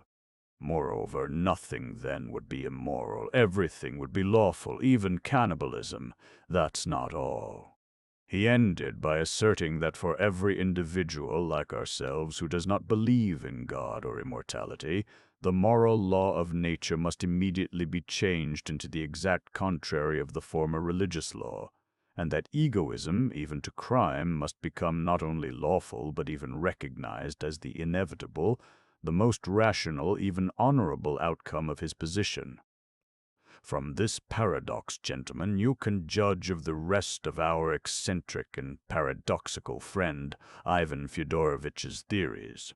"Excuse me," Dmitri cried suddenly. "If I've heard aright, crime must not only be permitted but even recognized as the inevitable and the most rational outcome of his position for every infidel. Is that so or not?" "Quite so," said Father Païssy. "I'll remember it." Having uttered these words, Dmitri ceased speaking as suddenly as he had begun. Everyone looked at him with curiosity. "Is that really your conviction as to the consequences of the disappearance of the faith in immortality?" the elder asked Ivan suddenly. "Yes, that was my contention. There is no virtue if there is no immortality. You are blessed in believing that, or else most unhappy." "Why unhappy?" Ivan asked, smiling. "Because, in all probability, you don't believe yourself in the immortality of your soul, nor in what you have written yourself in your article on church jurisdiction." "Perhaps you are right. But I wasn't altogether joking," Ivan suddenly and strangely confessed, flushing quickly. "You were not altogether joking. That's true. The question is still fretting your heart, and not answered. But the martyr likes sometimes to divert himself with his despair, as it were, driven to it by despair itself. Meanwhile, in your despair, you too divert yourself with magazine articles and discussions in society, though you don't believe your own arguments, and with an aching heart mock at them inwardly. That question you have not answered, and it is your great grief, for it clamors for an answer." "But can it be answered by me?" "Answered in the affirmative," Ivan went on asking strangely, still looking at the elder with the same inexplicable smile. "If it can't be decided in the affirmative, it will never be decided in the negative. You know that that is the peculiarity of your heart, and all its suffering is due to it. But thank the Creator who has given you a lofty heart capable of such suffering, of thinking and seeking higher things, for our dwelling is in the heavens. God grant that your heart will attain the answer on earth, and may God bless your path." The elder raised his hand and would have made the sign of the cross over Ivan from where he stood. But the latter rose from his seat, went up to him, received his blessing, and kissing his hand went back to his place in silence. His face looked firm and earnest. This action, and all the preceding conversation, which was so surprising from Ivan, impressed everyone by its strangeness and a certain solemnity, so that all were silent for a moment, and there was a look almost of apprehension in Alyosha's face. But Miusov suddenly shrugged his shoulders, and at the same moment Fyodor Pavlovitch jumped up from his seat. "Most pious and holy elder," he cried, pointing to Ivan, "that is my son, flesh of my flesh, the dearest of my flesh. He is my most dutiful Karl Moor, so to speak, while this son who has just come in, Dmitri, against whom I am seeking justice from you, is the undutiful Franz Moor. They are both out of Schiller's robbers, and so I am the reigning Count von Moor. Judge and save us. We need not only your prayers, but your prophecies. Speak without buffoonery, and don't begin by insulting the members of your family," answered the elder in a faint, exhausted voice. He was obviously getting more and more fatigued, and his strength was failing. "An unseemly farce which I foresaw when I came here," cried Dmitri indignantly. He too leapt up. "Forgive it, Reverend Father," he added, addressing the elder. "I am not a cultivated man, and I don't even know how to address you properly. But you have been deceived, and you have been too good-natured in letting us meet here. All my father wants is a scandal. Why he wants it only he can tell. He always has some motive, but I believe I know why. They all blame me, all of them," cried Fyodor Pavlovitch in his turn. "Pyotr Alexandrovitch here blames me too. You have been blaming me, Pyotr Alexandrovitch, you have. He turned suddenly to Misov, although the latter was not dreaming of interrupting him. "They all accuse me of having hidden the children's money in my boots and cheated them, but isn't there a court of law? There they will reckon out for you, Dmitri Fyodorovitch, from your notes, your letters, and your agreements, how much money you had, how much you have spent, and how much you have left. Why does Pyotr Alexandrovitch refuse to pass judgment? Dmitri is not a stranger to him. Because they are all against me, while Dmitri Fyodorovitch is in debt to me, and not a little, but some thousands of which I have documentary proof. The whole town is echoing with his debaucheries. And where he was stationed before, he several times spent 1,000 or 2 for the seduction of some respectable girl. We know all about that, Dmitri Fyodorovitch, in its most secret details. I'll prove it. Would you believe it, Holy Father? He has captivated the heart of the most honorable of young ladies of good family and fortune, daughter of a gallant colonel, formerly his superior officer, who had received many honors and had the Anna Order on his breast. He compromised the girl by his promise of marriage. Now she is an orphan, and here she is betrothed to him, yet before her very eyes he is dancing attendance on a certain enchantress. And although this enchantress has lived in, so to speak, civil marriage with a respectable man, yet she is of an independent character, an unapproachable fortress for everybody, just like a legal wife, for she is virtuous. Yes, Holy Father, she is virtuous. Dmitri Fyodorovitch wants to open this fortress with a golden key, and that's why he's insolent to me now, trying to get money from me, though he has wasted thousands on this enchantress already.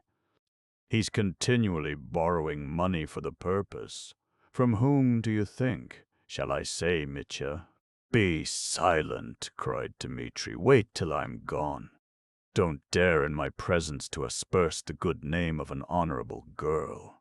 That you should utter a word about her is an outrage, and I won't permit it. He was breathless. Mitya! Mitya! Cried Fyodor Pavlovitch hysterically, squeezing out a tear. And is your father's blessing nothing to you? If I curse you, what then? Shameless hypocrite, exclaimed Dmitri furiously. He says that to his father. His father, what would he be with others?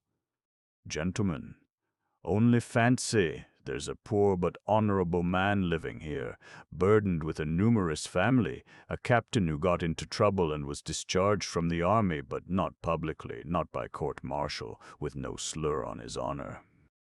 And 3 weeks ago, Dmitri seized him by the beard in a tavern, dragged him out into the street, and beat him publicly, and all because he is an agent in a little business of mine. It's all a lie. Outwardly it's the truth, but inwardly a lie. Dmitri was trembling with rage. Father, I don't justify my action. Yes, I confess it publicly. I behaved like a brute to that captain, and I regret it now, and I'm disgusted with myself for my brutal rage. But this captain, this agent of yours, went to that lady whom you call an enchantress, and suggested to her from you that she should take IOUs of mine which were in your possession, and should sue me for the money so as to get me into prison by means of them, if I persisted in claiming an account from you of my property. Now you reproach me for having a weakness for that lady when you yourself incited her to captivate me. She told me so to my face. She told me the story and laughed at you. You wanted to put me in prison because you were jealous of me with her, because you'd begun to force your attentions upon her, and I know all about that too. She laughed at you for that as well. You hear? She laughed at you as she described it. So here you have this man, this father, who reproaches his profligate son. Gentlemen, forgive my anger, but I foresaw that this crafty old man would only bring you together to create a scandal. I had come to forgive him if he held out his hand, to forgive him and ask forgiveness. But as he has just this minute insulted not only me, but an honorable young lady for whom I feel such reverence that I dare not take her name in vain, I have made up my mind to show up his game, though he is my father." He could not go on. His eyes were glittering, and he breathed with difficulty. But everyone in the cell was stirred. All except Father Zosima got up from their seats uneasily. The monks looked austere, but waited for guidance from the elder. He sat still, pale, not from excitement, but from the weakness of disease. An imploring smile lighted up his face. From time to time he raised his hand, as though to check the storm, and of course a gesture from him would have been enough to end the scene. But he seemed to be waiting for something, and watched them intently, as though trying to make out something which was not perfectly clear to him. At last Miusov felt completely humiliated and disgraced. "We are all to blame for this scandalous scene," he said hotly. "But I did not foresee it when I came, though I knew with whom I had to deal. This must be stopped at once. Believe me, your reverence, I had no precise knowledge of the details that have just come to light. I was unwilling to believe them, and I learned for the first time a father is jealous of his son's relations with a woman of loose behavior, and intrigues with the creature to get his son into prison. This is the company in which I have been forced to be present. I was deceived. I declare to you all that I was as much deceived as anyone." "Dmitri Fyodorovitch," yelled Fyodor Pavlovitch suddenly in an unnatural voice, "if you were not my son, I would challenge you this instant to a duel, with pistols at 3 paces, across a handkerchief," he ended, stamping with both feet. "With old liars who have been acting all their lives, there are moments when they enter so completely into their part that they tremble or shed tears of emotion in earnest, although at that very moment or a second later they are able to whisper to themselves, 'You know you are lying, you shameless old sinner. You're acting now in spite of your holy wrath.'" Dmitri frowned painfully and looked with unutterable contempt at his father. I thought, he said in a soft and, as it were, controlled voice, that I was coming to my native place with the angel of my heart, my betrothed, to cherish his old age, and I find nothing but a depraved profligate, a despicable clown." "A duel!" yelled the old wretch again, breathless and spluttering at each syllable. "And you, Pyotr Alexandrovitch Misov, let me tell you that there has never been in all your family a loftier and more honest, you hear, more honest woman than this creature, as you have dared to call her. And you, Dmitri Fyodorovitch, have abandoned your betrothed for that creature, so you must yourself have thought that your betrothed couldn't hold a candle to her. That's the woman called a creature. Shameful," broke from Father Iosif. "Shameful and disgraceful," Kalganov, flushing crimson, cried in a boyish voice, trembling with emotion. He had been silent till that moment. "Why is such a man alive?" Dmitri, beside himself with rage, growled in a hollow voice, hunching up his shoulders till he looked almost deformed. "Tell me, can he be allowed to go on defiling the earth?" He looked round at everyone and pointed at the old man. He spoke evenly and deliberately. "Listen, listen, monks, to the parricide," cried Fyodor Pavlovitch, rushing up to Father Iosif. "That's the answer to your shameful. What is shameful? That creature, that woman of loose behavior, is perhaps holier than you are yourselves, you monks who are seeking salvation. She fell, perhaps, in her youth, ruined by her environment. But she loved much, and Christ himself forgave the woman who loved much." "It was not for such love Christ forgave her," broke impatiently from the gentle Father Iosif. "Yes, it was for such, monks, it was. You save your souls here, eating cabbage, and think you are the righteous. You eat a gudgeon a day, and you think you bribe God with gudgeon." "This is unendurable," was heard on all sides in the cell. But this unseemly scene was cut short in a most unexpected way. Father Zosima rose suddenly from his seat. Almost distracted with anxiety for the elder and everyone else, Alyosha succeeded, however, in supporting him by the arm. Father Zosima moved towards Dmitri and, reaching him, sank on his knees before him. Alyosha thought that he had fallen from weakness, but this was not so. The elder distinctly and deliberately bowed down at Dmitri's feet till his forehead touched the floor. Alyosha was so astounded that he failed to assist him when he got up again. There was a faint smile on his lips. "Goodbye, forgive me, all of you," he said, bowing on all sides to his guests. Dmitri stood for a few moments in amazement, bowing down to him. What did it mean?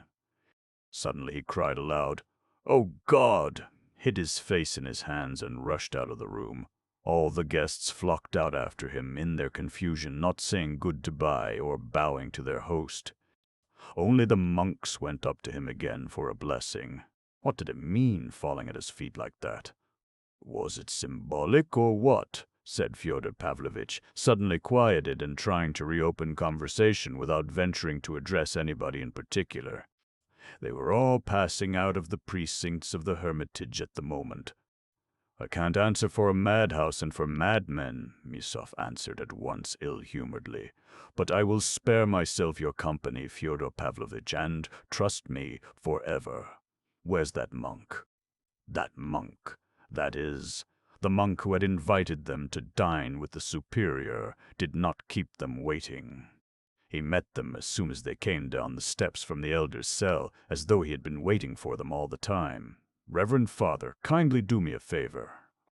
Convey my deepest respect to the Father Superior. Apologize for me personally, Miusov, to his reverence, telling him that I deeply regret that owing to unforeseen circumstances I am unable to have the honor of being present at his table, greatly as I should desire to do so," Miusov said irritably to the monk.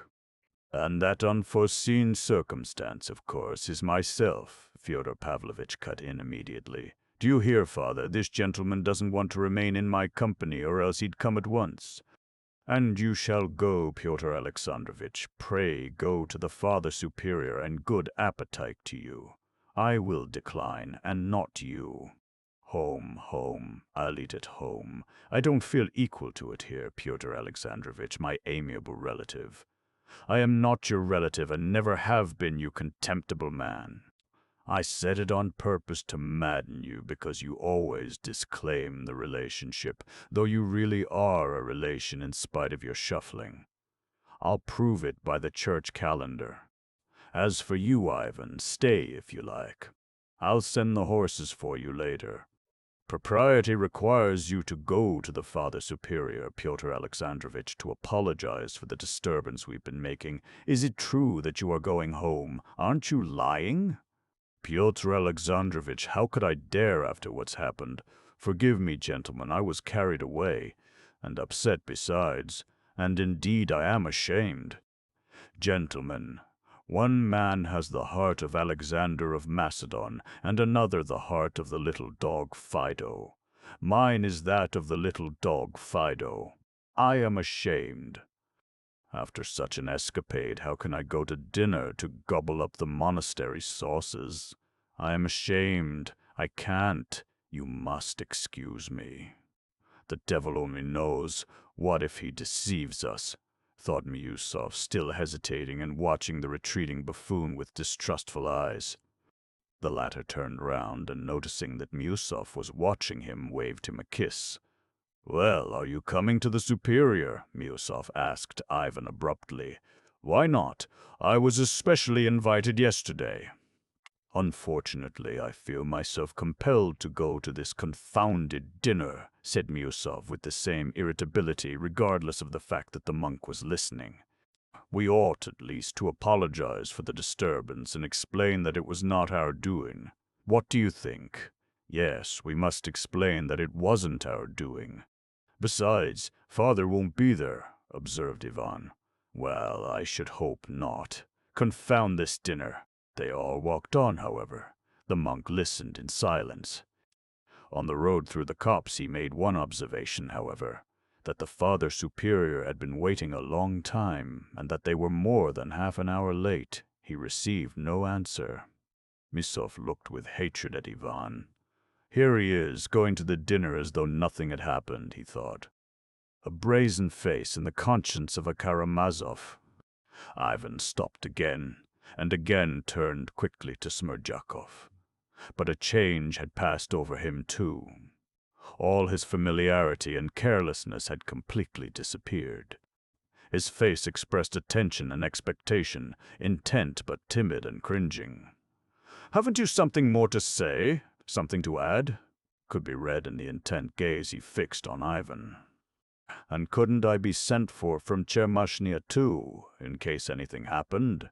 Ivan shouted suddenly, for some unknown reason raising his voice. "From Chermashnya too you could be sent for," Smerdyakov muttered, almost in a whisper, looking disconcerted but gazing intently into Ivan's eyes. "Only Moscow is farther, and Chermashnya is nearer. Is it to save my spending money on the fare, or to save my going so far out of my way that you insist on Chermashnya?" "Precisely so," muttered Smerdyakov with a breaking voice. He looked at Ivan with a revolting smile, and again made ready to draw back. But to his astonishment, Ivan broke into a laugh, and went through the gate still laughing.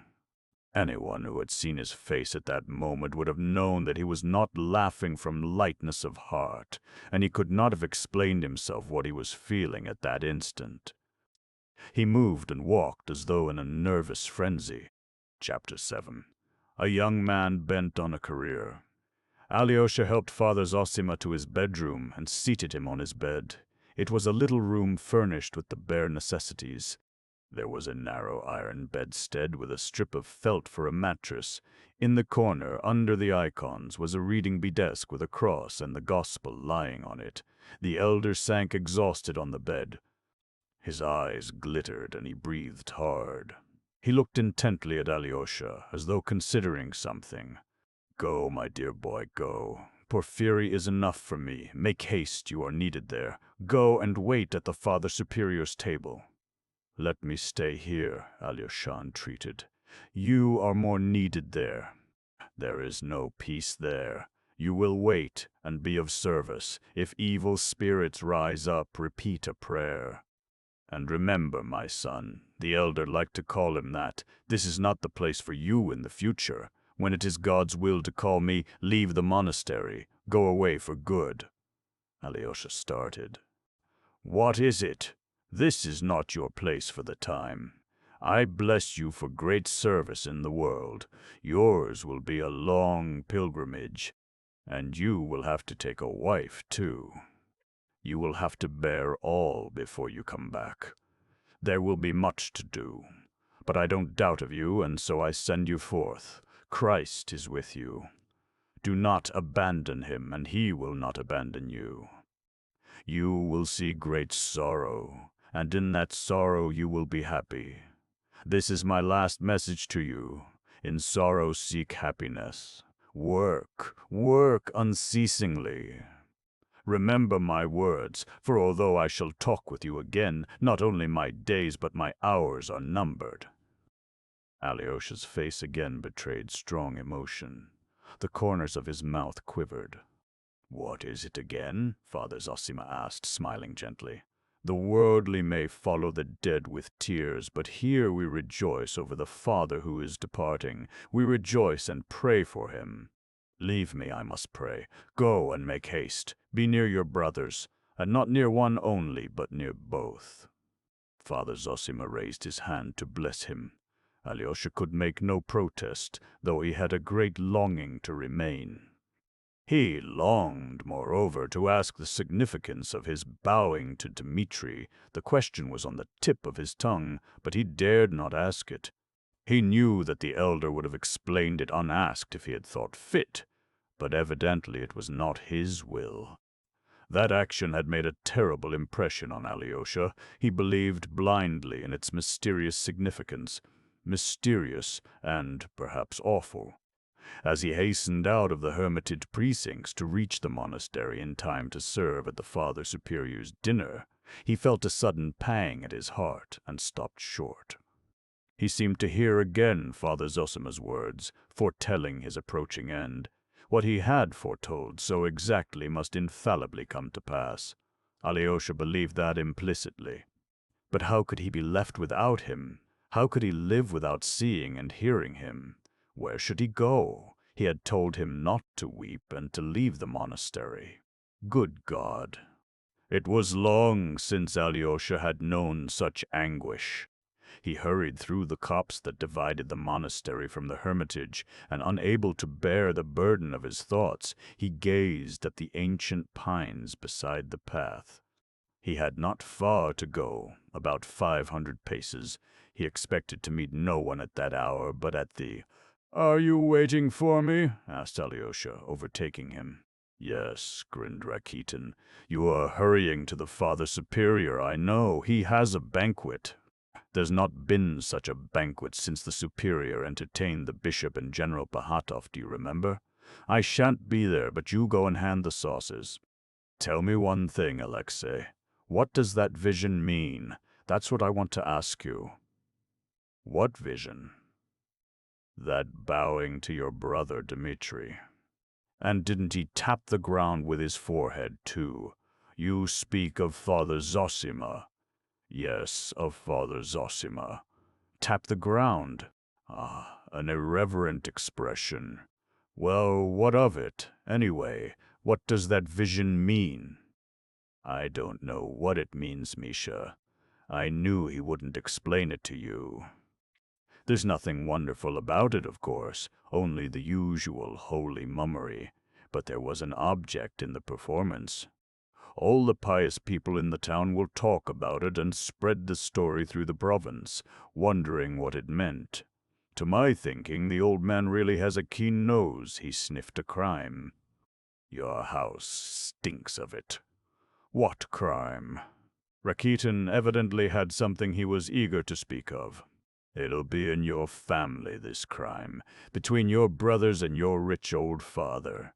So Father Zosima flopped down to be ready for what may turn up. If something happens later on, it'll be, the holy man foresaw it, prophesied it, though it's a poor sort of prophecy, flopping like that. But it was symbolic, they'll say, an allegory, and the devil knows what all. It'll be remembered to his glory. He predicted the crime and marked the criminal. That's always the way with these crazy fanatics. They cross themselves at the tavern and throw stones at the temple. Like your elder, he takes a stick to a just man and falls at the feet of a murderer." "What crime? What murderer? What do you mean?" Alyosha stopped dead. Rakitin stopped too. "What murderer?" "As though you didn't know. I'll bet you've thought of it before. That's interesting too, by the way. Listen, Alyosha, you always speak the truth, though you're always between two stools. Have you thought of it or not? Answer." "I have," answered Alyosha in a low voice. Even Rakitin was taken aback. "What? Have you really?" he cried. I've not exactly thought it," muttered Alyosha, "but directly you began speaking so strangely, I fancied I had thought of it myself. You see? And how well you expressed it. Looking at your father and your brother Mitya told you thought of a crime. Then I'm not mistaken." "But wait a minute," Alyosha broke in uneasily. "What has led you to see all this? Why does it interest you? That's the first question." "Two questions, disconnected but natural. I'll deal with them separately. What led me to see it?" "I shouldn't have seen it if I hadn't suddenly understood your brother Dmitri, seen right into the very heart of him all at once. I caught the whole man from one trait. These very honest but passionate people have a line which mustn't be crossed. If it were, he'd run at your father with a knife. But your father's a drunken and abandoned old sinner who can never draw the line. If they both let themselves go, they'll both come to grief."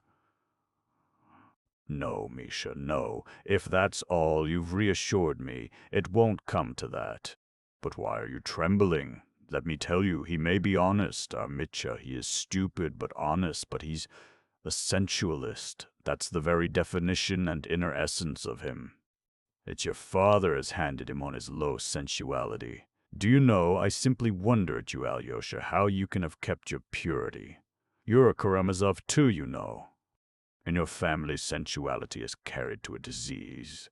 But now these three sensualists are watching one another with their knives in their belts. The three of them are knocking their heads together, and you may be the fourth. You are mistaken about that woman. Dmitri despises her, said Alyosha with a sort of shudder. Grushenka? No, brother, he doesn't despise her. Since he has openly abandoned his betrothed for her, he doesn't despise her. There's something here, my dear boy, that you don't understand yet. A man will fall in love with some beauty, with a woman's body, or even with a part of a woman's body. A sensualist can understand that. And he'll abandon his own children for her, sell his father and mother, and his country, Russia, too. If he's honest, he'll steal. If he's humane, he'll murder. If he's faithful, he'll deceive. Pushkin, the poet of women's feet, sung of their feet in his verse. Others don't sing their praises, but they can't look at their feet without a thrill, and it's not only their feet.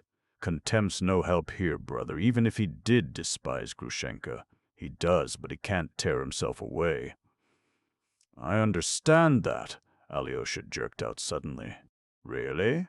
Well, I dare say you do understand, since you blurted out at the first word, said Rakitin malignantly. That escaped you unawares, and the confession's the more precious. So it's a familiar subject. You've thought about it already, about sensuality, I mean. Oh, you virgin soul. You're a quiet one, Alyosha. You're a saint, I know, but the devil only knows what you've thought about and what you know already. You are pure, but you've been down into the depths. I've been watching you a long time. You're a Karamazov yourself. You're a thorough Karamazov. No doubt birth and selection have something to answer for. You're a sensualist from your father, a crazy saint from your mother. Why do you tremble? Is it true, then? Do you know Grushenka has been begging me to bring you along? I'll pull off his cassock, she says. You can't think how she keeps begging me to bring you. I wondered why she took such an interest in you. Do you know, she's an extraordinary woman, too. Thank her and say I'm not coming, said Alyosha with a strained smile. Finish what you were saying, Misha. I'll tell you my idea after. There's nothing to finish. It's all clear. It's the same old tune, brother. If even you are a sensualist at heart, what of your brother Ivan? He's a Karamazov, too. What is at the root of all you Karamazovs is that you're all sensual, grasping and crazy. Your brother Ivan writes theological articles in joke for some idiotic unknown motive of his own, though he's an atheist and he admits it's a fraud himself. That's your brother Ivan. He's trying to get Mitya's betrothed for himself, and I fancy he'll succeed too. And what's more, it's with Mitya's consent.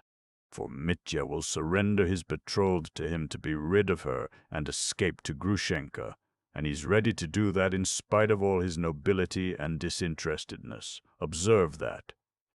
Those are the most fatal people. Who the devil can make you out? He recognizes his vileness and goes on with it. Let me tell you, too, the old man, your father, is standing in Mitya's way now. He has suddenly gone crazy over Grushenka. His mouth waters at the sight of her. It's simply on her account he made that scene in the cell just now, simply because Miusov called her an abandoned creature. He's worse than a tomcat in love. At first she was only employed by him in connection with his taverns and in some other shady business, but now he has suddenly realized all she is and has gone wild about her. He keeps pestering her with his offers, not honorable ones, of course, and they'll come into collision, the precious father and son, on that path. But Grushenka favors neither of them. She's still playing with them and teasing them both, considering which she can get most out of. For though she could filch a lot of money from the papa, he wouldn't marry her, and maybe he'll turn stingy in the end and keep his purse shut. That's where Mitya's value comes in. He has no money, but he's ready to marry her. Yes, ready to marry her. To abandon his betrothed, a rare beauty, Katerina Ivanovna, who's rich and the daughter of a colonel, and to marry Grushenka, who has been the mistress of a dissolute old merchant, Samsonov, a coarse, uneducated provincial mayor. Some murderous conflict may well come to pass from all this, and that's what your brother Ivan is waiting for. It would suit him down to the ground. He'll carry off Katerina Ivanovna, for whom he is languishing, and pocket her dowry of 60,000. That's very alluring to start with, for a man of no consequence and a beggar. And, take note, he won't be wronging Mitya, but doing him the greatest service. For I know as a fact that Mitya only last week, when he was with some gypsy girls drunk in a tavern, cried out aloud that he was unworthy of his betrothed Katya, but that his brother Ivan, he was the man who deserved her. And Katerina Ivanovna will not in the end refuse such a fascinating man as Ivan. She's hesitating between the two of them already. And how has that Ivan won you all, so that you all worship him? He is laughing at you, and enjoying himself at your expense.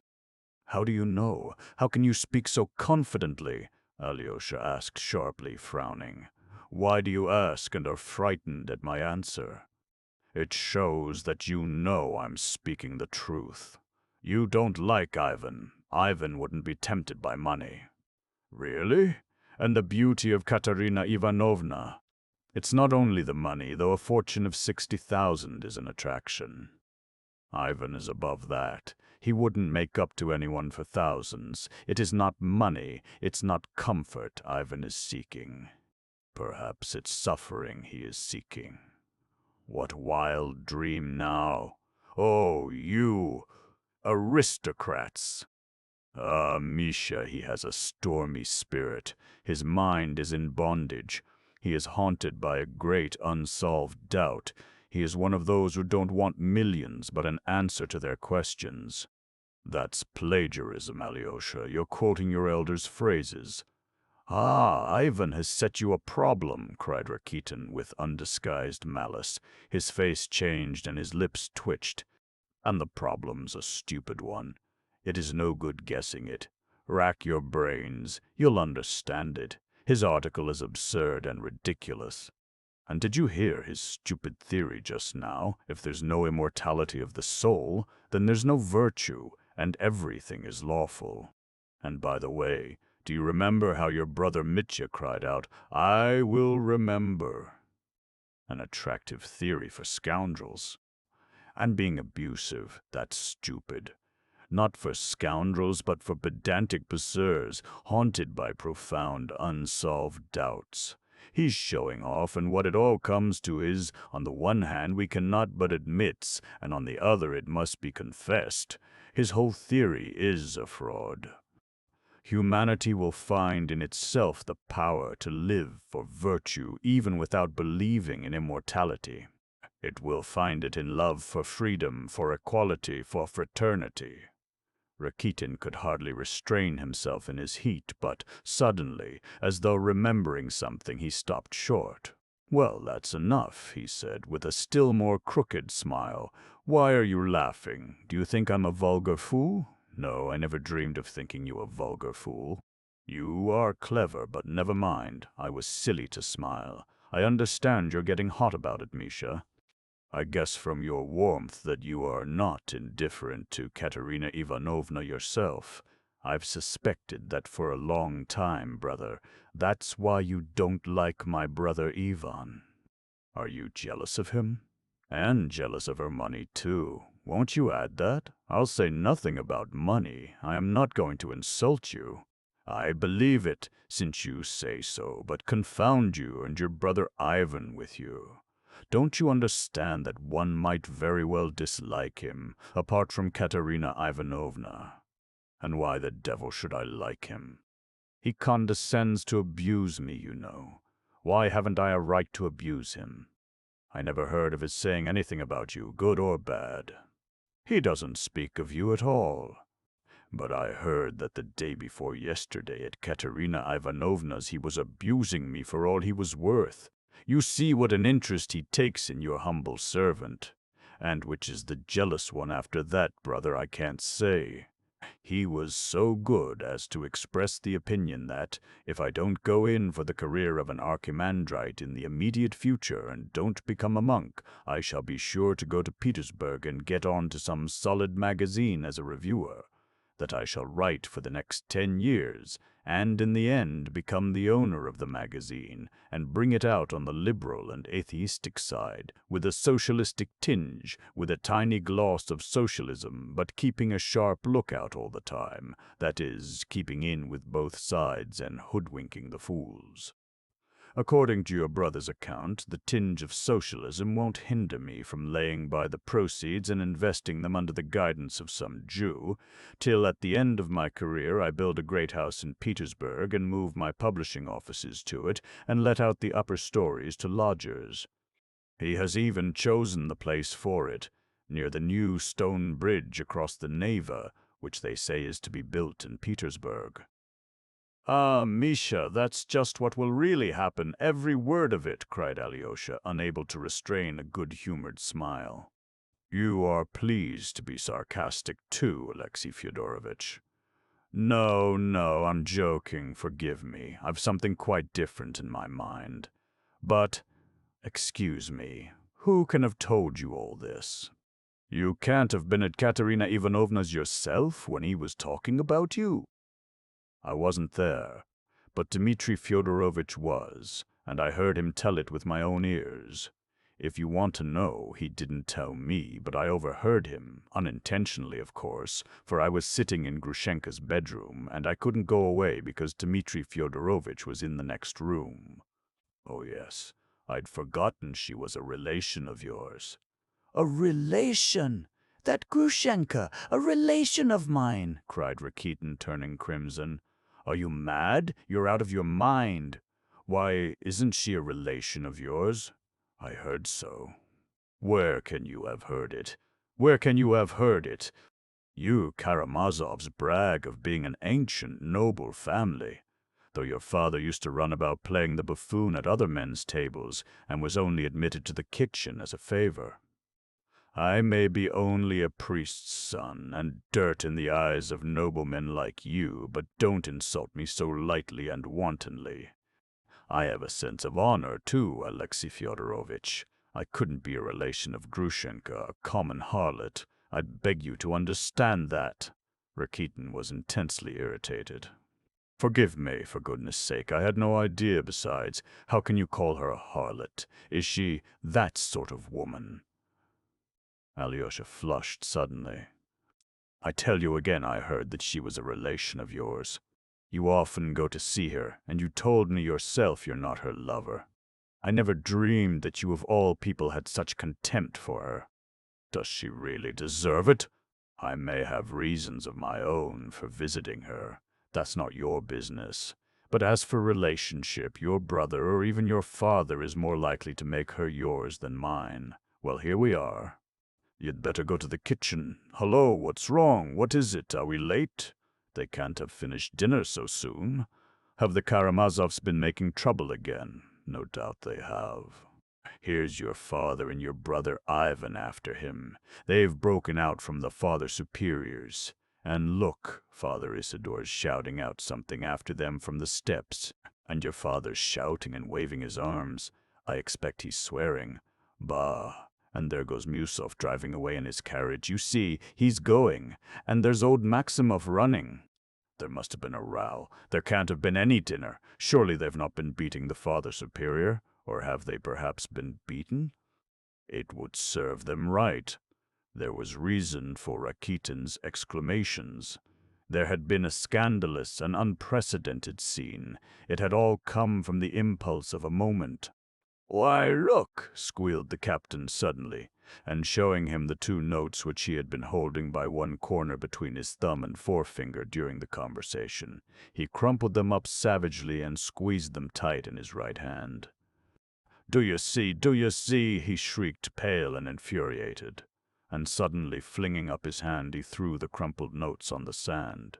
"Do you see?" he shrieked again, pointing to them. "Look there!" And with wild fury he began trampling them under his heel, gasping and exclaiming as he did so, "So much for your money! So much for your money! So much for your money! So much for your money!" Suddenly he darted back and drew himself up before Alyosha, and his whole figure expressed unutterable pride. "Tell those who sent you that the wisp of tow does not sell his honor," he cried, raising his arm in the air. Then he turned quickly and began to run, but he had not run 5 steps before he turned completely round and kissed his hand to Alyosha. He ran another 5 paces and then turned round for the last time. This time his face was not contorted with laughter, but quivering all over with tears. In a tearful, faltering, sobbing voice he cried, "What should I say to my boy if I took money from you for our shame?" And then he ran on without turning. Alyosha looked after him, inexpressibly grieved. Oh, he saw that till the very last moment the man had not known he would crumple up and fling away the notes. He did not turn back. Alyosha knew he would not. He would not follow him and call him back. He knew why. When he was out of sight, Alyosha picked up the 2 notes. They were very much crushed and crumpled, and had been pressed into the sand, but were uninjured and even rustled like new ones when Alyosha unfolded them and smoothed them out. After smoothing them out, he folded them up, put them in his pocket, and went to Katerina Ivanovna to report on the success of her commission. "I was rude to Andrei." Suddenly Maximov, who had followed him out, touched him on the shoulder. "Give me 5 rubles, he whispered to Mitya. "I'll stake something at faro, too. Capital!" "Splendid. Take 10 here." Again he took all the notes out of his pocket and picked out one for 10 rubles. "And if you lose that, come again, come again." "Very good," Maximov whispered joyfully, and he ran back again. Mitya, too, returned, apologizing for having kept them waiting. The Poles had already sat down and opened the pack. They looked much more amiable, almost cordial. The Pole on the sofa had lighted another pipe and was preparing to throw. He wore an air of solemnity. "To your places, gentlemen," cried Pan Vrublevsky. "No, I'm not going to play any more," observed Kalganov. "I've lost 50 rubles to them just now." The Pan had no luck. "Perhaps he'll be lucky this time," the Pole on the sofa observed in his direction. "How much in the bank to correspond?" asked Mitya. "That's according, Pani. Maybe 100, maybe 200, as much as you will stake." "A million," laughed Mitya. "The Pan captain has heard of Pan Podvysotsky, perhaps." "What Podvysotsky?" "In Warsaw there was a bank, and anyone comes and stakes against it. Podvysotsky comes, sees 1,000 gold pieces, stakes against the bank. The banker says, 'Pani Podvysotsky, are you laying down the gold, or must we trust to your honor?' 'To my honor, Pani,' says Podvysotsky, 'so much the better.' The banker throws the dice. Podvysotsky wins. 'Take it, Pani,' says the banker, and pulling out the drawer, he gives him 1,000,000. 'Take it, Pani, this is your gain.' There was 1,000,000 in the bank. 'I didn't know that,' says Podvysotsky. 'Pani Podvysotsky,' said the banker, 'you pledged your honor and we pledged ours. Podvysotsky took the 1,000,000. 'That's not true,' said Kalganov. 'Pani Kalganov, in gentlemanly society one doesn't say such things.' 'As if a Polish gambler would give away 1,000,000, cried Mitya, but checked himself at once.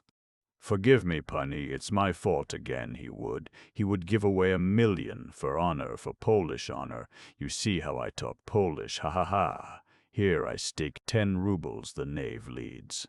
And I put a ruble on the Queen of Hearts, the pretty little Panienochka. He, laughed Maximov, pulling out his queen, and, as though trying to conceal it from everyone, he moved right up and crossed himself hurriedly under the table. Mitya won. The ruble won too. 'A corner!' cried Mitya. I'll bet another ruble, a single stake, Maximov muttered gleefully, hugely delighted at having won a ruble. Lost, shouted Mitya. A double on the 7. The 7 too was trumped. Stop, cried Kalganov suddenly. Double, double. Mitya doubled his stakes, and each time he doubled the stake, the card he doubled was trumped by the Poles. The ruble stakes kept winning. On the double, shouted Mitya furiously. You've lost 200, Pani. Will you stake another 100? The Pole on the sofa inquired. What? Lost 200 already? Then another 200. All doubles? And pulling his money out of his pocket, Mitya was about to fling 200 rubles on the queen, but Kalganov covered it with his hand. That's enough, he shouted in his ringing voice. What's the matter? Mitya stared at him. That's enough. I don't want you to play any more. Don't. Why? Because I don't. Hang it, come away. That's why. I won't let you go on playing. Mitya gazed at him in astonishment. Give it up, Mitya. He may be right. You've lost a lot as it is, said Grushenka with a curious note in her voice. Both the Poles rose from their seats with a deeply offended air. Are you joking, Pani? Said the short man, looking severely at Kalganov. How dare you? Pan Vrublevsky, too, growled at Kalganov. Don't dare to shout like that, cried Grushenka. Ah, you turkey cocks! Mitya looked at each of them in turn. But something in Grushenka's face suddenly struck him, and at the same instant something new flashed into his mind, a strange new thought. Pani Agrippina, the little Pole was beginning, crimson with anger, when Mitya suddenly went up to him and slapped him on the shoulder. Most illustrious, 2 words with you. What do you want? In the next room I've 2 words to say to you. Something pleasant, very pleasant. You'll be glad to hear it. The little Pan was taken aback and looked apprehensively at Mitya. He agreed at once, however, on condition that Pan Vrublevsky went with them. The bodyguard? Let him come, and I want him too. I must have him, cried Mitya. March, Panovi! Where are you going? Asked Grushenka anxiously. We'll be back in 1 moment, answered Mitya. There was a sort of boldness, a sudden confidence shining in his eyes. His face had looked very different when he entered the room an hour before. He led the Poles, not into the large room where the chorus of girls was assembling and the table was being laid, but into the bedroom on the right, where the trunks and packages were kept, and there were 2 large beds, with pyramids of cotton pillows on each. There was a lighted candle on a small deal table in the corner. The small man and Mitya sat down to this table facing each other, while the huge Vrublevsky stood beside them, his hands behind his back. The Poles looked severe, but were evidently inquisitive. What can I do for you, Pani? Lisped the little Pole. Well, look here, Pani, I won't keep you long. There's money for you. He pulled out his notes. Would you like 3,000? Take it and go your way. The Pole gazed open-eyed at Mitya with a searching look. 3,000, Pani. He exchanged glances with Vrublevsky. 3, Panovi, 3.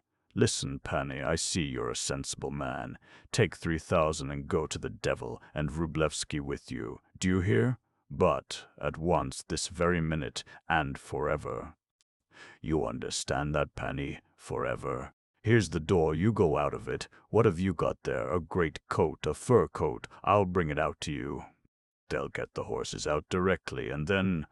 Goodbye, Pani! Mitya awaited an answer with assurance.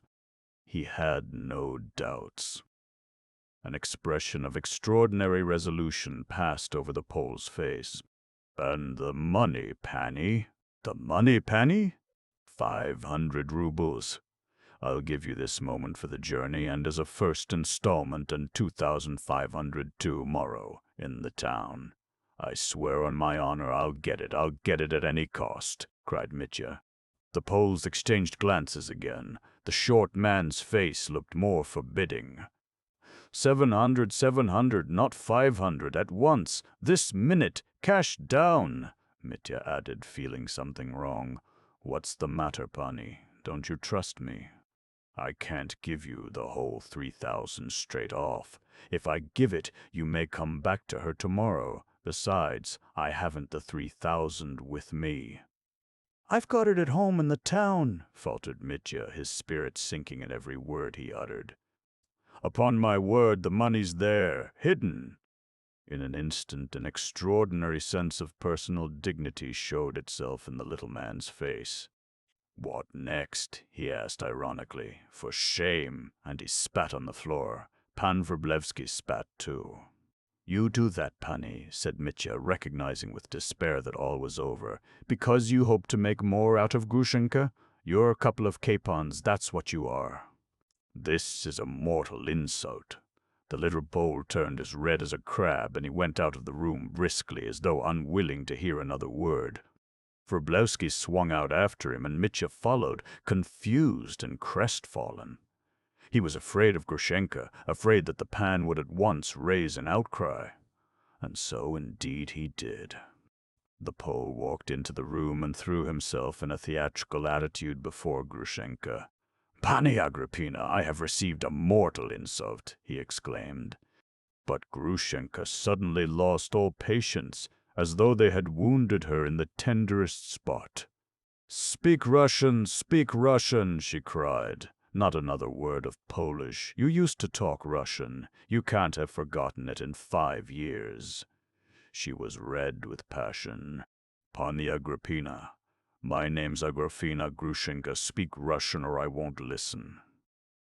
The Pole gasped with offended dignity and quickly and pompously delivered himself in broken Russian. "Pani Agrafena, I came here to forget the past and forgive it, to forget all that has happened till today. Forgive—" "Came here to forgive me?" Grushenka cut him short, jumping up from her seat. "Just so, Pani, I'm not pusillanimous, I'm magnanimous. But I was astounded when I saw your lovers. Pan Mitya offered me 3,000 in the other room to depart. I spat in the pan's face. "What? He offered you money for me?" cried Grushenka hysterically. "Is it true, Mitya? How dare you? Am I for sale?" Pani, yelled Mitya. "She's pure and shining, and I have never been her lover." "That's a lie. How dare you defend me to him?" shrieked Grushenka. "It wasn't virtue kept me pure, and it wasn't that I was afraid of Kuzma, but that I might hold up my head when I met him, and tell him he's a scoundrel." "And he did actually refuse the money?" "He took it." "He took it!" cried Mitya, "only he wanted to get the whole 3,000 at once, and I could only give him 700 straight off. 'I see,' he heard. 'I had money and came here to marry me.'" "Pani Agrippina," cried the little Pole, "I'm a knight, I'm—" "A nobleman and not a lajdak. I came here to make you my wife, and I find you a different woman, perverse and shameless. Oh, go back where you came from. I'll tell them to turn you out, and you'll be turned out," cried Grushenka, furious. "I've been a fool to have been miserable these 5 years. And it wasn't for his sake, it was my anger made me miserable. And this isn't he at all. Was he like this? It might be his father. Where did you get your wig from? He was a falcon, but this is a gander. He used to laugh and sing to me, and I've been crying for 5 years. Damned fool, abject, shameless I was." She sank back in her low chair and hid her face in her hands. At that instant the chorus of Mokro began singing in the room on the left, a rollicking dance song. "A regular Sodom," Vrublevsky roared suddenly. "Landlord, send the shameless hussies away." The landlord, who had been for some time past inquisitively peeping in at the door, hearing shouts and guessing that his guests were quarreling, at once entered the room.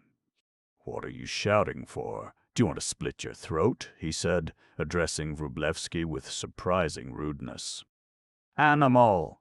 bellowed Pan Vrublevsky. "Animal? And what sort of cards were you playing with just now? I gave you a pack and you hid it. You played with marked cards. I could send you to Siberia for playing with false cards, do you know that? For it's just the same as false banknotes." and going up to the sofa he thrust his fingers between the sofa back and the cushion and pulled out an unopened pack of cards. "Here's my pack unopened." He held it up and showed it to all in the room. From where I stood I saw him slip my pack away and put his in place of it. "You're a cheat and not a gentleman." "And I twice saw the pan change a card," cried Kolganov. "How shameful, how shameful!" exclaimed Grushenka, clasping her hands and blushing for genuine shame. "Good Lord, he's come to that." "I thought so too," said Mitya. But before he had uttered the words, Vrublevsky, with a confused and infuriated face, shook his fist at Grushenka, shouting, "You low harlot!" Mitya flew at him at once, clutched him in both hands, lifted him in the air, and in one instant had carried him into the room on the right, from which they had just come. "I've laid him on the floor there," he announced, returning at once, gasping with excitement. "He's struggling, the scoundrel. But he won't come back, no fear of that." He closed one half of the folding doors and, holding the other ajar, called out to the little Pole, "Most illustrious, will you be pleased to retire as well?" "My dear Dmitri Fyodorovitch," said Trifon Borisovitch, "make them give you back the money you lost." "It's as good as stolen from you." "I don't want my 50 rubles back," Kalganov declared suddenly. "I don't want my 200 either," cried Mitya. "I wouldn't take it for anything. Let him keep it as a consolation." "Bravo, Mitya." "You're a trump, Mitya," cried Grushenka, and there was a note of fierce anger in the exclamation. The little pan, crimson with fury but still mindful of his dignity, was making for the door, but he stopped short and said suddenly, addressing Grushenka, "Pani, if you want to come with me, come. If not, goodbye." And swelling with indignation and importance, he went to the door. This was a man of character. He had so good an opinion of himself that after all that had passed, he still expected that she would marry him. Mitya slammed the door after him. "Lock it," said Kalganov. But the key clicked on the other side. They had locked it from within. "That's capital!" exclaimed Grushenka relentlessly. "Serve them right!" Serve them right. Chapter 8. The Scandalous Scene. Misov, as a man of breeding and delicacy, could not but feel some inward qualms. When he reached the Father Superior's with Ivan, he felt ashamed of having lost his temper. He felt that he ought to have disdained that despicable wretch Fyodor Pavlovitch too much to have been upset by him in Father Zosima's cell, and so to have forgotten himself. The monks were not to blame in any case, he reflected on the steps. And if they're decent people here, and the Father Superior, I understand, is a nobleman, why not be friendly and courteous with them? I won't argue. I'll fall in with everything. I'll win them by politeness and show them that I've nothing to do with that Etsup, that buffoon, that Piro, and have merely been taken in over this affair just as they have. He determined to drop his litigation with the monastery and relinquish his claims to the woodcutting and fishery rights at once. He was the more ready to do this because the rights had become much less valuable, and he had indeed the vaguest idea where the wood and river in question were. These excellent intentions were strengthened when he entered the Father Superior's dining room, though, strictly speaking, it was not a dining room, for the Father Superior had only 2 rooms altogether. They were, however, much larger and more comfortable than Father Zosima's. But there was no great luxury about the furnishing of these rooms either. The furniture was of mahogany, covered with leather in the old-fashioned style of 1820. The floor was not even stained, but everything was shining with cleanliness, and there were many choice flowers in the windows. The most sumptuous thing in the room at the moment was, of course, the beautifully decorated table. The cloth was clean. The service shone. There were 3 kinds of well-baked bread, 2 bottles of wine, 2 of excellent mead, and a large glass jug of kuvas, both the latter made in the monastery and famous in the neighborhood. There was no vodka. Rakitin related afterwards that there were 5 dishes: fish soup made of sterlets, served with little fish patties, then boiled fish served in a special way, then salmon cutlets, ice pudding and compote, and finally blancmange. Rakitin found out about all these good things, for he could not resist peeping into the kitchen, where he already had a footing. He had a footing everywhere, and got information about everything. He was of an uneasy and envious temper. He was well aware of his own considerable abilities, and nervously exaggerated them in his self-conceit. He knew he would play a prominent part of some sort, but Alyosha, who was attached to him, was distressed to see that his friend Rakitin was dishonorable, and quite unconscious of being so himself, considering, on the contrary, that because he would not steal money left on the table, he was a man of the highest integrity. Neither Alyosha nor anyone else could have influenced him in that. Rakitin, of course, was a person of too little consequence to be invited to the dinner, to which Father Iosif, Father Paisi, and one other monk were the only inmates of the monastery invited. They were already waiting when Musov, Kalganov, and Ivan arrived. The other guest, Maximov, stood a little aside, waiting also. The Father Superior stepped into the middle of the room to receive his guests. He was a tall, thin, but still vigorous old man, with black hair streaked with gray, and a long, grave, ascetic face. He bowed to his guests in silence, but this time they approached to receive his blessing. Misov even tried to kiss his hand, but the Father Superior drew it back in time to avoid the salute.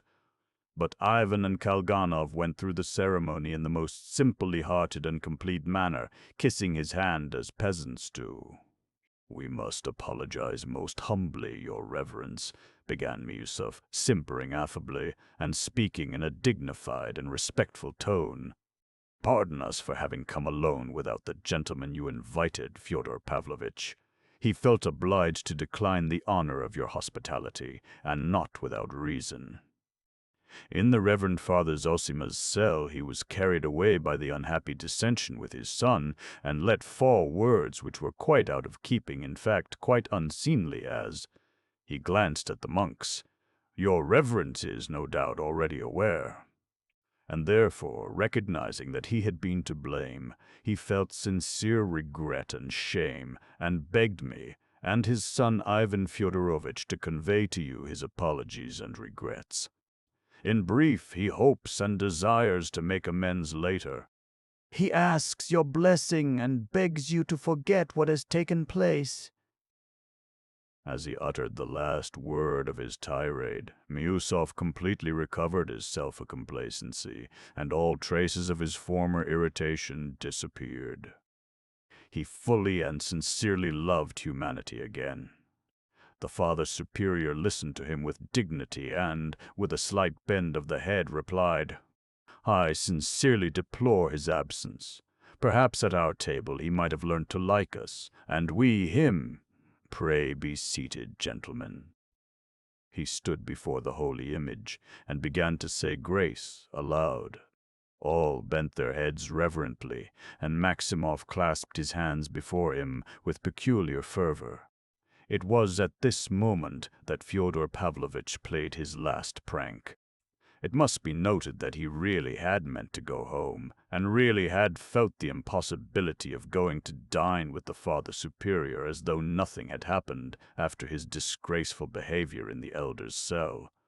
Not that he was so very much ashamed of himself, quite the contrary perhaps, but still he felt it would be unseemly to go to dinner.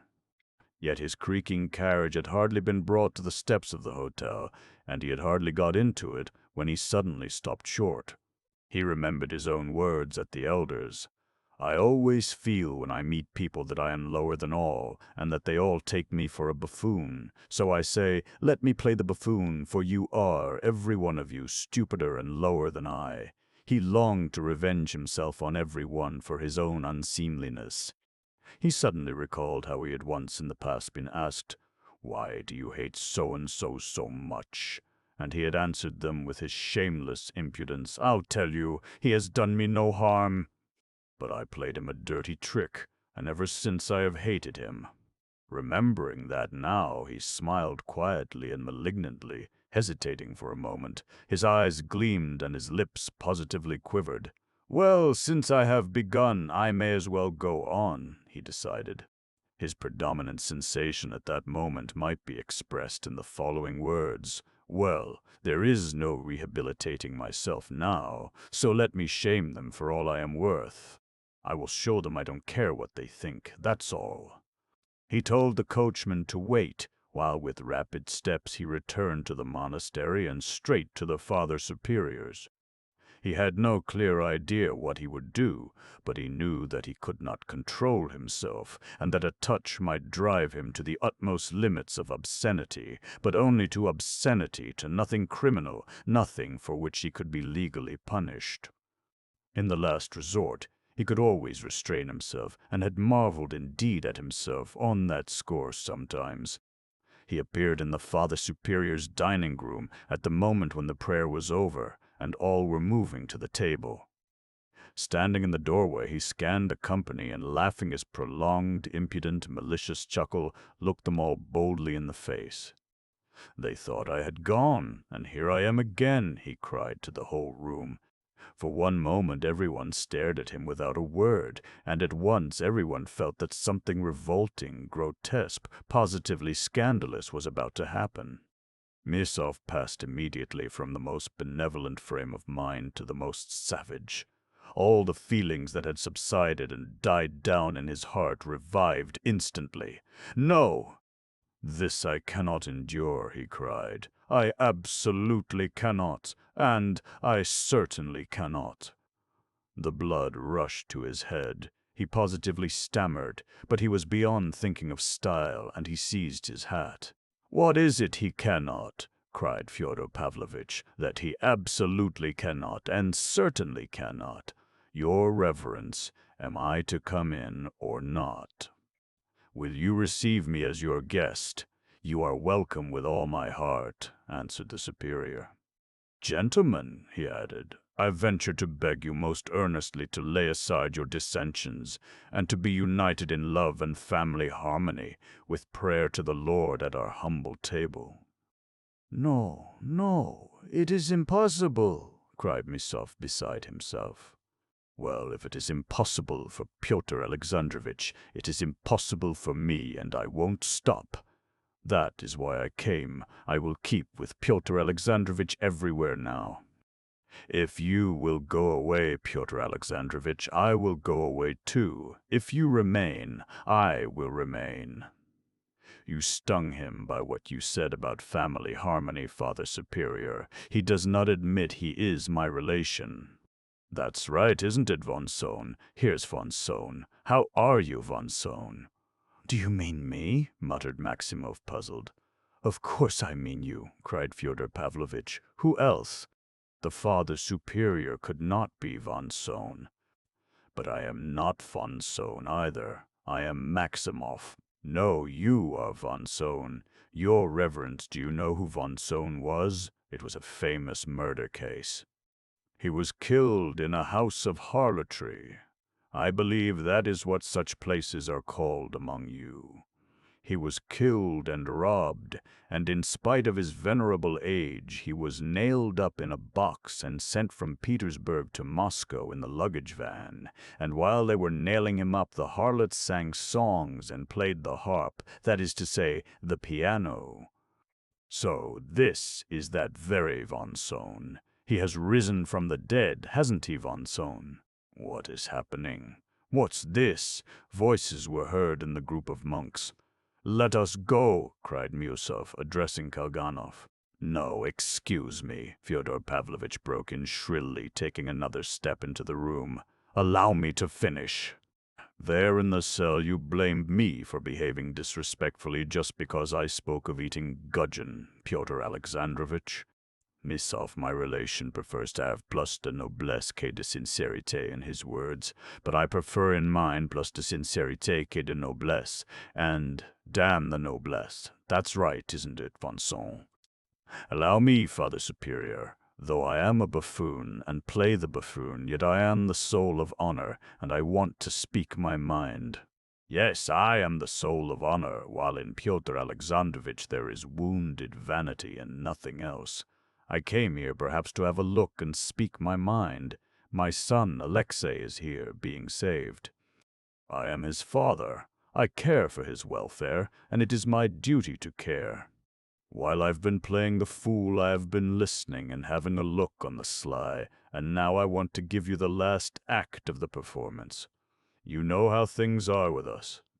As a thing falls, so it lies. As a thing once has fallen, so it must lie forever. Not a bit of it. I want to get up again. Holy Father, I am indignant with you.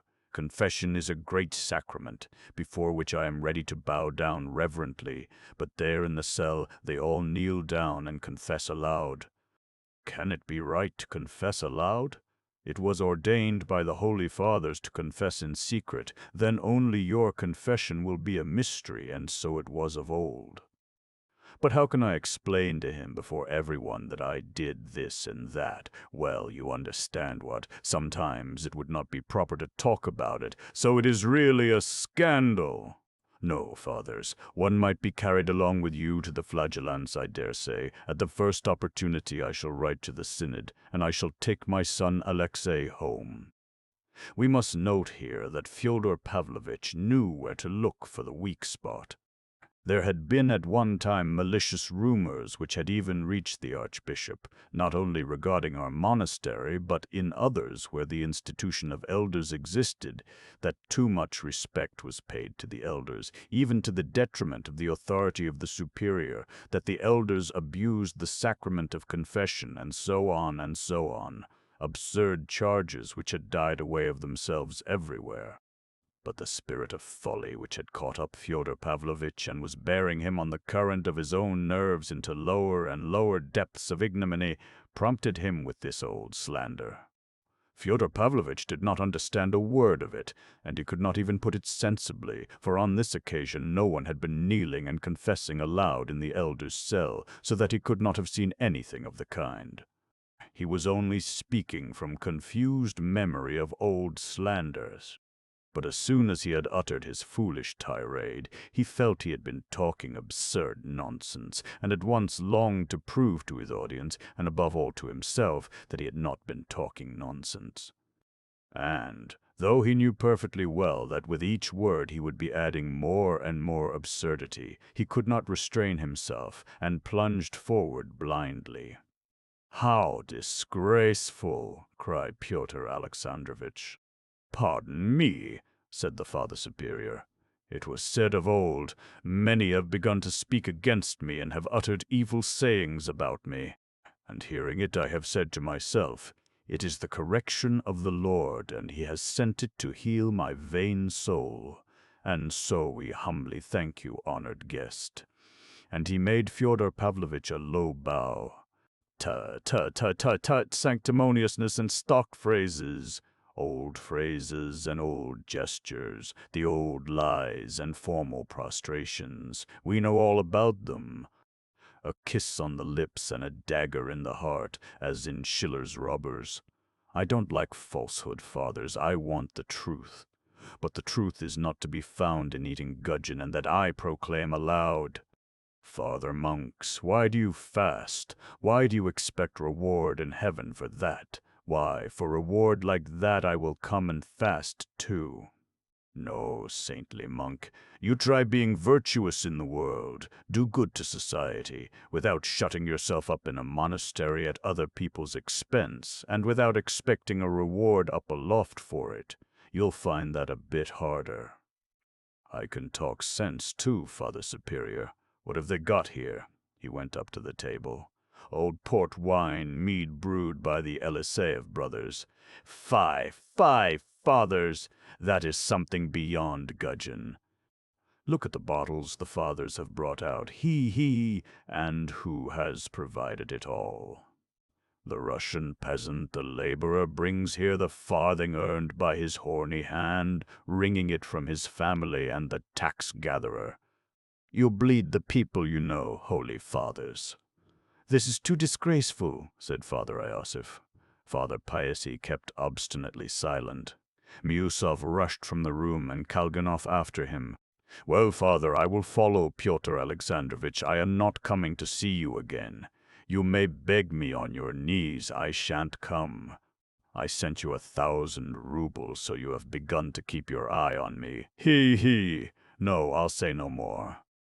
I am taking my revenge for my youth, for all the humiliation I endured." He thumped the table with his fist in a paroxysm of simulated feeling. "This monastery has played a great part in my life.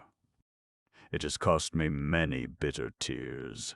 You used to set my wife, the crazy one, against me. You cursed me with bell and book. You spread stories about me all over the place. Enough, fathers. This is the age of liberalism, the age of steamers and railways. Neither 1,000 nor 100 rubles, no, nor 100 farthings will you get out of me." It must be noted again that our monastery never had played any great part in his life, and he never had shed a bitter tear owing to it. But he was so carried away by his simulated emotion that he was for one moment almost believing it himself. He was so touched he was almost weeping. But at that very instant he felt that it was time to draw back. The Father Superior bowed his head at his malicious lie, and again spoke impressively.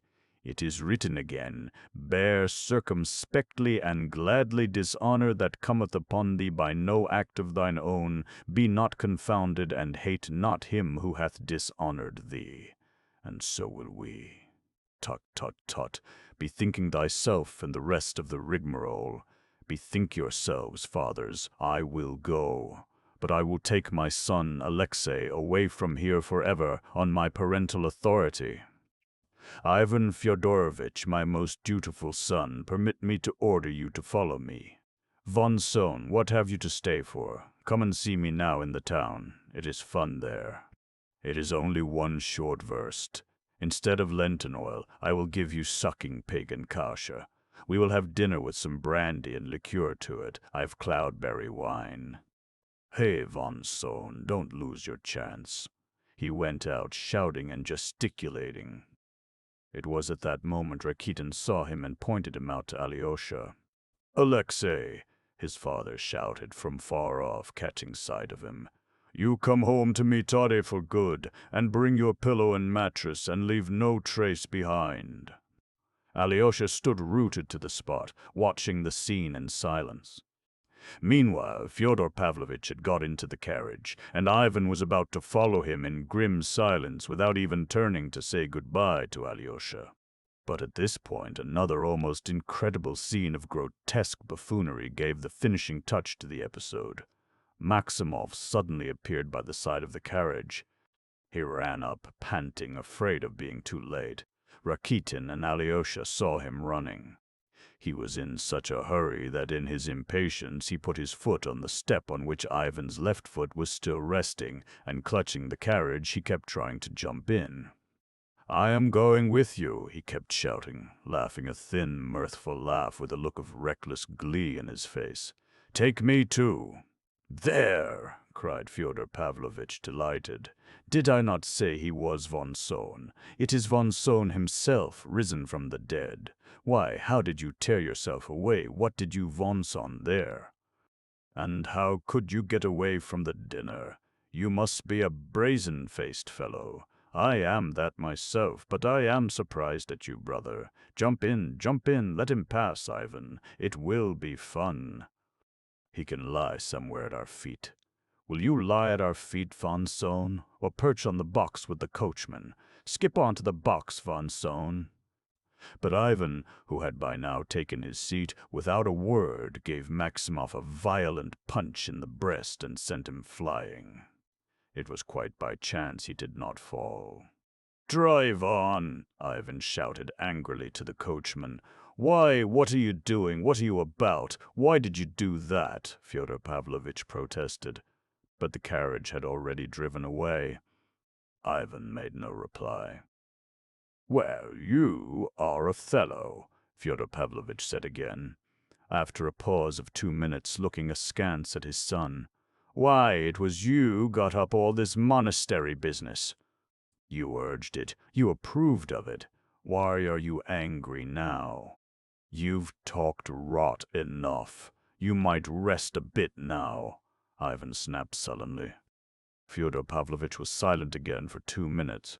A drop of brandy would be nice now, he observed sententiously, but Ivan made no response. You shall have some too when we get home. Ivan was still silent. Fyodor Pavlovitch waited another 2 minutes. But I shall take Alyosha away from the monastery, though you will dislike it so much, most honored Karl von Moor. Ivan shrugged his shoulders contemptuously and turning away stared at the road. And they did not speak again all the way home. If I were God, I'd forgive everyone, my dear sinners. From this day forth, I forgive you. I'm going to beg forgiveness. Forgive me, good people, a silly wench. I'm a beast, that's what I am. But I want to pray. I gave a little onion. Wicked as I've been, I want to pray. Mitya, let them dance, don't stop them. Everyone in the world is good. Every one, even the worst of them. The world's a nice place. Though we're bad, the world's all right. We're good and bad, come, tell me. I've something to ask you. Come here, everyone, and I'll ask you, why am I so good? You know I am good. I'm very good. Come, why am I so good? So Grushenka babbled on, getting more and more drunk. At last she announced that she was going to dance too. She got up from her chair, staggering. Mitya, don't give me any more wine. If I ask you, don't give it to me. Wine doesn't give peace. Everything's going round, the stove and everything. I want to dance. Let everyone see how I dance. Let them see how beautifully I dance. She really meant it. She pulled a white cambric handkerchief out of her pocket and took it by one corner in her right hand to wave it in the dance. Mitya ran to and fro. The girls were quiet and got ready to break into a dancing song at the first signal. Maximov, hearing that Grushenka wanted to dance, squealed with delight and ran skipping about in front of her, humming, with legs so slim and sides so trim, and its little tail curled tight. But Grushenka waved her handkerchief at him and drove him away. Shh, Mitya, why don't they come? Let everyone come to look on. Call them in, too, that were locked in. Why did you lock them in? Tell them I'm going to dance. Let them look on, too. Mitya walked with a drunken swagger to the locked door and began knocking to the poles with his fist. Hi, you Podvysotskys, come, she's going to dance. She calls you. Lajdak, one of the Poles shouted in reply. You're a Lajdak yourself, you're a little scoundrel, that's what you are. Leave off laughing at Poland, said Kalganov sententiously. He too was drunk. Be quiet, boy. If I call him a scoundrel, it doesn't mean that I call all Poland so. One Lajdak doesn't make a Poland. Be quiet, my pretty boy. Eat a sweetmeat. Ah, what fellows. As though they were not men. Why won't they make friends? Said Grushenka, and went forward to dance. The chorus broke into, Ah, my porch, my new porch. Grushenka flung back her head, half opened her lips, smiled, waved her handkerchief, and suddenly, with a violent lurch, stood still in the middle of the room, looking bewildered. I'm weak, she said in an exhausted voice. Forgive me, I'm weak. I can't. I'm sorry. She bowed to the chorus, and then began bowing in all directions. I'm sorry. Forgive me. The lady's been drinking. The pretty lady has been drinking, voices were heard saying.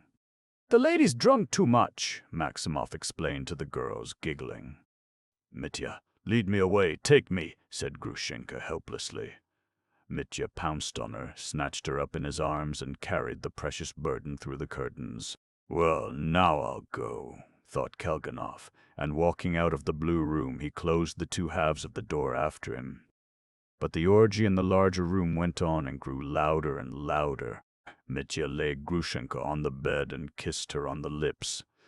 Don't touch me, she faltered in an imploring voice.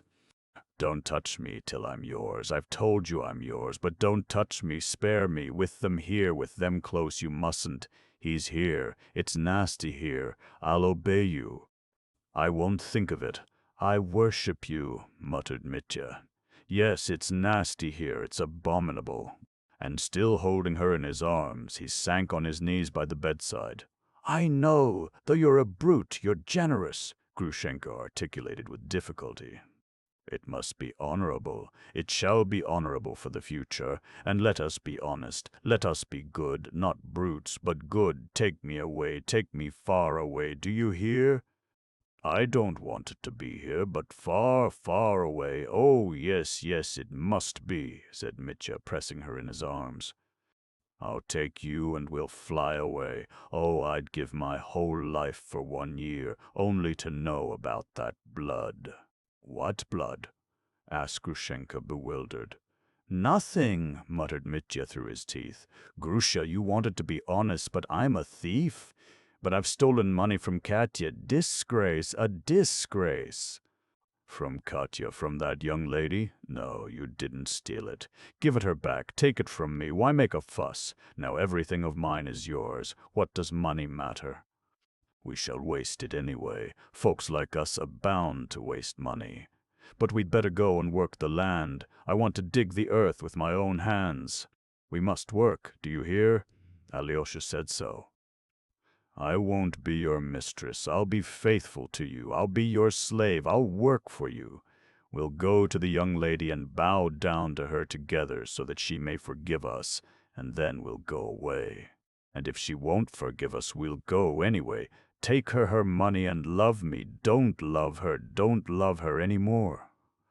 If you love her, I shall strangle her. I'll put out both her eyes with a needle. I love you. I love only you. I love you in Siberia. Why Siberia? Never mind Siberia if you like. I don't care. We'll work. There's snow in Siberia. I love driving in the snow, and must have bells. Do you hear? There's a bell ringing. Where is that bell ringing? There are people coming. Now it's stopped. She closed her eyes, exhausted, and suddenly fell asleep for an instant. There had certainly been the sound of a bell in the distance, but the ringing had ceased. Mitya let his head sink on her breast. He did not notice that the bell had ceased ringing, nor did he notice that the songs had ceased, and that instead of singing and drunken clamor there was absolute stillness in the house. Grushenka opened her eyes. What's the matter? Was I asleep? Yes, a bell. I've been asleep and dreamt I was driving over the snow with bells, and I dozed. I was with someone I loved, with you, and far, far away. I was holding you and kissing you, nestling close to you. I was cold and the snow glistened. You know how the snow glistens at night when the moon shines. It was as though I was not on earth. I woke up and my dear one is close to me. How sweet that is! Close to you, murmured Mitya, kissing her dress, her bosom, her hands. And suddenly he had a strange fancy. It seemed to him that she was looking straight before her, not at him, not into his face, but over his head, with an intent, almost uncanny fixity. An expression of wonder, almost of alarm, came suddenly into her face. "Mitya, who is that looking at us?" she whispered. Mitya turned and saw that someone had, in fact, parted the curtains and seemed to be watching them, and not one person alone, it seemed. He jumped up and walked quickly to the intruder. "Here, come to us, come here," said a voice, speaking not loudly, but firmly and peremptorily. Mitya passed to the other side of the curtain and stood stock still. The room was filled with people, but not those who had been there before. An instantaneous shiver ran down his back, and he shuddered. He recognized all those people instantly. That tall, stout old man in the overcoat and forage cap with a cockade was the police captain, Mihail Makarovich, and that consumptive-looking trim dandy who always has such polished boots, that was the deputy prosecutor. He has a chronometer worth 400 rubles, he showed it to me.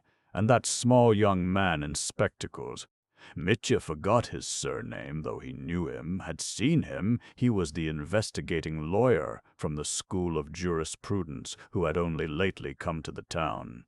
And this man, the inspector of police, Mavrikyevich, a man he knew well. And those fellows with the brass plates on, why are they here? And those other two, peasants, and there at the door Kalganov with Trifon Borisovich. Gentlemen, "What's this for, gentlemen?" began Mitya. But suddenly, as though beside himself, not knowing what he was doing, he cried aloud at the top of his voice, "I und dare stand!" The young man in spectacles moved forward suddenly, and stepping up to Mitya began with dignity, though hurriedly, "We have to make, in brief, I beg you to come this way to the sofa. It is absolutely imperative that you should give an explanation." The old man, cried Mitya frantically. "The old man and his blood, I understand." And he sank, almost fell, on a chair close by, as though he had been mown down by a scythe. "You understand. He understands it. Monster and parricide, your father's blood cries out against you." The old captain of police roared suddenly, stepping up to Mitya. He was beside himself, crimson in the face and quivering all over. "This is impossible!" cried the small young man. Mihail Makarovich, this won't do. I beg you'll allow me to speak. I should never have expected such behavior from you." "This is delirium, gentlemen, raving delirium," cried the captain of police. "Look at him, drunk at this time of night in the company of a disreputable woman, with the blood of his father on his hands. It's delirium. I beg you most earnestly, dear Mihail Makarovich, to restrain your feelings," the prosecutor said in a rapid whisper to the old police captain, "or I shall be forced to resort to—" But the little lawyer did not allow him to finish. He turned to Mitya and delivered himself in a loud, firm, dignified voice. "Ex-Lieutenant Karamazov, it is my duty to inform you that you are charged with the murder of your father, Fyodor Pavlovich Karamazov, perpetrated this night." He said something more, and the prosecutor too put in something, but though Mitya heard them, he did not understand them. He stared at them all with wild eyes. "I repeat," he said, "the only reason I haven't killed you is that I need you for tomorrow. Remember that. Don't forget it. Well, kill me." "Kill me now," Smerdyakov said all at once, looking strangely at Ivan. "You won't dare do that even," he added with a bitter smile. "You won't dare to do anything, you who used to be so bold." "Till tomorrow," cried Ivan and moved to go out. "Stay a moment. Show me those notes again." Ivan took out the notes and showed them to him. Smerdyakov looked at them for 10 seconds. "Well, you can go," he said with a wave of his hand. "Ivan Fyodorovich," he called after him again. "What do you want?" Ivan turned without stopping. "Goodbye, till tomorrow," Ivan cried again, and he walked out of the cottage. The snowstorm was still raging. He walked the first few steps boldly, but suddenly began staggering. "It's something physical," he thought with a grin. Something like joy was springing up in his heart. He was conscious of unbounded resolution. He would make an end of the wavering that had so tortured him of late. His determination was taken, and now it will not be changed, he thought with relief. At that moment he stumbled against something and almost fell down. Stopping short, he made out at his feet the peasant he had knocked down, still lying senseless and motionless. The snow had almost covered his face. Ivan seized him and lifted him in his arms. Seeing a light in the little house to the right, he went up, knocked at the shutters, and asked the man to whom the house belonged to help him carry the peasant to the police station, promising him 3 rubles. The man got ready and came out. I won't describe in detail how Ivan succeeded in his object, bringing the peasant to the police station and arranging for a doctor to see him at once, providing with a liberal hand for the expenses. I will only say that this business took a whole hour, but Ivan was well content with it. His mind wandered and worked incessantly. If I had not taken my decision so firmly for tomorrow, he reflected with satisfaction, I should not have stayed a whole hour to look after the peasant, but should have passed by without caring about his being frozen. I am quite capable of watching myself, by the way, he thought at the same instant with still greater satisfaction, although they have decided that I am going out of my mind. My mind. Just as he reached his own house, he stopped short, asking himself, suddenly, hadn't he better go at once to the prosecutor and tell him everything? He decided the question by turning back to the house. Everything together tomorrow, he whispered to himself, and, strange to say, almost all his gladness and self-satisfaction passed in one instant. As he entered his own room, he felt something like a touch of ice on his heart, like a recollection, or, more exactly, a reminder of something agonizing and revolting that was in that room now, at that moment, and had been there before. He sank wearily on his sofa. The old woman brought him a samovar. He made tea, but did not touch it. He sat on the sofa and felt giddy. He felt that he was ill and helpless. He was beginning to drop asleep, but got up uneasily and walked across the room to shake off his drowsiness. At moments he fancied he was delirious, but it was not illness that he thought of most. Sitting down again, he began looking round, as though searching for something. This happened several times. At last his eyes were fastened intently on one point. Ivan smiled, but an angry flush suffused his face. He sat a long time in his place, his head propped on both arms, though he looked sideways at the same point, at the sofa that stood against the opposite wall. There was evidently something, some object that irritated him there, worried him and tormented him. Chapter 9. The Sensualists. Grigory and Smerdyakov ran into the room after Dmitri. They had been struggling with him in the passage, refusing to admit him, acting on instructions given them by Fyodor Pavlovitch some days before. Taking advantage of the fact that Dmitri stopped a moment on entering the room to look about him, Grigory ran round the table, closed the double doors on the opposite side of the room leading to the inner apartments, and stood before the closed doors, stretching wide his arms, prepared to defend the entrance, so to speak, with the last drop of his blood. Seeing this, Dmitri uttered a scream rather than a shout and rushed at Grigory. "Then she's there! She's hidden there!" "Out of the way, scoundrel!" He tried to pull Grigory away, but the old servant pushed him back. Beside himself with fury, Dmitri struck out and hit Grigory with all his might. The old man fell like a log, and Dmitri, leaping over him, broke in the door. Smerdyakov remained pale and trembling at the other end of the room, huddling close to Fyodor Pavlovitch. "She's here!" shouted Dmitri. "I saw her turn towards the house just now, but I couldn't catch her. Where is she? Where is she?" That shout, "She's here!" produced an indescribable effect on Fyodor Pavlovitch. All his terror left him. "Hold him! Hold him!" he cried, and dashed after Dmitri. Meanwhile, Grigory had got up from the floor, but still seemed stunned. Ivan and Alyosha ran after their father. In the third room, something was heard to fall on the floor with a ringing crash. It was a large glass vase, not an expensive one, on a marble pedestal which Dmitri had upset as he ran past it. "At him!" shouted the old man. "Help!" Ivan and Alyosha caught the old man and were forcibly bringing him back. "Why do you run after him?" "He'll murder you outright," Ivan cried wrathfully at his father. "Ivan! Alyosha, she must be here! Grushenka's here." He said he saw her himself, running. He was choking. He was not expecting Grushenka at the time, and the sudden news that she was here made him beside himself. He was trembling all over. He seemed frantic. "But you've seen for yourself that she hasn't come," cried Ivan.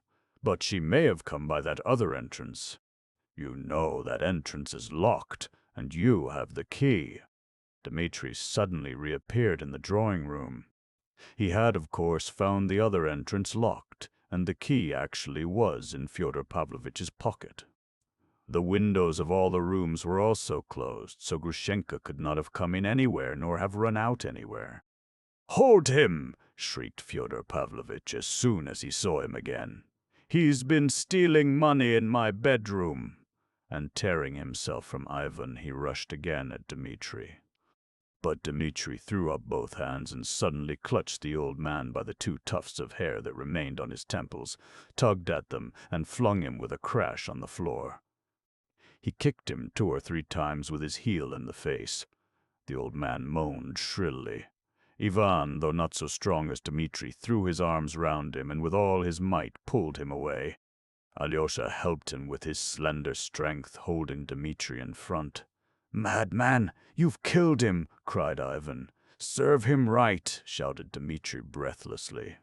"If I haven't killed him, I'll come again and kill him.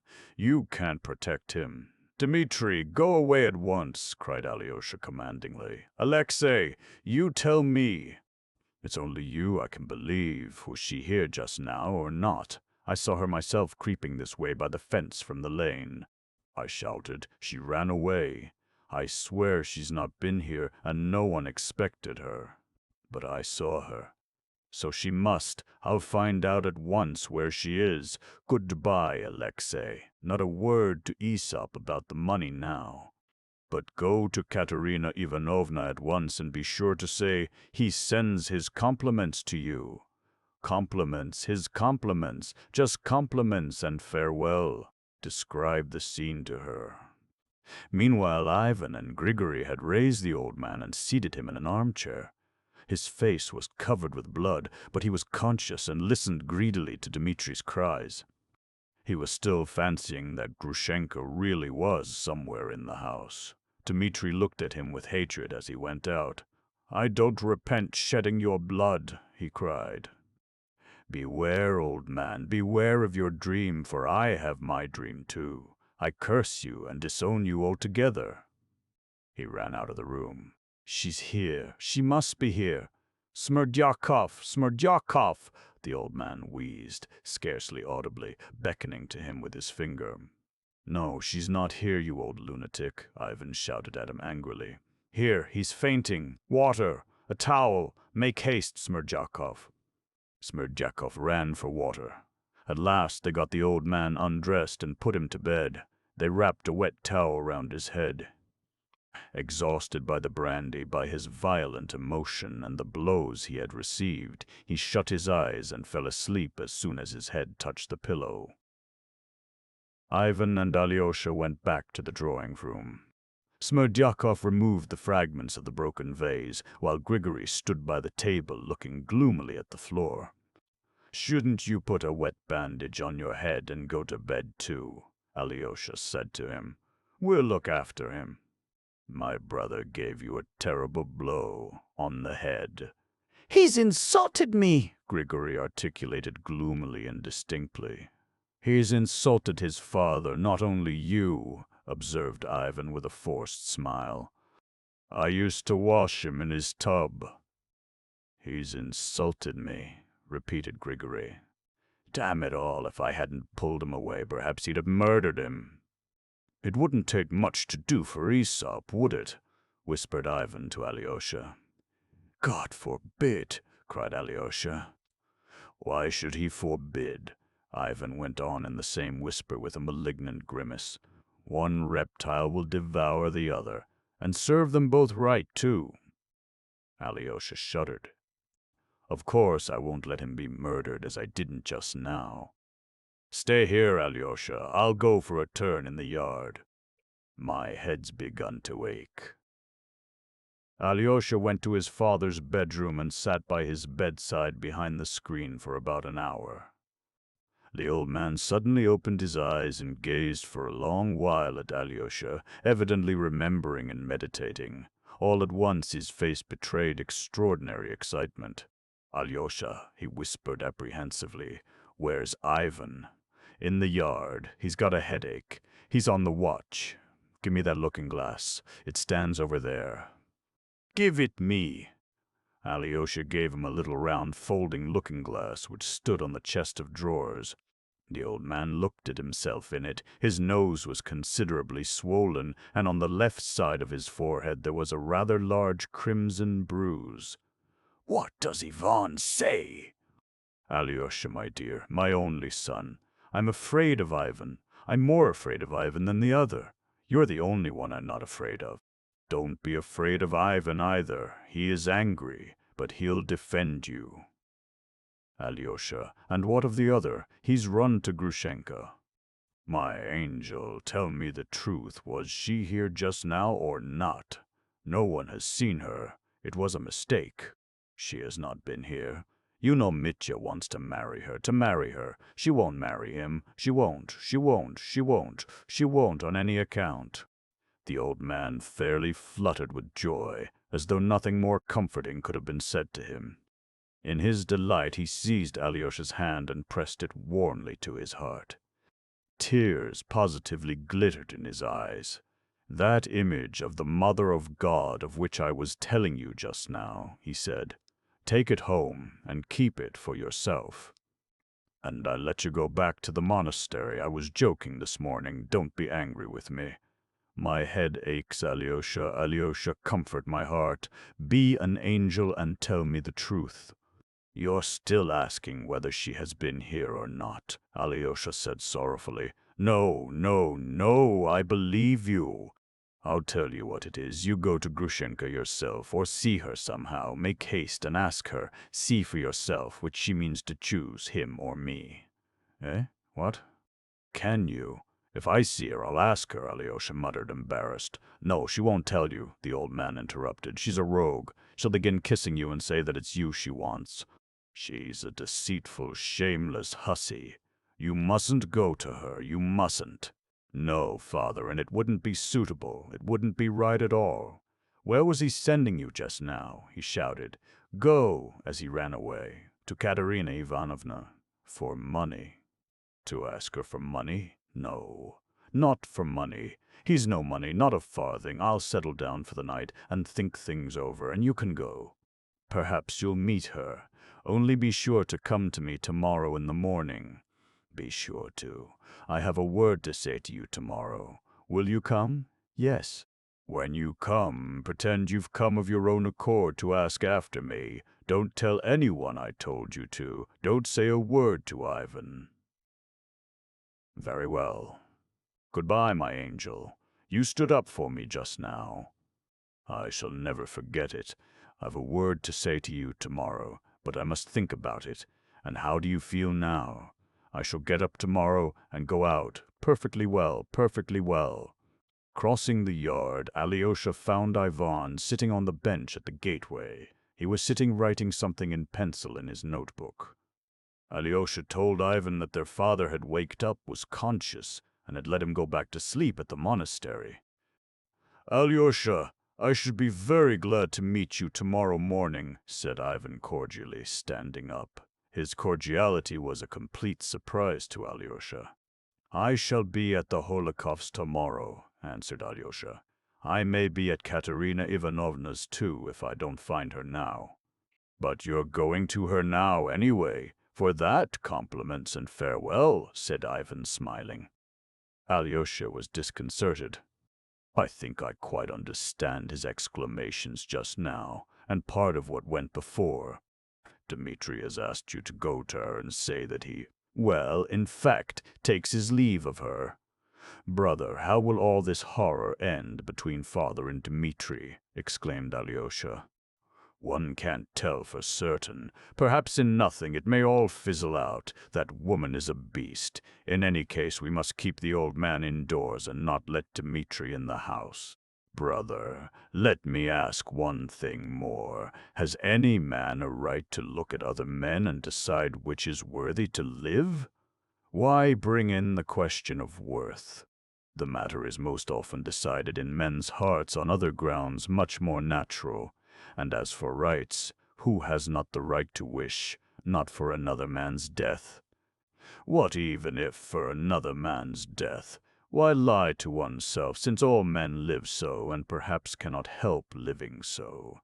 Are you referring to what I said just now, that one reptile will devour the other? In that case, let me ask you, do you think me like Dmitri capable of shedding Aesop's blood, murdering him, eh? What are you saying, Ivan? Such an idea never crossed my mind. I don't think Dmitri is capable of it either. Thanks, if only for that, smiled Ivan. Be sure, I should always defend him, but in my wishes I reserve myself full latitude in this case. Goodbye till tomorrow. Don't condemn me, and don't look on me as a villain, he added with a smile. They shook hands warmly as they had never done before. Alyosha felt that his brother had taken the first step towards him, and that he had certainly done this with some definite motive. My dear friend, above all things I want to behave like a gentleman, and to be recognized as such, the visitor began in an excess of deprecating and simply-hearted pride, typical of a poor relation. I am poor, but I won't say very honest, but it's an axiom generally accepted in society that I am a fallen angel. I certainly can't conceive how I can ever have been an angel. If I ever was, it must have been so long ago that there's no harm in forgetting it. Now I only prize the reputation of being a gentlemanly person and live as I can, trying to make myself agreeable. I love men genuinely. I've been greatly calumniated. Here, when I stay with you from time to time, my life gains a kind of reality, and that's what I like most of all. You see, like you, I suffer from the fantastic, and so I love the realism of Earth. Here, with you, everything is circumscribed. Here all is formulated and geometrical, while we have nothing but indeterminate equations. I wander about here dreaming. I like dreaming.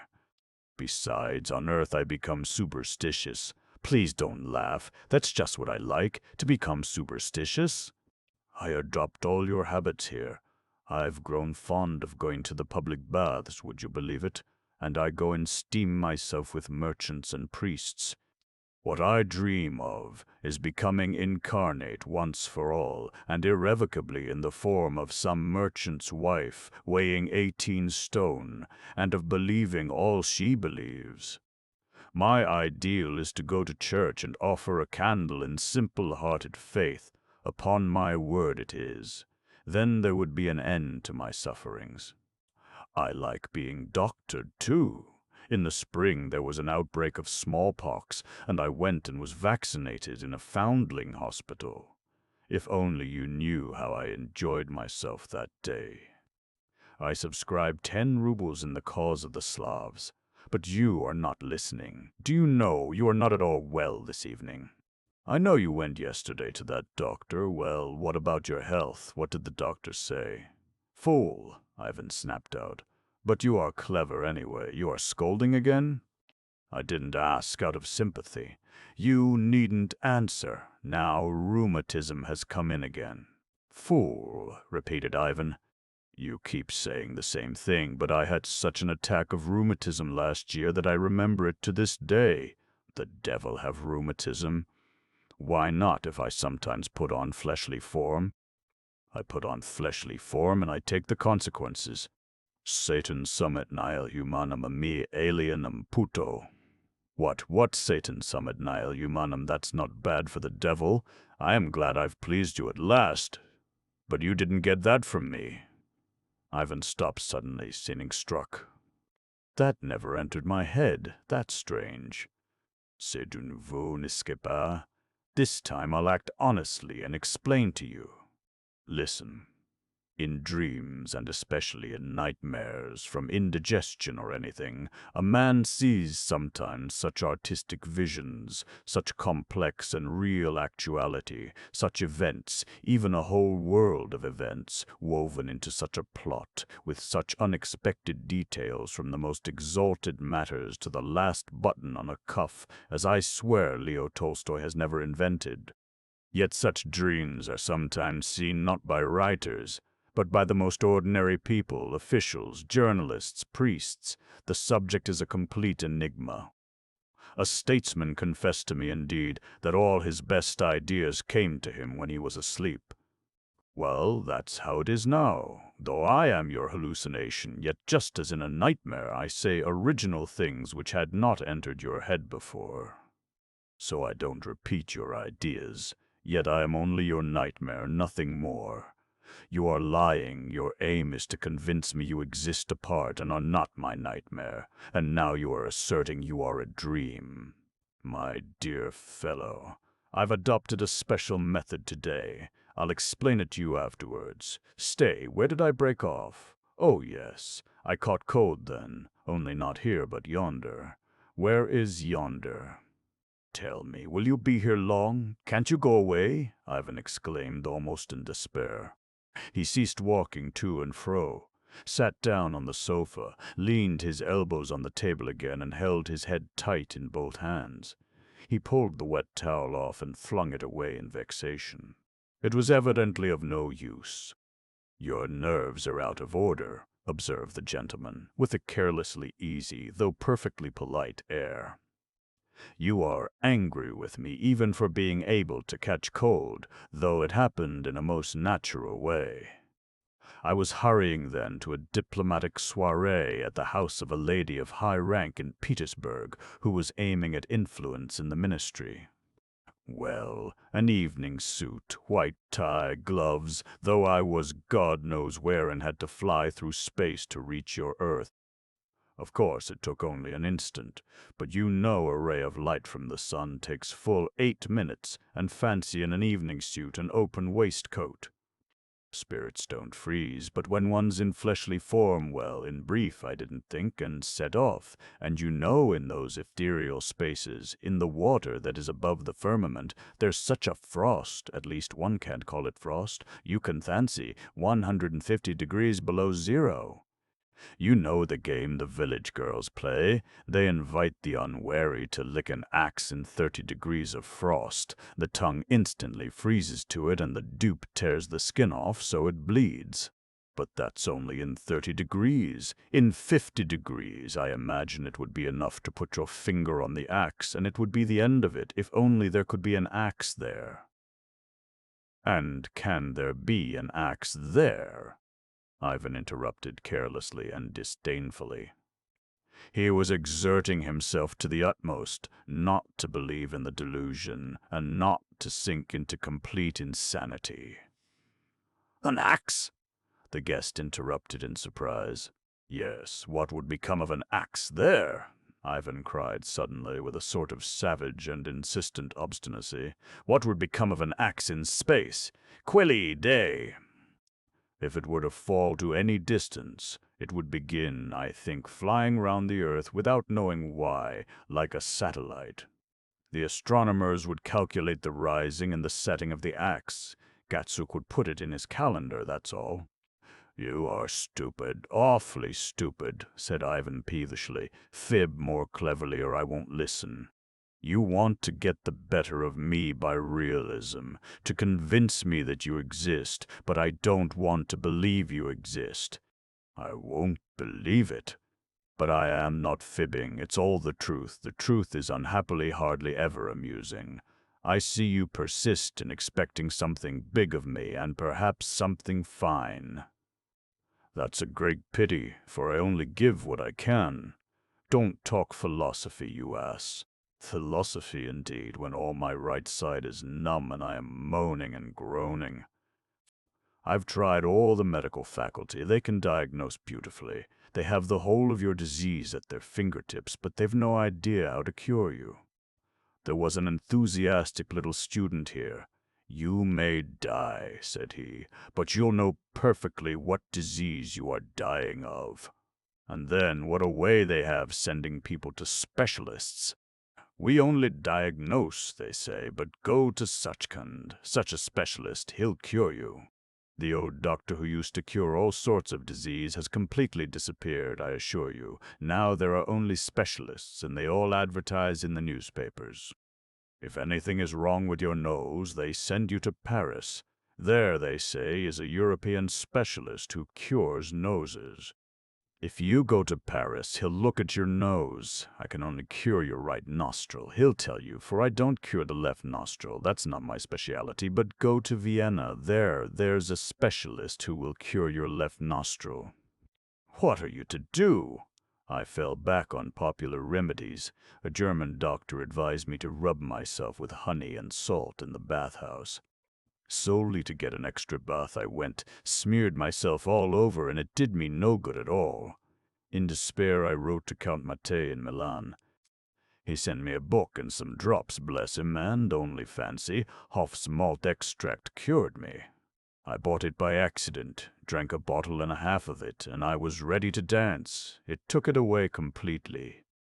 I made up my mind to write to the papers to thank him. I was prompted by a feeling of gratitude, and only fancy, it led to no end of a bother. Not a single paper would take my letter. It would be very reactionary, they said. No one will believe it. Le diable n'existe point.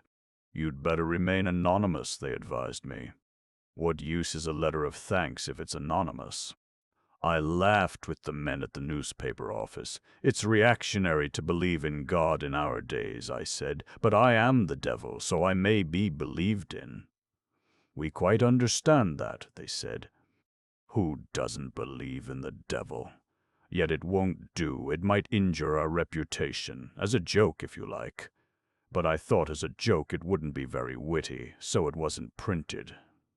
And do you know, I have felt sore about it to this day. My best feelings, gratitude, for instance, are literally denied me simply from my social position. Philosophical reflections again? Ivan snarled malignantly. God preserve me from it, but one can't help complaining sometimes. I am a slandered man. You upbraid me every moment with being stupid. One can see you are young. My dear fellow, intelligence isn't the only thing. I have naturally a kind and merry heart. I also write vaudevilles of all sorts. You seem to take me for Lestakov grown old, but my fate is a far more serious one. Before time was, by some decree which I could never make out, I was predestined to denies, and yet I am genuinely good-hearted and not at all inclined to negation. No, you must go and deny. Without denial, there's no criticism. And what would a journal be without a column of criticism? Without criticism, it will be nothing but one hosanna. But nothing but hosanna is not enough for life. The hosanna must be tried in the crucible of doubt, and so on in the same style. But I don't meddle in that. I didn't create it. I am not answerable for it.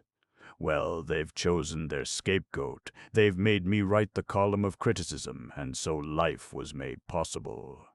We understand that comedy. I, for instance, simply ask for annihilation. No, live, I am told, for there'd be nothing without you. If everything in the universe were sensible, nothing would happen. There would be no events without you, and there must be events.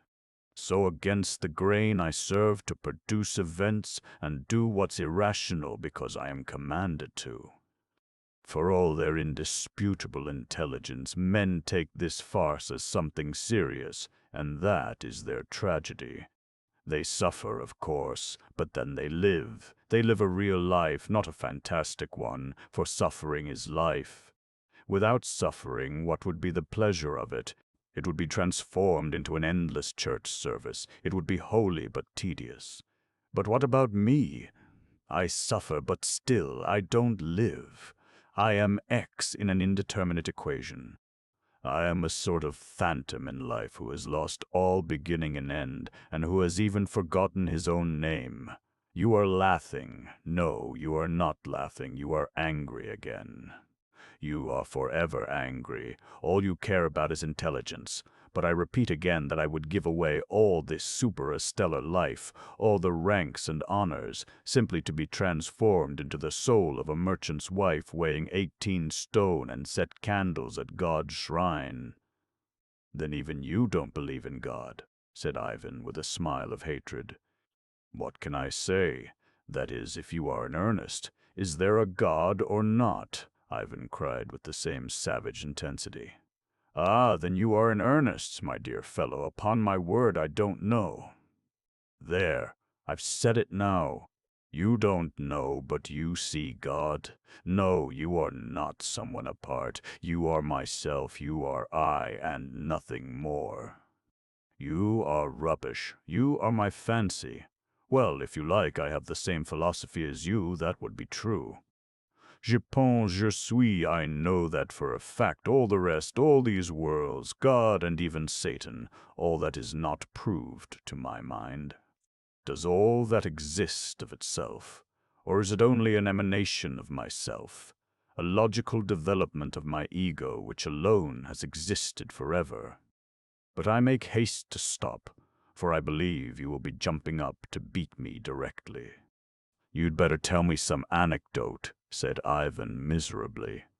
There is an anecdote precisely on our subject, or rather a legend, not an anecdote. You reproach me with unbelief, you see, yet you don't believe. But, my dear fellow, I am not the only one like that. We are all in a muddle over there now, and all through your science. Once there used to be atoms, 5 senses, 4 elements, and then everything hung together somehow. There were atoms in the ancient world even, but since we've learned that you've discovered the chemical molecule and protoplasm and the devil knows what, we had to lower our crest. There's a regular muddle and, above all, superstition, scandal. There's as much scandal among us as among you, you know, a little more, in fact, and spying indeed, for we have our secret police department where private information is received. Well, this wild legend belongs to our Middle Ages. Not yours, but ours, and no one believes it even among us, except the old ladies of 18 stone. Not your old ladies, I mean, but ours. We've everything you have. I am revealing one of our secrets out of friendship for you, though it's forbidden. This legend is about paradise. There was, they say, here on earth a thinker and philosopher. He rejected everything, laws, conscience, faith, and, above all, the future life. He died. He expected to go straight to darkness and death, and he found a future life before him. He was astounded and indignant. "This is against my principles," he said. And he was punished for that. That is, you must excuse me, I am just repeating what I heard myself. It's only a legend. He was sentenced to walk a quadrillion kilometers in the dark. We've adopted the metric system, you know. And when he has finished that quadrillion, the gates of heaven would be opened to him and he'll be forgiven. "And what tortures have you in the other world besides the quadrillion kilometers?" asked Ivan with a strange eagerness. "What tortures? Ah, don't ask. In old days we had all sorts, but now they have taken chiefly to moral punishments, the stings of conscience and all that nonsense. We got that too from you, from the softening of your manners. And who's the better for it? Only those who have got no conscience, for how can they be tortured by conscience when they have none? But decent people who have conscience and a sense of honor suffer for it. Reforms, when the ground has not been prepared for them, especially if they are institutions copied from abroad, do nothing but mischief. The ancient fire was better. Well, this man, who was condemned to the quadrillion kilometers, stood still, looked round, and lay down across the road. I won't go, I refuse on principle. Take the soul of an enlightened Russian atheist and mix it with the soul of the prophet Jonah, who sulked for 3 days and nights in the belly of the whale, and you get the character of that thinker who lay across the road. What did he lie on there? Well, I suppose there was something to lie on. You are not laughing." "Bravo!" cried Ivan, still with the same strange eagerness. Now he was listening with an unexpected curiosity. "Well, is he lying there now?" "That's the point, that he isn't. He lay there almost 1,000 years, and then he got up and went on." "What an ass!" cried Ivan, laughing nervously and still seeming to be pondering something intently. "Does it make any difference whether he lies there forever or walks the quadrillion kilometers? It would take 1 billion years to walk it." "Much more than that. I haven't got a pencil and paper or I could work it out. But he got there long ago, and that's where the story begins. What, he got there? But how did he get the billion years to do it? Why, you keep thinking of our present Earth. But our present Earth may have been repeated 1 billion times.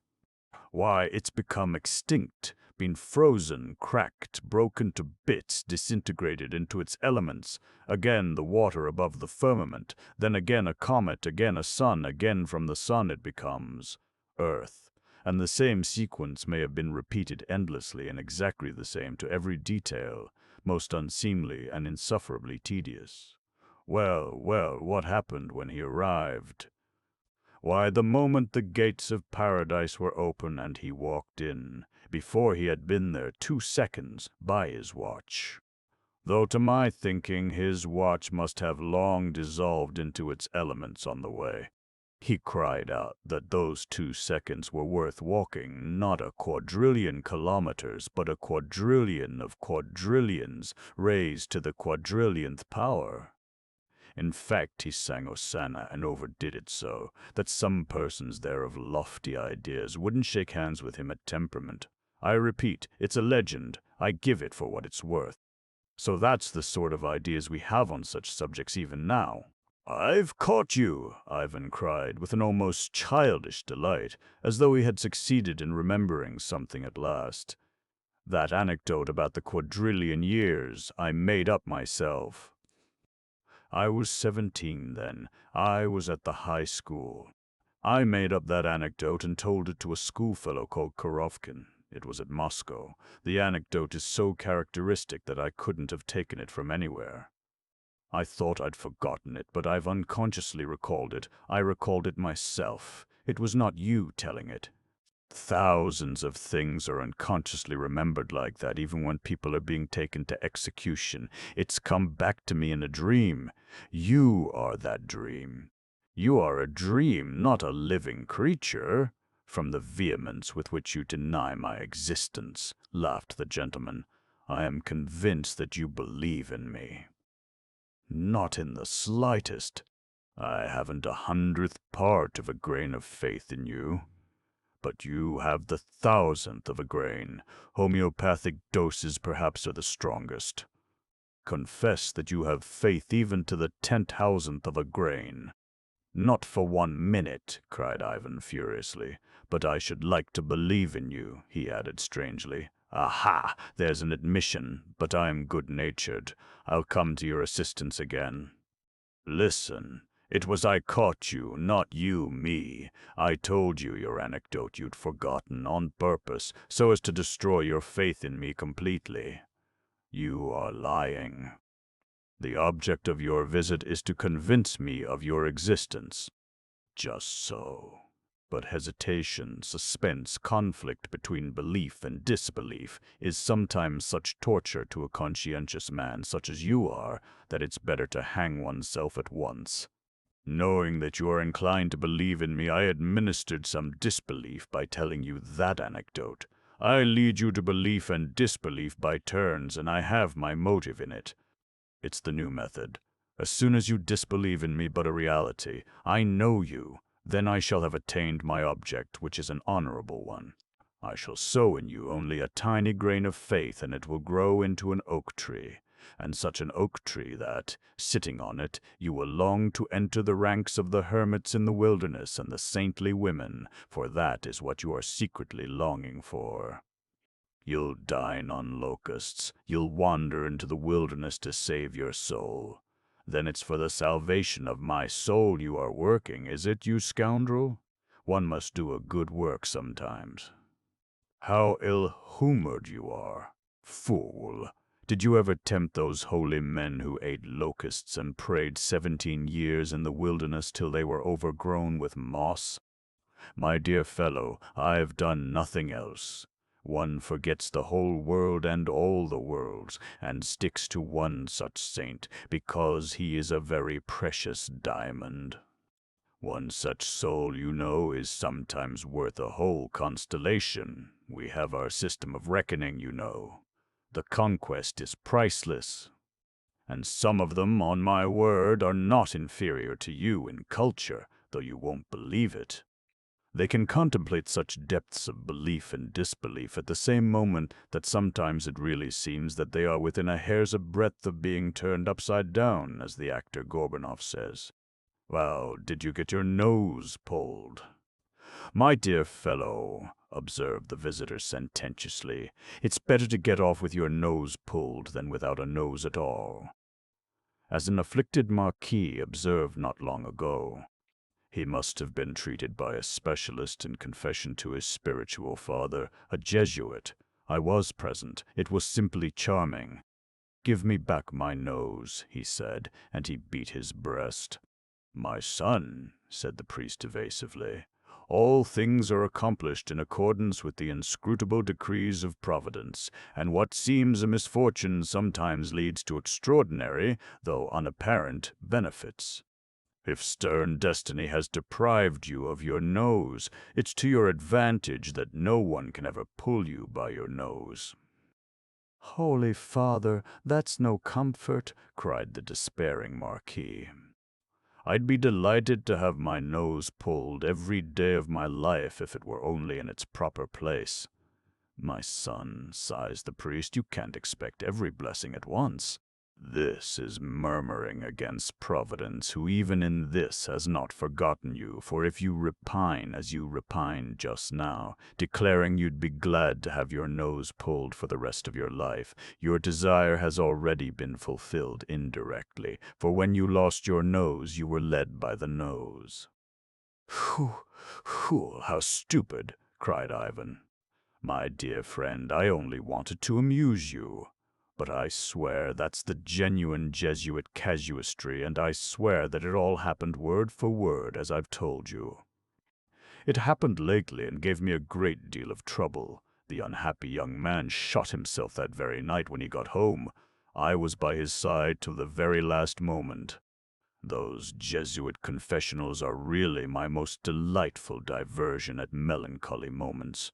Here's another incident that happened only the other day. A little blonde Norman girl of 20, a buxom, unsophisticated beauty that would make your mouth water, comes to an old priest. She bends down and whispers her sin into the grating. "Why, my daughter, have you fallen again already?" cries the priest. "Oh, Sancta Maria, what do I hear? Not the same man this time. How long is this going on?" "Aren't you ashamed?" "Ah, mon père," answers the sinner with tears of penitence, "ça lui fait tant de plaisir, et à moi si peu de peine." Fancy such an answer! I drew back. It was the cry of nature, better than innocence itself, if you like. I absolved her sin on the spot and was turning to go, but I was forced to turn back.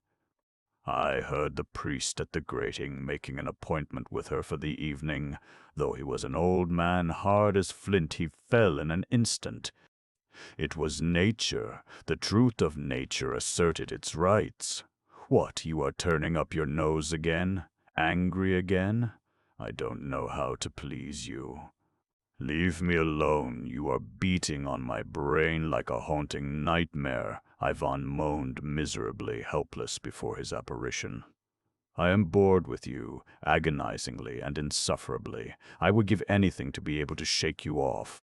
I repeat, moderate your expectations. Don't demand of me everything great and noble, and you'll see how well we shall get on, said the gentleman impressively. You are really angry with me for not having appeared to you in a red glow, with thunder and lightning, with scorched wings, but have shown myself in such a modest form. You are wounded in the first place in your aesthetic feelings, and, secondly, in your pride. How could such a vulgar devil visit such a great man as you?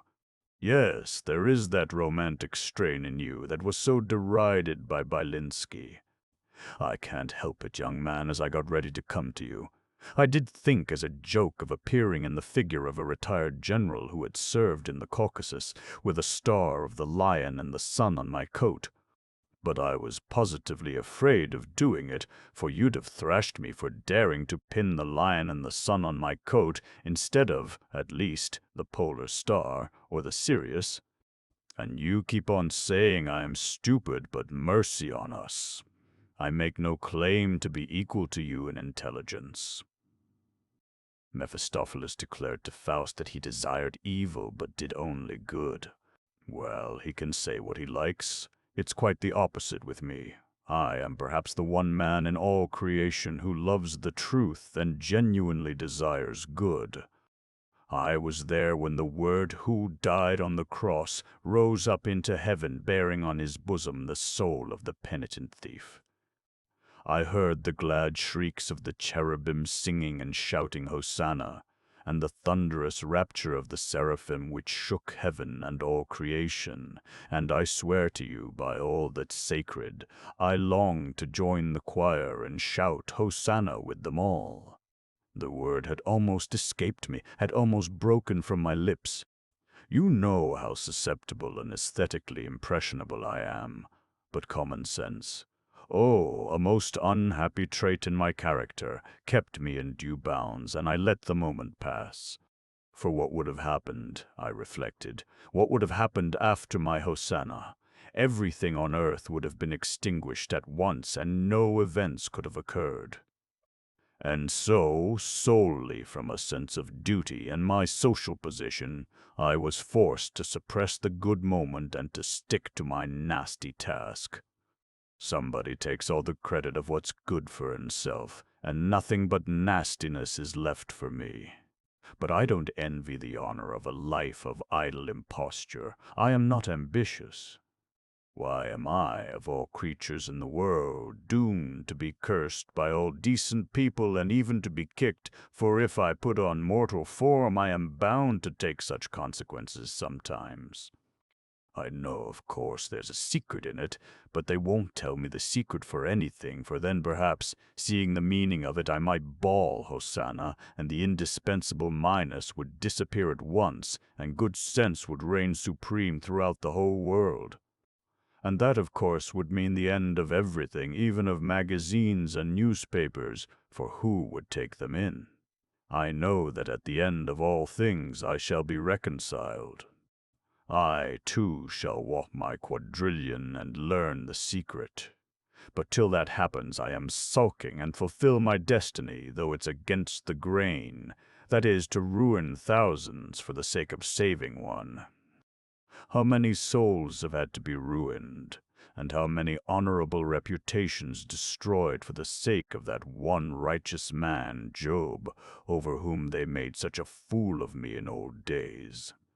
Yes, till the secret is revealed, there are two sorts of truths for me. One, their truth, yonder, which I know nothing about so far, and the other my own. And there's no knowing which will turn out the better. Are you asleep? I might well be, Ivan groaned angrily. All my stupid ideas, outgrown, thrashed out long ago, and flung aside like a dead carcass, you present to me as something new. There's no pleasing you. And I thought I should fascinate you by my literary style. That Hosanna in the skies really wasn't bad, was it?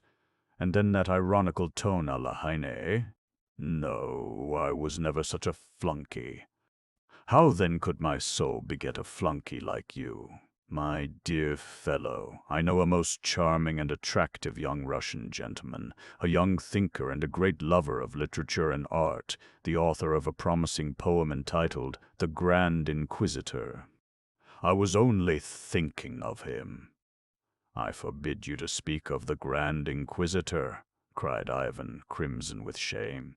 And the geological cataclysm, do you remember? That was a poem now. Hold your tongue, or I'll kill you. You'll kill me? No, excuse me, I will speak. I came to treat myself to that pleasure. Oh, I love the dreams of my ardent young friends, quivering with eagerness for life.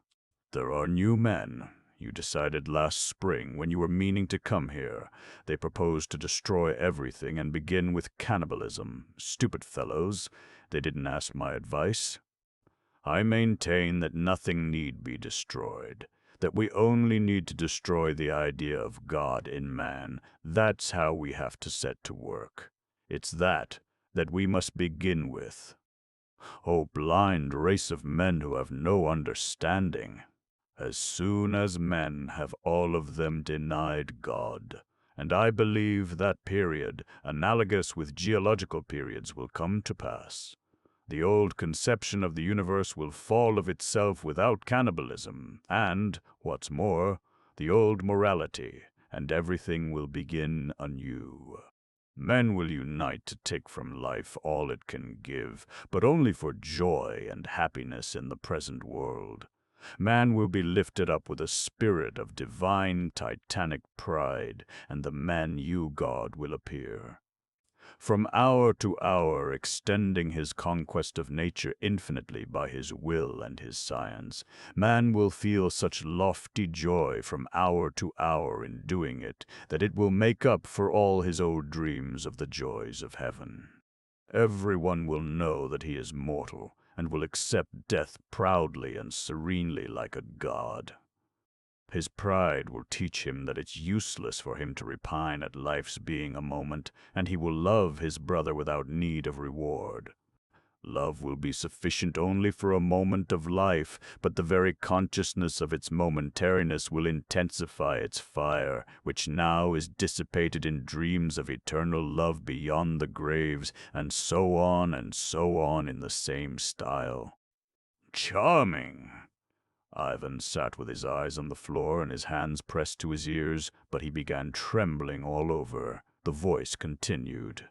The question now is, my young thinker reflected, is it possible that such a period will ever come? If it does, everything is determined and humanity is settled forever. But as, owing to man's inveterate stupidity, this cannot come about for at least 1,000 years, everyone who recognizes the truth even now may legitimately order his life as he pleases on the new principles. In that sense, all things are lawful for him. What's more, even if this period never comes to pass, since there is anyway no God and no immortality, the new man may well become the man-you God, even if he is the only one in the whole world, and promoted to his new position, he may light-heartedly overstep all the barriers of the old morality of the old slave man if necessary. There is no law for God. Where God stands, the place is holy. Where I stand will be at once the foremost place. All things are lawful, and that's the end of it. That's all very charming, but if you want to swindle, why do you want a moral sanction for doing it? But that's our modern Russian all over. He can't bring himself to swindle without a moral sanction. He is so in love with truth. The visitor talked, obviously carried away by his own eloquence, speaking louder and louder and looking ironically at his host. But he did not succeed in finishing. Ivan suddenly snatched a glass from the table and flung it at the orator. "Ah, mais c'est bête et fin," cried the latter, jumping up from the sofa and shaking the drops of tea off himself. "He remembers Luther's inkstand. He takes me for a dream and throws glasses at a dream. It's like a woman. I suspected you were only pretending to stop up your ears." A loud, persistent knocking was suddenly heard at the window. Ivan jumped up from the sofa. "Do you hear? You'd better open," cried the visitor. "It's your brother Alyosha with the most interesting and surprising news, I'll be bound."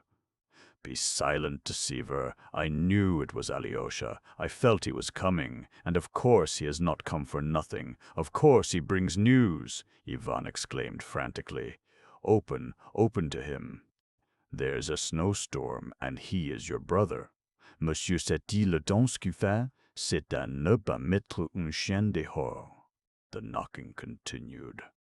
Ivan wanted to rush to the window, but something seemed to fetter his arms and legs. He strained every effort to break his chains, but in vain. The knocking at the window grew louder and louder. At last the chains were broken, and Ivan leapt up from the sofa. He looked round him wildly. Both candles had almost burnt out. The glass he had just thrown at his visitor stood before him on the table, and there was no one on the sofa opposite. The knocking on the window frame went on persistently, but it was by no means so loud as it had seemed in his dream. On the contrary, it was quite subdued. It was not a dream. "No, I swear it was not a dream. It all happened just now," cried Ivan. He rushed to the window and opened the movable pane. "Alyosha, I told you not to come," he cried fiercely to his brother.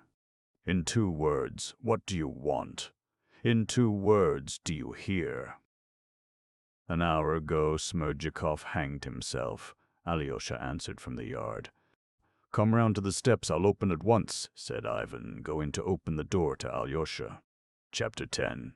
Both together. Alyosha left his father's house feeling even more exhausted and dejected in spirit than when he had entered it. His mind, too, seemed shattered and unhinged, while he felt that he was afraid to put together the disjointed fragments and form a general idea from all the agonizing and conflicting experiences of the day. He felt something bordering upon despair, which he had never known till then. Towering like a mountain above all the rest stood the fatal, insoluble question: how would things end between his father and his brother Dmitri with this terrible woman? Now he had himself been a witness of it. He had been present and seen them face to face. Yet only his brother Dmitri could be made unhappy, terribly, completely unhappy. There was trouble awaiting him.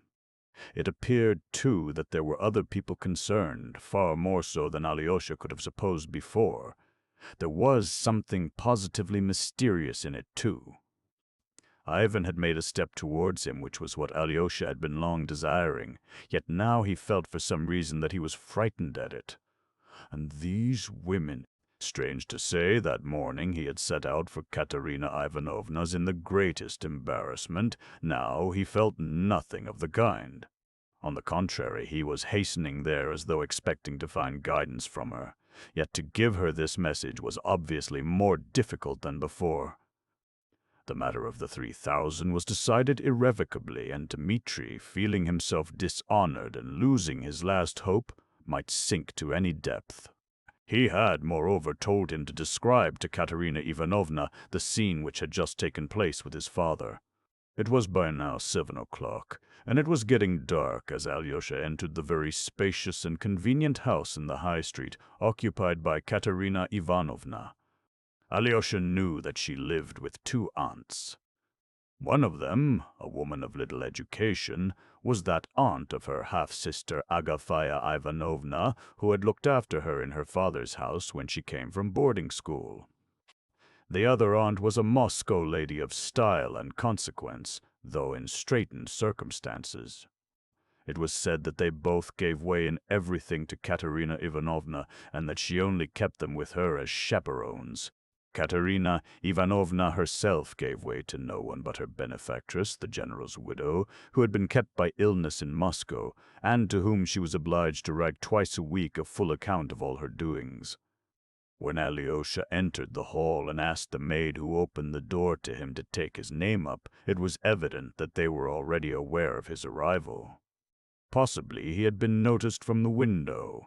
At least Alyosha heard a noise, caught the sound of flying footsteps and rustling skirts. 2 or 3 women, perhaps, had run out of the room. Alyosha thought it strange that his arrival should cause such excitement. He was conducted, however, to the drawing-room at once. It was a large room, elegantly and amply furnished, not at all in provincial style. There were many sofas, lounges, settees, big and little tables.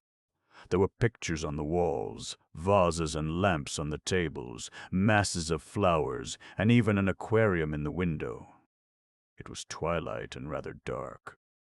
Alyosha made out a silk mantle thrown down on the sofa, where people had evidently just been sitting, and on a table in front of the sofa were 2 unfinished cups of chocolate, cakes, a glass saucer with blue raisins, and another with sweetmeats. Alyosha saw that he had interrupted visitors, and frowned. But at that instant the portiere was raised, and with rapid, hurrying footsteps Katerina Ivanovna came in, holding out both hands to Alyosha with a radiant smile of delight. At the same instant a servant brought in 2 lighted candles and set them on the table. "Thank God, at last you have come too. I've been simply praying for you all day. Sit down." Alyosha had been struck by Katerina Ivanovna's beauty when, 3 weeks before, Dmitri had first brought him, at Katerina Ivanovna's special request, to be introduced to her. There had been no conversation between them at that interview, however. Supposing Alyosha to be very shy, Katerina Ivanovna had talked all the time to Dmitri to spare him. Alyosha had been silent, but he had seen a great deal very clearly. He was struck by the imperiousness, proud ease, and self-confidence of the haughty girl. And all that was certain, Alyosha felt that he was not exaggerating it. He thought her great glowing black eyes were very fine, especially with her pale, even rather sallow, longish face. But in those eyes, and in the lines of her exquisite lips, there was something with which his brother might well be passionately in love, but which perhaps could not be loved for long. He expressed this thought almost plainly to Dmitri when, after the visit, his brother besought and insisted that he should not conceal his impressions on seeing his betrothed. "You'll be happy with her, but perhaps not tranquilly happy." "Quite so, brother. Such people remain always the same. They don't yield to fate. So you think I shan't love her forever?" "No, perhaps you will love her forever, but perhaps you won't always be happy with her." Alyosha had given his opinion at the time, blushing and angry with himself for having yielded to his brother's entreaties and put such foolish ideas into words. For his opinion had struck him as awfully foolish immediately after he had uttered it. He felt ashamed, too, of having given so confident an opinion about a woman. It was with the more amazement that he felt now, at the first glance at Katerina Ivanovna as she ran into him, that he had perhaps been utterly mistaken. This time her face was beaming with spontaneous good-natured kindliness and direct, warm-hearted sincerity. The pride and haughtiness which had struck Alyosha so much before was only betrayed now in a frank, generous energy and a sort of bright, strong faith in herself. Alyosha realized at the first glance, at the first word, that all the tragedy of her position in relation to the man she loved so dearly was no secret to her, that she perhaps already knew everything, positively everything. And yet, in spite of that, there was such brightness in her face, such faith in the future. Alyosha felt at once that he had gravely wronged her in his thoughts. He was conquered and captivated immediately. Besides all this, he noticed at her first words that she was in great excitement, an excitement perhaps quite exceptional and almost approaching ecstasy.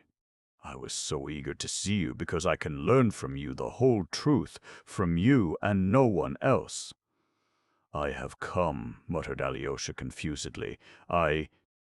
"He sent me." "Ah, he sent you. I foresaw that. Now I know everything, everything," cried Katerina Ivanovna, her eyes flashing. "Wait a moment, Alexei Fyodorovitch. I'll tell you why I've been so longing to see you. You see, I know perhaps far more than you do yourself, and there's no need for you to tell me anything. I'll tell you what I want from you. I want to know your own last impression of him. I want you to tell me most directly, plainly, coarsely even, oh, as coarsely as you like, what you thought of him just now and of his position after your meeting with him today. That will perhaps be better than if I had a personal explanation with him, as he does not want to come to me. Do you understand what I want from you? Now, tell me simply, tell me every word of the message he sent you with. I knew he would send you. He told me to give you his compliments, and to say that he would never come again, but to give you his compliments." His compliments. Was that what he said? His own expression? Yes. Accidentally, perhaps he made a mistake in the word. Perhaps he did not use the right word. No, He told me precisely to repeat that word. He begged me 2 or 3 times not to forget to say so." Katerina Ivanovna flushed hotly. "Help me now, Alexei Fyodorovitch. Now I really need your help. I'll tell you what I think, and you must simply say whether it's right or not. Listen. If he had sent me his compliments in passing, without insisting on your repeating the words, without emphasizing them, that would be the end of everything. But if he particularly insisted on those words, if he particularly told you not to forget to repeat them to me, then perhaps he was in excitement beside himself. He had made his decision and was frightened at it. He wasn't walking away from me with a resolute step, but leaping headlong. The emphasis on that phrase may have been simply bravado." "Yes, yes," cried Alyosha warmly. "I believe that is it. And if so, he's not altogether lost. I can still save him. Stay, did he not tell you anything about money, about 3,000 rubles?" "He did speak about it, and it's that, more than anything, that's crushing him. He said he had lost his honor and that nothing matters now," Alyosha answered warmly, feeling a rush of hope in his heart and believing that there really might be a way of escape and salvation for his brother. "But do you know about the money?" he added, and suddenly broke off. "I've known of it a long time. I telegraphed to Moscow to inquire and heard long ago that the money had not arrived. He hadn't sent the money, but I said nothing. Last week I learnt that he was still in need of money. My only object in all this was that he should know to whom to turn and who was his true friend. No, he won't recognize that I am his truest friend. He won't know me, and looks on me merely as a woman. I've been tormented all the week, trying to think how to prevent him from being ashamed to face me because he spent that 3,000. Let him feel ashamed of himself. Let him be ashamed of other people's knowing, but not of my knowing. He can tell God everything without shame. Why is it he still does not understand how much I am ready to bear for his sake? Why doesn't he know me? How dare he not know me after all that has happened? I want to save him forever. Let him forget me as his betrothed, and here he fears that he is dishonored in my eyes. Why, he wasn't afraid to be open with you, Alexei Fyodorovitch. How is it that I don't deserve the same?" The last words she uttered in tears. Tears gushed from her eyes. "I must tell you," Alyosha began, his voice trembling too, "what happened just now between him and my father." And he described the whole scene, how Dmitri had sent him to get the money, how he had broken in, knocked his father down, and after that had again specially and emphatically begged him to take his compliments and farewell. "He went to that woman," Alyosha added softly.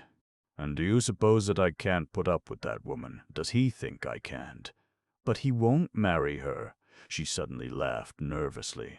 Could such a passion last forever in a Karamazov? "It's passion, not love. He won't marry her because she won't marry him." Again Katerina Ivanovna laughed strangely. "He may marry her," said Alyosha mournfully, looking down. "He won't marry her, I tell you. That girl is an angel. Do you know that? Do you know that?" Katerina Ivanovna exclaimed suddenly with extraordinary warmth. "She is one of the most fantastic of fantastic creatures. I know how bewitching she is, but I know too that she is kind, firm, and noble. Why do you look at me like that, Alexei Fyodorovitch? Perhaps you are wondering at my words. Perhaps you don't believe me. Agrafena Alexandrovna, my angel," she cried suddenly to someone peeping into the next room. "Come in to us. This is a friend. This is Alyosha. He knows all about our affairs." "Show yourself to him." "I've only been waiting behind the curtain for you to call me," said a soft, one might even say sugary, feminine voice. The portiere was raised, and Grushenka herself, smiling and beaming, came up to the table. A violent revulsion passed over Alyosha. He fixed his eyes on her and could not take them off. Here she was, that awful woman, the beast, as Ivan had called her half an hour before. And yet one would have thought the creature standing before him most simple and ordinary. A good-natured, kind woman, handsome certainly, but so like other handsome, ordinary women. It is true she was very, very good-looking, with that Russian beauty so passionately loved by many men. She was a rather tall woman, though a little shorter than Katerina Ivanovna, who was exceptionally tall. She had a full figure, with soft, as it were, noiseless movements, softened to a peculiar over-sweetness, like her voice. She moved, not like Katerina Ivanovna with a vigorous, bold step, but noiselessly. Her feet made absolutely no sound on the floor. She sank softly into her low chair, softly rustling her sumptuous black silk dress, and delicately nestling her milk-white neck and broad shoulders in a costly cashmere shawl. She was 22 years old, and her face looked exactly that age. She was very white in the face, with a pale pink tint on her cheeks. The modeling of her face might be said to be too broad, and the lower jaw was set a trifle forward. Her upper lip was thin, but the slightly prominent lower lip was at least twice as full and looked pouting. But her magnificent, abundant dark brown hair, her sable-colored eyebrows and charming gray-blue eyes with their long lashes would have made the most indifferent person, meeting her casually in a crowd in the street, stop at the sight of her face and remember it long after. What struck Alyosha most in that face was its expression of childlike good nature. There was a childlike look in her eyes, a look of childish delight. She came up to the table beaming with delight and seeming to expect something with childish, impatient, and confiding curiosity. The light in her eyes gladdened the soul. Alyosha felt that. There was something else in her which he could not understand, or would not have been able to define, and which yet perhaps unconsciously affected him. It was that softness, that voluptuousness of her bodily movements, that cat-like noiselessness. Yet it was a vigorous, ample body. Under the shawl could be seen full, broad shoulders, a high, still quite girlish bosom. Her figure suggested the lines of the Venus of Milo, though already in somewhat exaggerated proportions. That could be divined. Connoisseurs of Russian beauty could have foretold with certainty that this fresh, still youthful beauty would lose its harmony by the age of 30, would spread, that the face would become puffy, and that wrinkles would very soon appear upon her forehead and round the eyes. The complexion would grow coarse and red, perhaps. In fact, that it was the beauty of the moment, the fleeting beauty which is so often met with in Russian women. Alyosha, of course, did not think of this, but though he was fascinated, yet he wondered with an unpleasant sensation, and, as it were regretfully, why she drawled in that way and could not speak naturally. She did so evidently feeling there was a charm in the exaggerated, honeyed modulation of the syllables. It was, of course, only a bad, underbred habit that showed bad education and a false idea of good manners. And yet this intonation and manner of speaking impressed Alyosha as almost incredibly incongruous with the childishly simple and happy expression of her face, the soft, babyish joy in her eyes. Katerina Ivanovna at once made her sit down in an armchair facing Alyosha, and ecstatically kissed her several times on her smiling lips. She seemed quite in love with her. "This is the first time we've met, Alexey Fyodorovitch," she said rapturously. "I wanted to know her, to see her. I wanted to go to her, but I'd no sooner expressed the wish than she came to me. I knew we should settle everything together, everything. My heart told me so. I was begged not to take the step, but I foresaw it would be a way out of the difficulty, and I was not mistaken. Grushenka has explained everything to me, told me all she means to do. She flew here like an angel of goodness and brought us peace and joy." "You did not disdain me, sweet, excellent young lady," drawled Grushenka in her singer-song voice, still with the same charming smile of delight. "Don't dare to speak to me like that, you sorceress, you witch. Disdain you. Here, I must kiss your lower lip once more. It looks as though it were swollen, and now it will be more so, and more and more. Look how she laughs, Alexei Fyodorovitch. It does one's heart good to see the angel." Alyosha flushed, and faint, imperceptible shivers kept running down him. "You make so much of me, dear young lady, and perhaps I am not at all worthy of your kindness." "Not worthy? She's not worthy of it," Katerina Ivanovna cried again with the same warmth.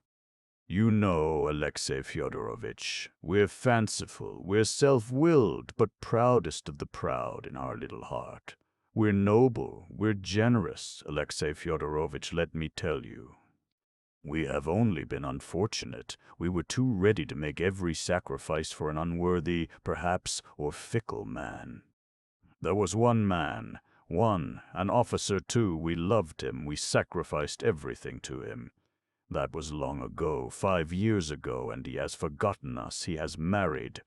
Now he is a widower, he has written. He is coming here, and, do you know, we've loved him, none but him, all this time, and we've loved him all our life. He will come, and Grushenka will be happy again. For the last 5 years she's been wretched. But who can reproach her? Who can boast of her favor? Only that bedridden old merchant, but he is more like her father, her friend, her protector. He found her then in despair, in agony, deserted by the man she loved. She was ready to drown herself then, but the old merchant saved her. Saved her! You defend me very kindly, dear young lady. You are in a great hurry about everything, Grushenka drawled again. Defend you? Is it for me to defend you? Should I dare to defend you? Grushenka, angel, give me your hand. Look at that charming, soft little hand, Alexei Fyodorovitch. Look at it. It has brought me happiness and has lifted me up, and I'm going to kiss it, outside and inside, here, here, here. And 3 times she kissed the certainly charming, though rather fat hand of Grushenka in a sort of rapture. She held out her hand with a charming, musical, nervous little laugh, watched the sweet young lady, and obviously liked having her hand kissed. Perhaps there's rather too much rapture, thought Alyosha. He blushed. He felt a peculiar uneasiness at heart the whole time. You won't make me blush, dear young lady, kissing my hand like this before Alexei Fyodorovitch. Do you think I meant to make you blush? Said Katerina Ivanovna, somewhat surprised. Ah, my dear, how little you understand me. Yes, and you too perhaps quite misunderstand me, dear young lady. Maybe I'm not so good as I seem to you. I've a bad heart. I will have my own way. I fascinated poor Dmitri Fyodorovitch that day simply for fun. But now you'll save him. You've given me your word. You'll explain it all to him. You'll break to him that you have long loved another man who is now offering you his hand. Oh no, I didn't give you my word to do that. It was you kept talking about that. I didn't give you my word. Then I didn't quite understand you, said Katerina Ivanovna slowly, turning a little pale. You promised. Oh no, angel lady, I've promised nothing, Grushenka interrupted softly and evenly, still with the same gay and simple expression. You see at once, dear young lady, what a willful wretch I am compared with you. If I want to do a thing, I do it. I may have made you some promise just now. But now again I'm thinking, I may take Dmitya again. I liked him very much once, liked him for almost a whole hour. Now maybe I shall go and tell him to stay with me from this day forward. You see, I'm so changeable. Just now you said, something quite different, Katerina Ivanovna whispered faintly. Ah, just now. But you know, I'm such a soft-hearted, silly creature. Only think what he's gone through on my account. What if when I go home I feel sorry for him? What then? I never expected. Ah, young lady, how good and generous you are compared with me. Now perhaps you won't care for a silly creature like me, now you know my character. Give me your sweet little hand, angelic lady, she said tenderly, and with a sort of reverence took Katerina Ivanovna's hand. Here, dear young lady, I'll take your hand and kiss it as you did mine. You kissed mine 3 times, but I ought to kiss yours 300 times to be even with you. Well, but let that pass. And then it shall be as God wills. Perhaps I shall be your slave entirely, and want to do your bidding like a slave. Let it be as God wills, without any agreements and promises. What a sweet hand, what a sweet hand you have. You sweet young lady, you incredible beauty.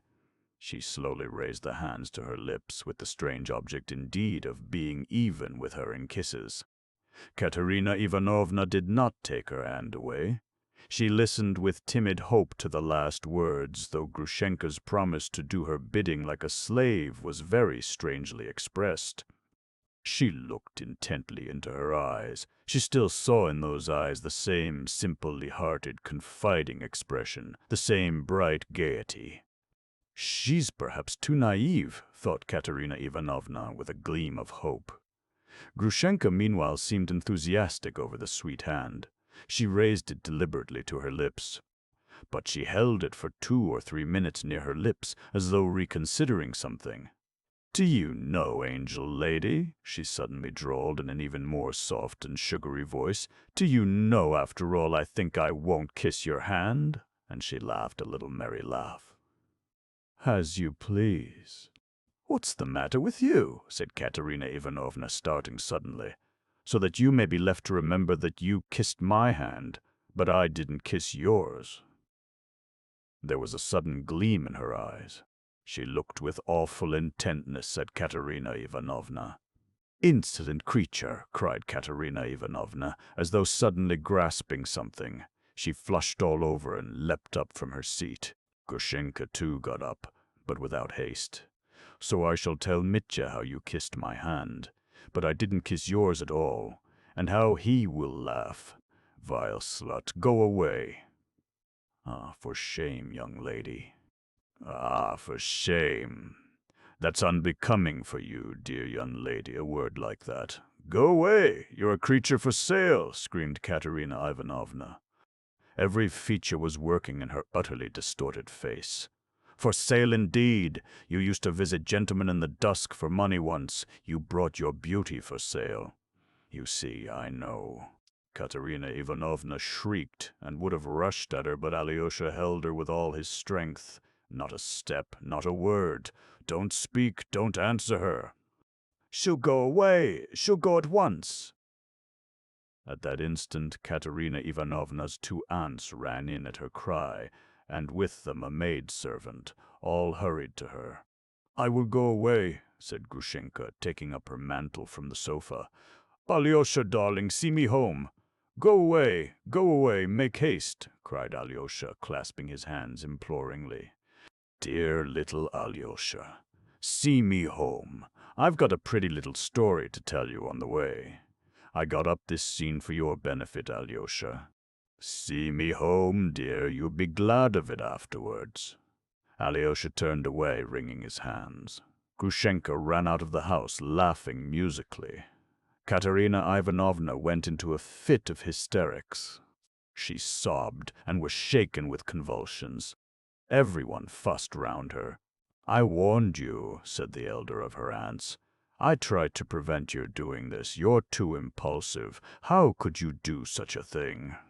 You don't know these creatures, and they say she's worse than any of them. You are too self-willed." "She's a tigress," yelled Katerina Ivanovna. "Why did you hold me, Alexei Fyodorovitch?" "I'd have beaten her. She could not control herself before Alyosha. Perhaps she did not care to, indeed. She ought to be flogged in public on a scaffold." Alyosha withdrew towards the door. "But my God!" cried Katerina Ivanovna, clasping her hands. He could be so dishonorable, so inhuman. Why, he told that creature what happened on that fatal, accursed day. You brought your beauty for sale, dear young lady. She knows it. Your brother's a scoundrel, Alexei Fyodorovitch." Alyosha wanted to say something, but he couldn't find a word. His heart ached. Go away, Alexei Fyodorovitch. It's shameful, it's awful for me. Tomorrow, I beg you on my knees, come tomorrow. Don't condemn me. Forgive me. I don't know what I shall do with myself now." Alyosha walked out into the street reeling. He could have wept as she did. Suddenly he was overtaken by the maid. "The young lady forgot to give you this letter from Madame Holikov. It's been left with us since dinner time." Alyosha took the little pink envelope mechanically and put it, almost unconsciously, into his pocket. Chapter 11. Another reputation ruined. It was not much more than 3/4 of a mile from the town to the monastery. Alyosha walked quickly along the road, at that hour deserted. It was almost night, and too dark to see anything clearly at 30 paces ahead. There were crossroads halfway. A figure came into sight under a solitary willow at the crossroads. As soon as Alyosha reached the crossroads, the figure moved out and rushed at him, shouting savagely, "Your money or your life!" "So it's you, Mitya?" cried Alyosha in surprise, violently startled, however. "Ha ha! You didn't expect me. I wondered where to wait for you. By her house? There are 3 ways from it, and I might have missed you. At last I thought of waiting here, for you had to pass here. There's no other way to the monastery. Come, tell me the truth. Crush me like a beetle. But what's the matter?" "Nothing, brother. It's the fright you gave me. Oh, Dmitri. Father's blood just now." Alyosha began to cry. He had been on the verge of tears for a long time, and now something seemed to snap in his soul. "You almost killed him, cursed him, and now, here, you're making jokes, your money or your life. Well, what of that? It's not seemly, is that it? Not suitable in my position? No, I only... Stay. Look at the night. You see what a dark night, what clouds, what a wind has risen. I hid here under the willow waiting for you. And as gods above, I suddenly thought, why go on in misery any longer? What is there to wait for? Here I have a willow, a handkerchief, a shirt. I can twist them into a rope in a minute, and braces besides, and why go on burdening the earth, dishonoring it with my vile presence? And then I heard you coming. Heavens, it was as though something flew down to me suddenly. So there is a man, then, whom I love. Here he is, that man, my dear little brother, whom I love more than anyone in the world, the only one I love in the world. And I loved you so much at that moment that I thought, I'll fall on his neck at once. Then a stupid idea struck me, to have a joke with you and scare you. I shouted like a fool, "Your money! Forgive my foolery. It was only nonsense, and there's nothing unseemly in my soul. Damn it all, tell me what's happened. What did she say? Strike me, crush me, don't spare me. Was she furious? No, not that. There was nothing like that, Mitya. There, I found them both there. Both? Whom? Grushenka at Katerina Ivanovna's. Dmitri was struck dumb. "Impossible," he cried. "You're raving. Grushenka with her." Alyosha described all that had happened from the moment he went in to Katerina Ivanovna's. He was 10 minutes telling his story. He can't be said to have told it fluently and consecutively, but he seemed to make it clear, not omitting any word or action of significance, and vividly describing, often in one word, his own sensations. Dmitri listened in silence, gazing at him with a terrible fixed stare, but it was clear to Alyosha that he understood it all and had grasped every point. But as the story went on, his face became not merely gloomy, but menacing. He scowled, he clenched his teeth, and his fixed stare became still more rigid, more concentrated, more terrible, when suddenly, with incredible rapidity, his wrathful, savage face changed, his tightly compressed lips parted, and Dmitri Fyodorovitch broke into uncontrolled, spontaneous laughter. He literally shook with laughter. For a long time he could not speak. So she wouldn't kiss her hand. So she didn't kiss it. So she ran away. He kept exclaiming with hysterical delight, insolent delight it might have been called, if it had not been so spontaneous. So the other one called her tigress, and the tigress she is. So she ought to be flogged on a scaffold. Yes, yes, so she ought. That's just what I think she ought to have been long ago. It's like this, brother, let her be punished, but I must get better first. I understand the Queen of Impudence. That's her all over. You saw her all over in that hand-kissing, the she-devil. She's magnificent in her own line, so she ran home. I'll go.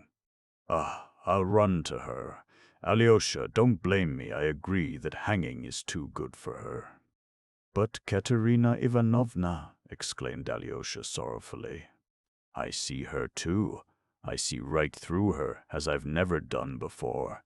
It's a regular discovery of the 4 continents of the world, that is, of the 5. What a thing to do! That's just like Katya, who was not afraid to face a coarse, unmannerly officer and risk a deadly insult on a generous impulse to save her father. But the pride, the recklessness, the defiance of fate, the unbounded defiance. You say that Aunt tried to stop her. That aunt, you know, is overbearing herself. She's the sister of the general's widow in Moscow, and even more stuck-up than she. But her husband was caught stealing government money. He lost everything, his estate and all, and the proud wife had to lower her colors and hasn't raised them since. So she tried to prevent Katya, but she wouldn't listen to her. She thinks she can overcome everything, that everything will give way to her. She thought she could bewitch Grushenka if she liked, and she believed it herself. She plays a part to herself, and whose fault is it? Do you think she kissed Grushenka's hand first, on purpose, with a motive?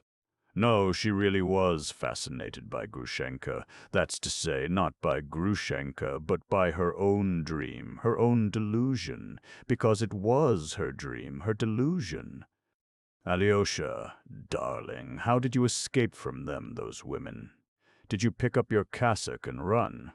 Ha ha, brother, you don't seem to have noticed how you've insulted Katerina Ivanovna by telling Grushenka about that day. And she flung it in her face just now that she had gone to gentlemen in secret to sell her beauty. Brother, what could be worse than that insult? What worried Alyosha more than anything was that, incredible as it seemed, his brother appeared pleased at Katerina Ivanovna's humiliation. Bah! Dmitri frowned fiercely and struck his forehead with his hand. He only now realized it, though Alyosha had just told him of the insult, and Katerina Ivanovna's cry, "Your brother is a scoundrel." Yes, perhaps I really did tell Grushenka about that fatal day, as Katya calls it. Yes, I did tell her, I remember. It was that time at Mokro. I was drunk, the gypsies were singing, but I was sobbing. I was sobbing then, kneeling and praying to Katya's image, and Grushenka understood it. She understood it all then. I remember, she cried herself. Damn it all! But it's bound to be so now. Then she cried, but now the dagger in the heart. That's how women are. He looked down and sank into thought. Yes, I'm a scoundrel, a thorough scoundrel, he said suddenly in a gloomy voice. It doesn't matter whether I cried or not. I'm a scoundrel. Tell her I accept the name, if that's any comfort. Come, that's enough. Goodbye. It's no use talking, it's not amusing. You go your way and I mine. And I don't want to see you again except as a last resource. Goodbye, Alexei. He warmly pressed Alyosha's hand, and still looking down, without raising his head, as though tearing himself away, turned rapidly towards the town. Alyosha looked after him, unable to believe he would go away so abruptly. Stay, Alexei, one more confession to you alone, cried Dmitri, suddenly turning back. Look at me well. You see, here, there's terrible disgrace in store for me. As he said here, Dmitri struck his chest with his fist with a strange air, as though the dishonor lay precisely on his chest, in some spot in a pocket perhaps, or hanging round his neck. You know me now, a scoundrel, an avowed scoundrel, but let me tell you that I've never done anything before, and never shall again, anything that can compare in baseness with the dishonor which I bear now at this very minute on my breast, here, which will come to pass, though I'm perfectly free to stop it. I can stop it or carry it through, note that. Well, let me tell you, I shall carry it through. I shan't stop it. I told you everything just now, but I didn't tell you this because even I had not brass enough for it. I can still pull up. If I do, I can give back the full half of my lost honor tomorrow. But I shan't pull up. I shall carry out my base plan, and you can bear witness that I told you so beforehand. Darkness and destruction. No need to explain. You'll find out in due time. The filthy back-tally and the she-devil. Goodbye. Don't pray for me, I'm not worth it. And there's no need at all. I don't need it. Away. And he suddenly retreated, this time finally. Alyosha went towards the monastery. What? I shall never see him again. What is he saying? He wondered wildly. Why, I shall certainly see him tomorrow. I shall look him up. I shall make a point of it. What does he mean? He went round the monastery and crossed the pine wood to the hermitage. The door was open to him, though no one was admitted at that hour. There was a tremor in his heart as he went into Father Zosima's cell.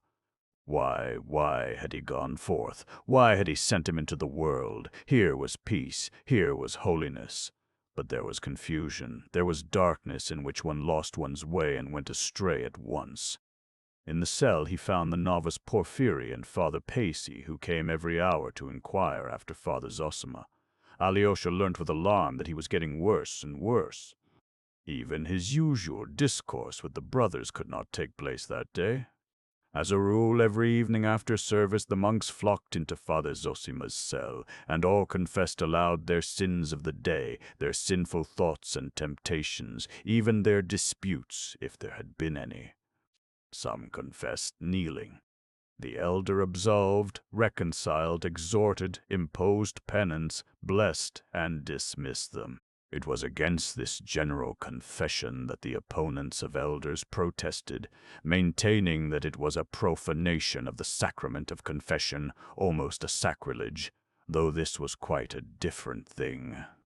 They even represented to the diocesan authorities that such confessions attained no good object, but actually to a large extent led to sin and temptation. Many of the brothers disliked going to the elder, and went against their own will because everyone went, and for fear they should be accused of pride and rebellious ideas. People said that some of the monks agreed beforehand, saying, "I'll confess I lost my temper with you this morning, and you confirm it, simply in order to have something to say." Alyosha knew that this actually happened sometimes.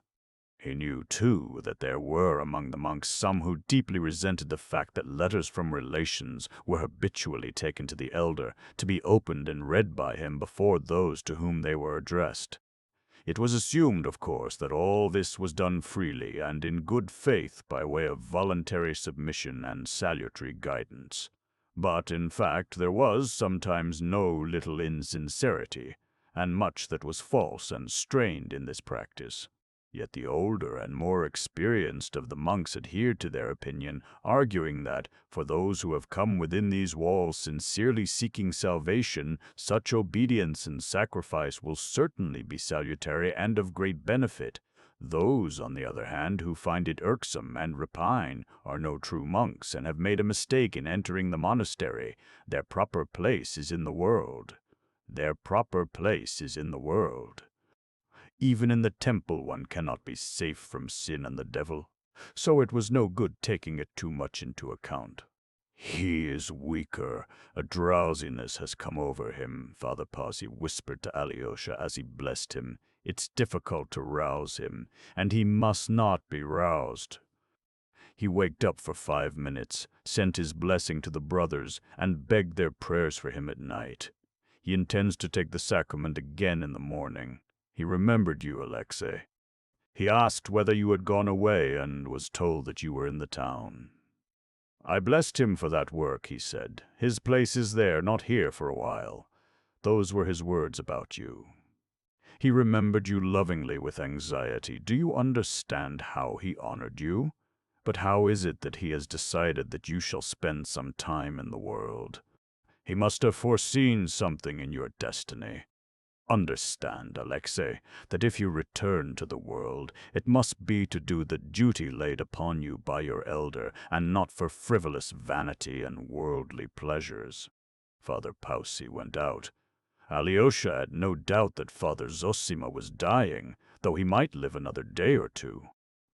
Alyosha firmly and ardently resolved that in spite of his promises to his father, the Holocaust, and Katerina Ivanovna, he would not leave the monastery next day, but would remain with his elder to the end. His heart glowed with love, and he reproached himself bitterly for having been able for one instant to forget him whom he had left in the monastery on his deathbed, and whom he honored above everyone in the world. He went into Father Zosima's bedroom, knelt down, and bowed to the ground before the elder, who slept quietly without stirring, with regular, hardly audible breathing and a peaceful face. Alyosha returned to the other room, where Father Zosima had received his guests in the morning. Taking off his boots, he lay down on the hard, narrow leathern sofa, which he had long used as a bed, bringing nothing but a pillow. The mattress, about which his father had shouted to him that morning, he had long forgotten to lie on. He took off his cassock, which he used as a covering, but before going to bed he fell on his knees and prayed a long time. In his fervent prayer he did not beseech God to lighten his darkness, but only thirsted for the joyous emotion which always visited his soul after the praise and adoration of which his evening prayer usually consisted. That joy always brought him light, untroubled sleep. As he was praying, he suddenly felt in his pocket the little pink note the servant had handed him as he left Katerina Ivanovna's. He was disturbed, but finished his prayer. Then, after some hesitation, he opened the envelope. In it was a letter to him, signed by Lise, the young daughter of Madame Holikov, who had laughed at him before the elder in the morning. Alexei Fyodorovitch, she wrote, I am writing to you without anyone's knowledge, even Mamma's, and I know how wrong it is. But I cannot live without telling you the feeling that has sprung up in my heart, and this no one but us two must know for a time. But how am I to say what I want so much to tell you? Paper, they say, does not blush, but I assure you it's not true, and that it's blushing just as I am now, all over. Dear Alyosha, I love you. I've loved you from my childhood, since our Moscow days, when you were very different from what you are now, and I shall love you all my life. My heart has chosen you to unite our lives and pass them together till our old age. Of course, on condition that you will leave the monastery. As for our age, we will wait for the time fixed by the law. By that time I shall certainly be quite strong. I shall be walking and dancing. There can be no doubt of that. You see how I've thought of everything. There's only one thing I can't imagine, what you'll think of me when you read this. I'm always laughing and being naughty. I made you angry this morning, but I assure you before I took up my pen I prayed before the image of the Mother of God, and now I'm praying and almost crying. My secret is in your hands. When you come tomorrow, I don't know how I shall look at you. Ah, Alexei Fyodorovitch, what if I can't restrain myself like a silly and laugh when I look at you as I did today? You'll think I'm a nasty girl making fun of you, and you won't believe my letter. And so I beg you, dear one, if you've any pity for me, when you come tomorrow, don't look me straight in the face, for if I meet your eyes, it will be sure to make me laugh, especially as you'll be in that long gown. I feel cold all over when I think of it, so when you come, don't look at me at all for a time. Look at Mamma, or at the window. Here, I've written you a love letter. Oh dear, what have I done? Alyosha, don't despise me, and if I've done something very horrid and wounded you, forgive me. Now the secret of my reputation, ruined perhaps forever, is in your hands. I shall certainly cry today. Goodbye till our meeting, our awful meeting, our awful meeting. Lies. P.S. Alyosha, you must come. Lies. Alyosha read the note in amazement, read it through twice, thought a little, and suddenly laughed a soft, sweet laugh. He started. That laugh seemed to him sinful. But a minute later he laughed again, just as softly and happily. He slowly replaced the note in the envelope, crossed himself, and lay down. The agitation in his heart passed at once. God, have mercy upon all of them. Have all these unhappy and turbulent souls in thy keeping, and set them in the right path. All ways are thine. Save them according to thy wisdom. Thou art love. Thou wilt send joy to all, Alyosha murmured, crossing himself and falling into peaceful sleep. Chapter 12. And there was no murder either. Allow me, gentlemen of the jury, to remind you that a man's life is at stake and that you must be careful. We have heard the prosecutor himself admit that until today he hesitated to accuse the prisoner of a full and conscious premeditation of the crime. He hesitated till he saw that fatal drunken letter which was produced in court today. All was done as written. But, I repeat again, he was running to her, to seek her, solely to find out where she was. That's a fact that can't be disputed. Had she been at home, he would not have run away, but would have remained at her side, and so would not have done what he promised in the letter. He ran unexpectedly and accidentally, and by that time very likely he did not even remember his drunken letter. He snatched up the pestle, they say, and you will remember how a whole edifice of psychology was built on that pestle, why he was bound to look at that pestle as a weapon, to snatch it up, and so on and so on. A very commonplace idea occurs to me at this point. What if that pestle had not been in sight, had not been lying on the shelf from which it was snatched by the prisoner, but had been put away in a cupboard? It would not have caught the prisoner's eye, and he would have run away without a weapon, with empty hands, and then he would certainly not have killed anyone. How, then, can I look upon the pestle as a proof of premeditation? Yes, but he talked in the taverns of murdering his father, and 2 days before, on the evening when he wrote his drunken letter, he was quiet and only quarreled with a shopman in the tavern, because a Karamazov could not help quarreling, forsooth. But my answer to that is that if he was planning such a murder in accordance with his letter, he certainly would not have quarreled even with a shopman, and probably would not have gone into the tavern at all, because a person plotting such a crime seeks quiet and retirement, seeks to efface himself, to avoid being seen and heard, and that not from calculation but from instinct. Gentlemen of the jury, the psychological method is a two-edged weapon, and we too can use it. As for all this shouting in taverns throughout the month, don't we often hear children or drunkards coming out of taverns shout, "I'll kill you," but they don't murder anyone? And that fatal letter, isn't that simply drunken irritability too? Isn't that simply the shout of the brawler outside the tavern, "I'll kill you"?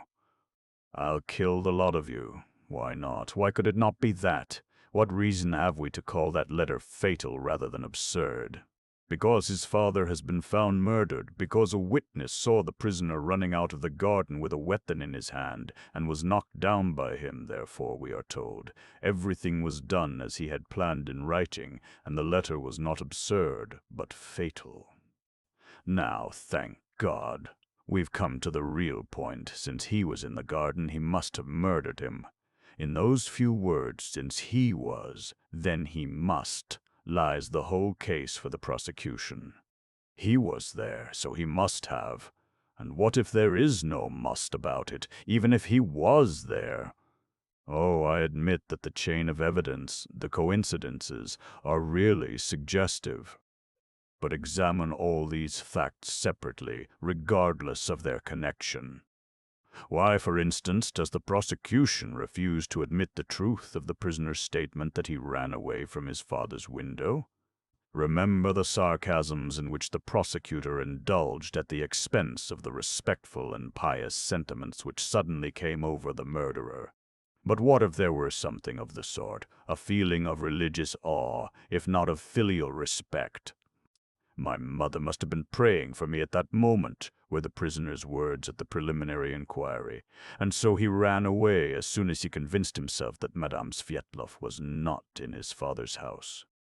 But he could not convince himself by looking through the window, the prosecutor objects. But why couldn't he? Why? The window opened at the signals given by the prisoner. Some word might have been uttered by Fyodor Pavlovitch, some exclamation which showed the prisoner that she was not there. Why should we assume everything as we imagine it, as we make up our minds to imagine it? 1,000 things may happen in reality which elude the subtlest imagination. Yes, but Grigory saw the door open, and so the prisoner certainly was in the house. Therefore he killed him. Now, about that door, gentlemen of the jury, observe that we have only the statement of one witness as to that door, and he was, at the time, in such a condition that— But supposing the door was open, supposing the prisoner has lied in denying it, from an instinct of self-defense, natural in his position, supposing he did go into the house, well, what then? How does it follow that because he was there he committed the murder? He might have dashed in, run through the rooms, might have pushed his father away, might have struck him, but as soon as he had made sure Madame Svyetlov was not there, he may have run away, rejoicing that she was not there, and that he had not killed his father. And it was perhaps just because he had escaped from the temptation to kill his father, because he had a clear conscience and was rejoicing at not having killed him, that he was capable of a pure feeling, the feeling of pity and compassion, and leapt off the fence a minute later to the assistance of Grigory after he had, in his excitement, knocked him down. With terrible eloquence the prosecutor has described to us the dreadful state of the prisoner's mind at Mokroe, when love again lay before him, calling him to new life, while love was impossible for him, because he had his father's blood-stained corpse behind him, and beyond that corpse, retribution. And yet the prosecutor allowed him love, which he explained, according to his method, talking about his drunken condition, about a criminal being taken to execution, about it being still far off, and so on and so on. But again I ask, Mr. Prosecutor, have you not invented a new personality? Is the prisoner so coarse and heartless as to be able to think at that moment of love and of dodges to escape punishment if his hands were really stained with his father's blood? No, no, no. As soon as it was made plain to him that she loved him and called him to her side, promising him new happiness, then I protest he must have felt the impulse to suicide, doubled, trebled, and must have killed himself if he had his father's murder on his conscience. Oh, no. He would not have forgotten where his pistols lay. I know the prisoner, the savage, stony heartlessness ascribed to him by the prosecutor is inconsistent with his character. He would have killed himself, that's certain. He did not kill himself just because his mother's prayers had saved him, and he was innocent of his father's blood. He was troubled. He was grieving that night at Mokroe only about old Grigory, and praying to God that the old man would recover, that his blow had not been fatal, and that he would not have to suffer for it. Why not accept such an interpretation of the facts? What trustworthy proof have we that the prisoner is lying? But we shall be told at once again, there is his father's corpse. If he ran away without murdering him, who did murder him? Here, I repeat, you have the whole logic of the prosecution. Who murdered him, if not he? There's no one to put in his place. Gentlemen of the jury, is that really so? Is it positively, actually true that there is no one else at all? We've heard the prosecutor count on his fingers all the persons who were in that house that night. They were 5 in number. 3 of them, I agree, could not have been responsible. the murdered man himself, old Grigory, and his wife. There are left then the prisoner and Smerdyakov, and the prosecutor dramatically exclaims that the prisoner pointed to Smerdyakov because he had no one else to fix on, that had there been a sixth person, even a phantom of a sixth person, he would have abandoned the charge against Smerdyakov at once in shame and have accused that other. But, gentlemen of the jury, why may I not draw the very opposite conclusion? There are two persons, the prisoner and Smerdyakov. Why can I not say that you accuse my client simply because you have no one else to accuse? And you have no one else only because you have determined to exclude Smerdyakov from all suspicion. It's true, indeed, Smerdyakov is accused only by the prisoner, his two brothers, and Madame Svyetlov. But there are others who accuse him. There are vague rumors of a question, of a suspicion, an obscure report, a feeling of expectation. Finally, we have the evidence of a combination of facts very suggestive, though, I admit, inconclusive. In the first place, we have precisely on the day of the catastrophe that fit, for the genuineness of which the prosecutor, for some reason, has felt obliged to make a careful defense. Then Smerdyakov's sudden suicide on the eve of the trial. Then the equally startling evidence given in court today by the elder of the prisoner's brothers, who had believed in his guilt but has today produced a bundle of notes and proclaimed Smerdyakov as the murderer. Oh, I fully share the court's and the prosecutor's conviction that Ivan Karamazov is suffering from brain fever, that his statement may really be a desperate effort, planned in delirium, to save his brother by throwing the guilt on the dead man. But again Smerdyakov's name is pronounced. Again there is a suggestion of mystery. There is something unexplained, incomplete. And perhaps it may one day be explained. But we won't go into that now. Of that later. The court has resolved to go on with the trial, but, meantime, I might make a few remarks about the character sketch of Smerdyakov, drawn with subtlety and talent by the prosecutor. But while I admire his talent, I cannot agree with him. I have visited Smerdyakov, I have seen him and talked to him, and he made a very different impression on me. He was weak in health, it is true, but in character, in spirit, he was by no means the weak man the prosecutor has made him out to be. I found in him no trace of the timidity on which the prosecutor so insisted. There was no simplicity about him either. I found in him, on the contrary, an extreme mistrustfulness concealed under a mask of naivete and an intelligence of considerable range. The prosecutor was too simple in taking him for weak-minded. He made a very definite impression on me. I left him with the conviction that he was a distinctly spiteful creature, excessively ambitious, vindictive, and intensely envious. I made some inquiries. He resented his parentage, was ashamed of it, and would clench his teeth when he remembered that he was the son of stinking Lizaveta. He was disrespectful to the servant Grigory and his wife, who had cared for him in his childhood. He cursed and jeered at Russia. He dreamed of going to France and becoming a Frenchman. He used often to say that he hadn't the means to do so. I fancy he loved no one but himself and had a strangely high opinion of himself. His conception of culture was limited to good clothes, clean shirt fronts, and polished boots. Believing himself to be the illegitimate son of Fyodor Pavlovitch, there is evidence of this, he might well have resented his position compared with that of his master's legitimate sons. They had everything, he nothing. They had all the rights, they had the inheritance, while he was only the cook. He told me himself that he had helped Fyodor Pavlovitch to put the notes in the envelope. The destination of that sum, a sum which would have made his career, must have been hateful to him. Moreover, he saw 3,000 rubles in new rainbow-colored notes. I asked him about that on purpose. Oh, beware of showing an ambitious and envious man a large sum of money at once. And it was the first time he had seen so much money in the hands of one man. The sight of the rainbow-colored notes may have made a morbid impression on his imagination, but with no immediate results. The talented prosecutor, with extraordinary subtlety, sketched for us all the arguments for and against the hypothesis of Smerdyakov's guilt, and asked us in particular what motive he had in feigning a fit. But he may not have been feigning at all. The fit may have happened quite naturally, but it may have passed off quite naturally, and the sick man may have recovered, not completely perhaps, but still regaining consciousness, as happens with epileptics.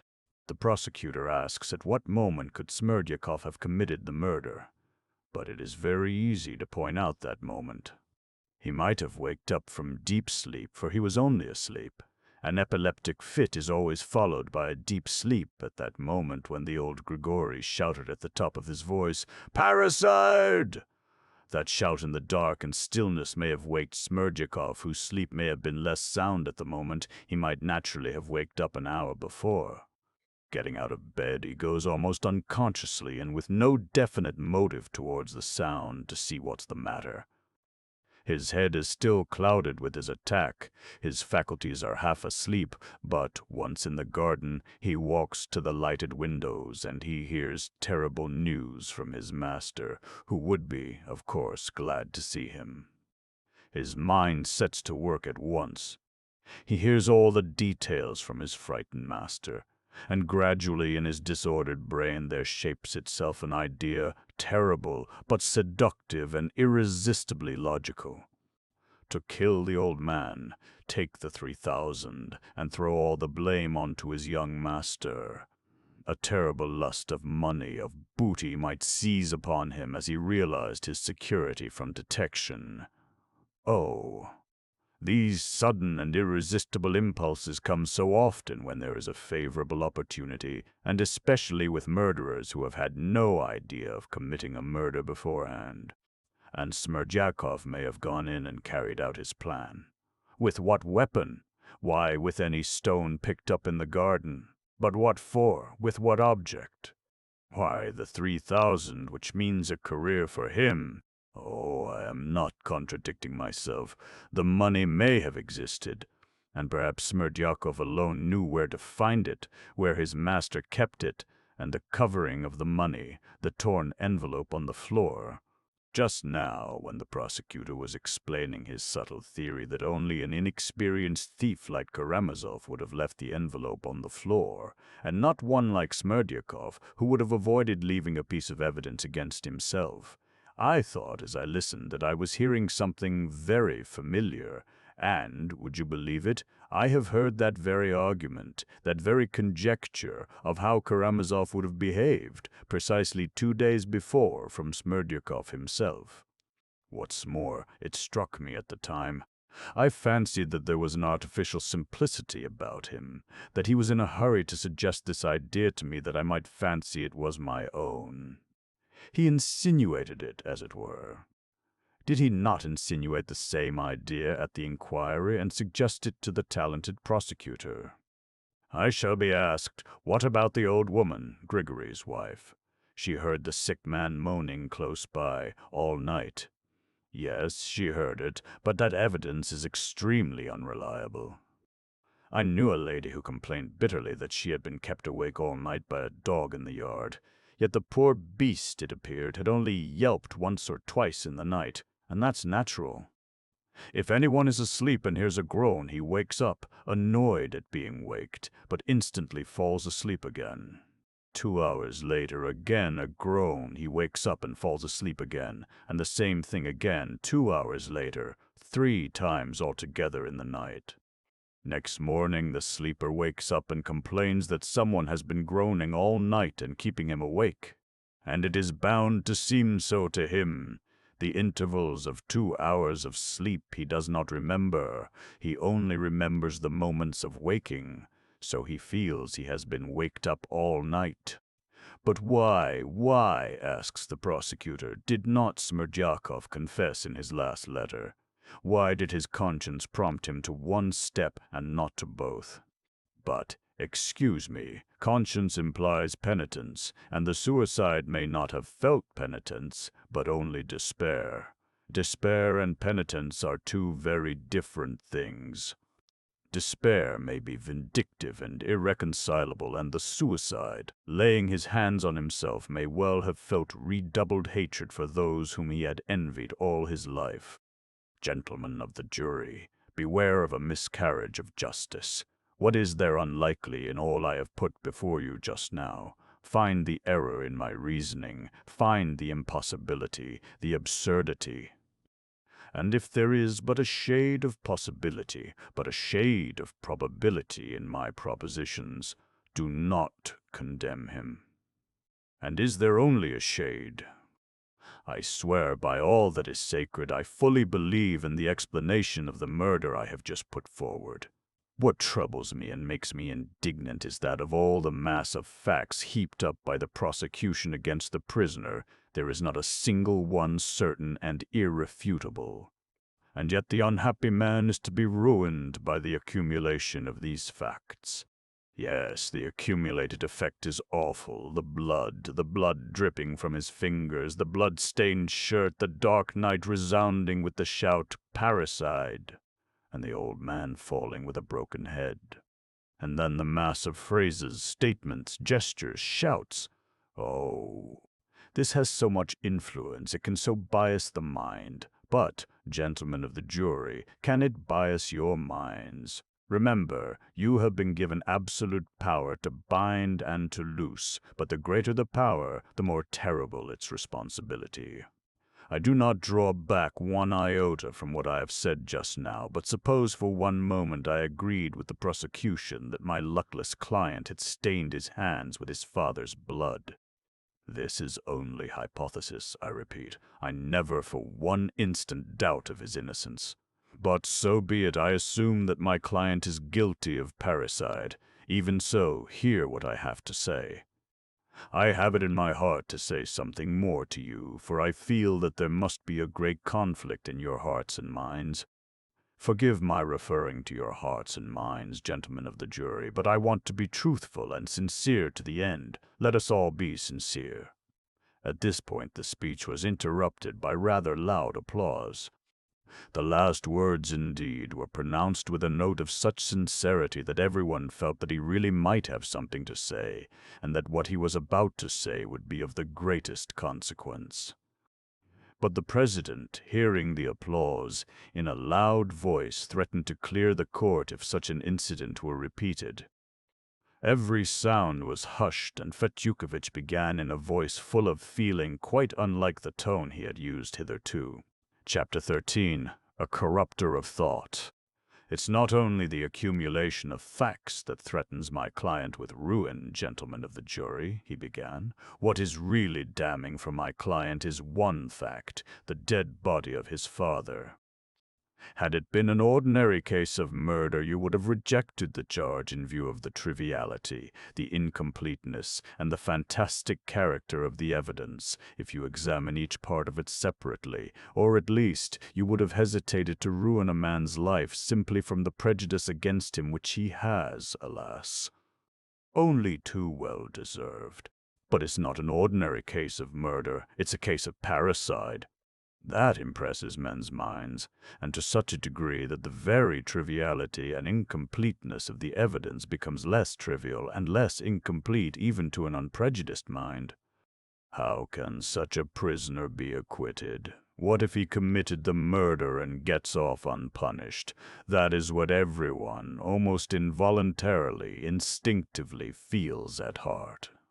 Yes, it's a fearful thing to shed a father's blood. The father who has begotten me, loved me, not spared his life for me, grieved over my illnesses from childhood up, troubled all his life for my happiness, and has lived in my joys, in my successes.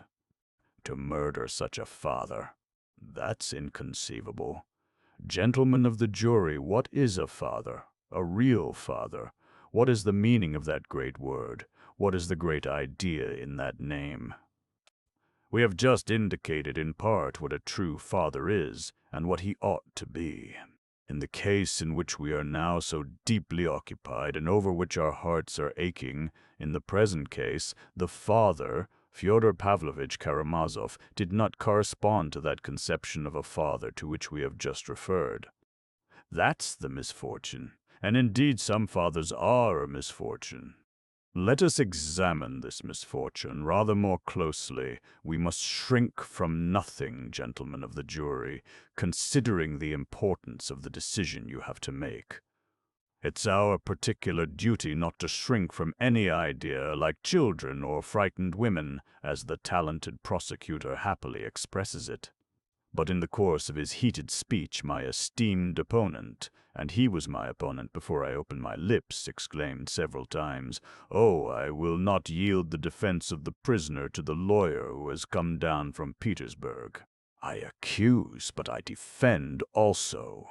He exclaimed that several times, but forgot to mention that if this terrible prisoner was for 23 years so grateful for a mere pound of nuts given him by the only man who had been kind to him as a child in his father's house, might not such a man well have remembered for 23 years how he ran in his father's backyard, without boots on his feet and with his little trousers hanging by one buttons, to use the expression of the kind-hearted Dr. Herzenstube.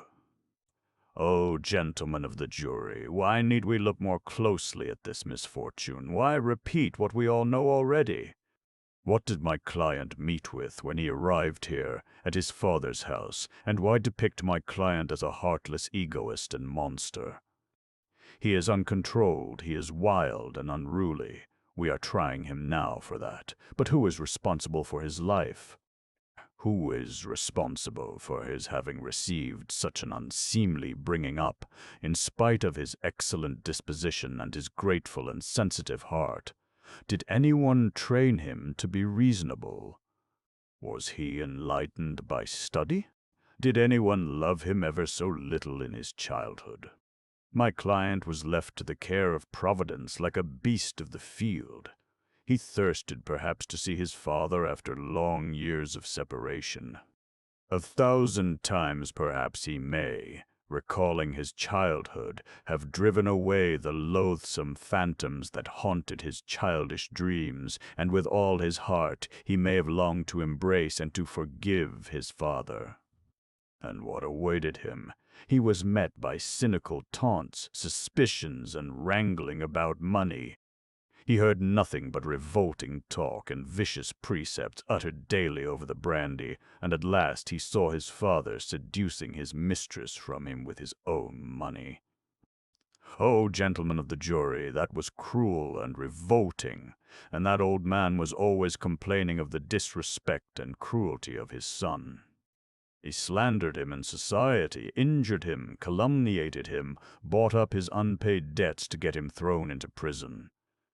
Gentlemen of the jury, people like my client, who are fierce, unruly, and uncontrolled on the surface, are sometimes, most frequently indeed, exceedingly tender-hearted, only they don't express it. Don't laugh at my idea. The talented prosecutor laughed mercilessly just now at my client for loving Schiller, loving the sublime and beautiful. I should not have laughed at that in his place. Yes, such natures, oh, let me speak in defense of such natures, so often and so cruelly misunderstood. These natures often thirst for tenderness, goodness, and justice, as it were, in contrast to themselves, their unruliness, their ferocity. They thirst for it unconsciously. Passionate and fierce on the surface, they are painfully capable of loving woman, for instance, and with a spiritual and elevated love. Again, do not laugh at me, this is very often the case in such natures. But they cannot hide their passions, sometimes very coarse, and that is conspicuous and is noticed, but the inner man is unseen. Their passions are quickly exhausted, but, by the side of a noble and lofty creature, that seemingly coarse and rough man seeks a new life, seeks to correct himself, to be better, to become noble and honorable, sublime and beautiful, however much the expression has been ridiculed. I said just now that I would not venture to touch upon my client's engagement, but I may say half a word. What we heard just now was not evidence, but only the scream of a frenzied and revengeful woman, and it was not for her, oh, Not for her. To reproach him with treachery, for she has betrayed him. If she had had but a little time for reflection, she would not have given such evidence. Oh, do not believe her. No, my client is not a monster, as she called him. The lover of mankind on the eve of his crucifixion said, "I am the good shepherd. The good shepherd lays down his life for his sheep, so that not one of them might be lost. Let not a man's soul be lost through us." I asked just now, what does fathers mean, and exclaimed that it was a great word, a precious name.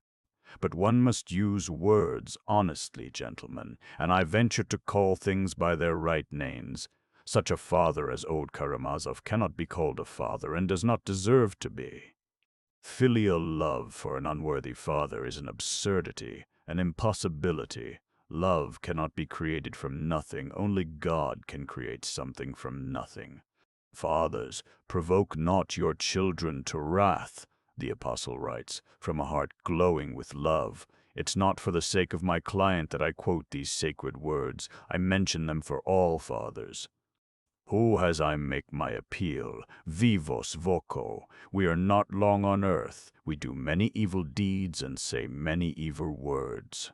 So let us all catch a favorable moment when we are all together to say a good word to each other. That's what I am doing. While I am in this place, I take advantage of my opportunity. Not for nothing is this tribune given us by the highest authority. All Russia hears us. I am not speaking only for the fathers here present. I cry aloud to all fathers. Fathers, provoke not your children to wrath. Yes, let us first fulfill Christ's injunction ourselves, and only then venture to expect it of our children. Otherwise we are not fathers, but enemies of our children, and they are not our children, but our enemies, and we have made them our enemies ourselves.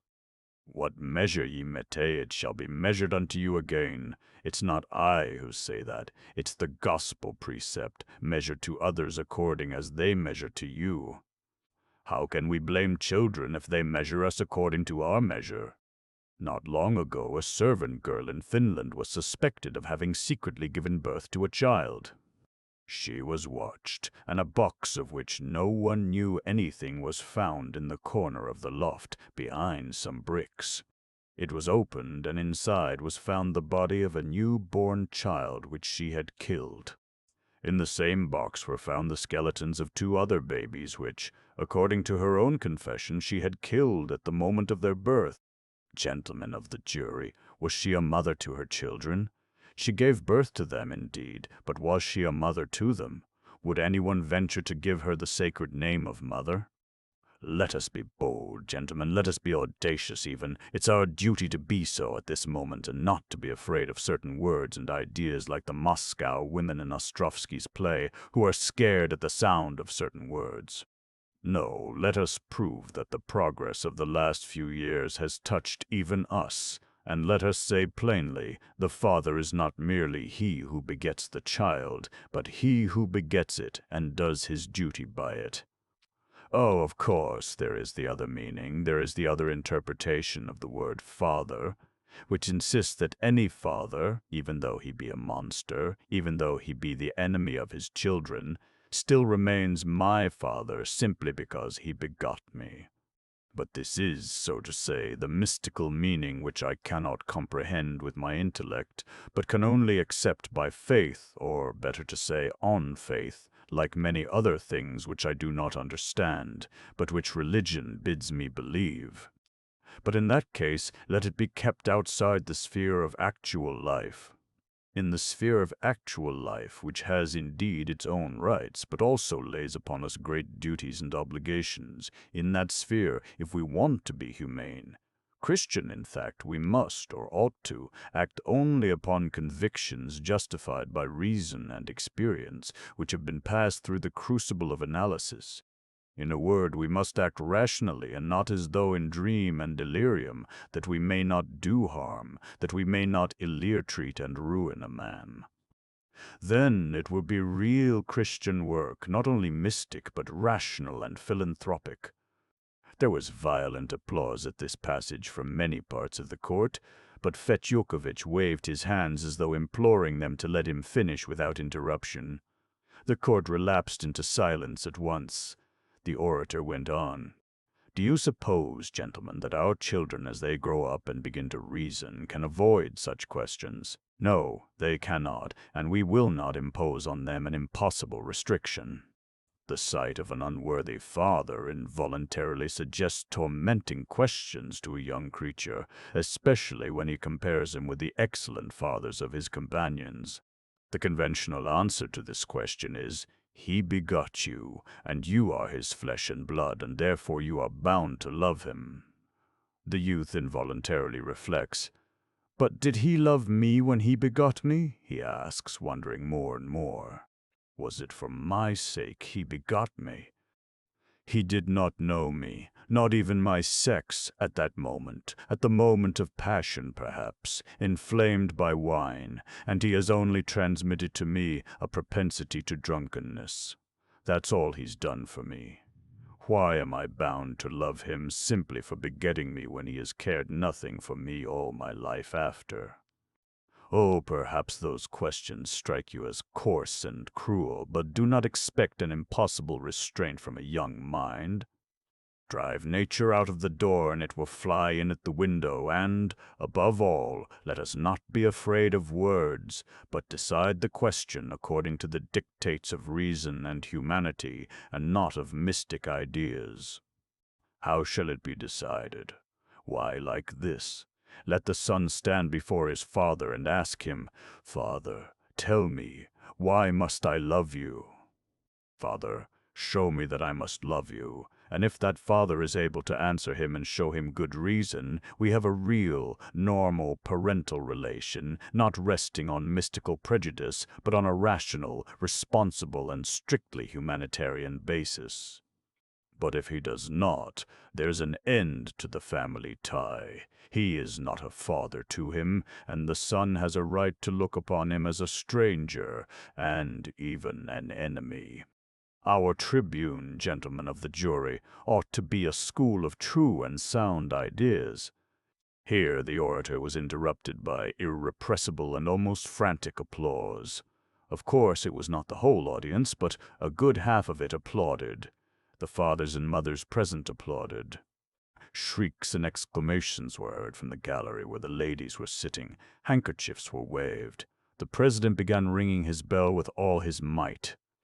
He was obviously irritated by the behavior of the audience, but did not venture to clear the court as he had threatened.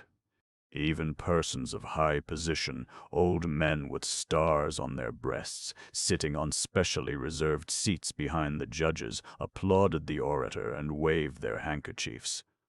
So that when the noise died down, the president confined himself to repeating his stern threat to clear the court, and Fetyukovitch, excited and triumphant, continued his speech. Gentlemen of the jury, you remember that awful night of which so much has been said today, when the son got over the fence and stood face to face with the enemy and persecutor who had begotten him.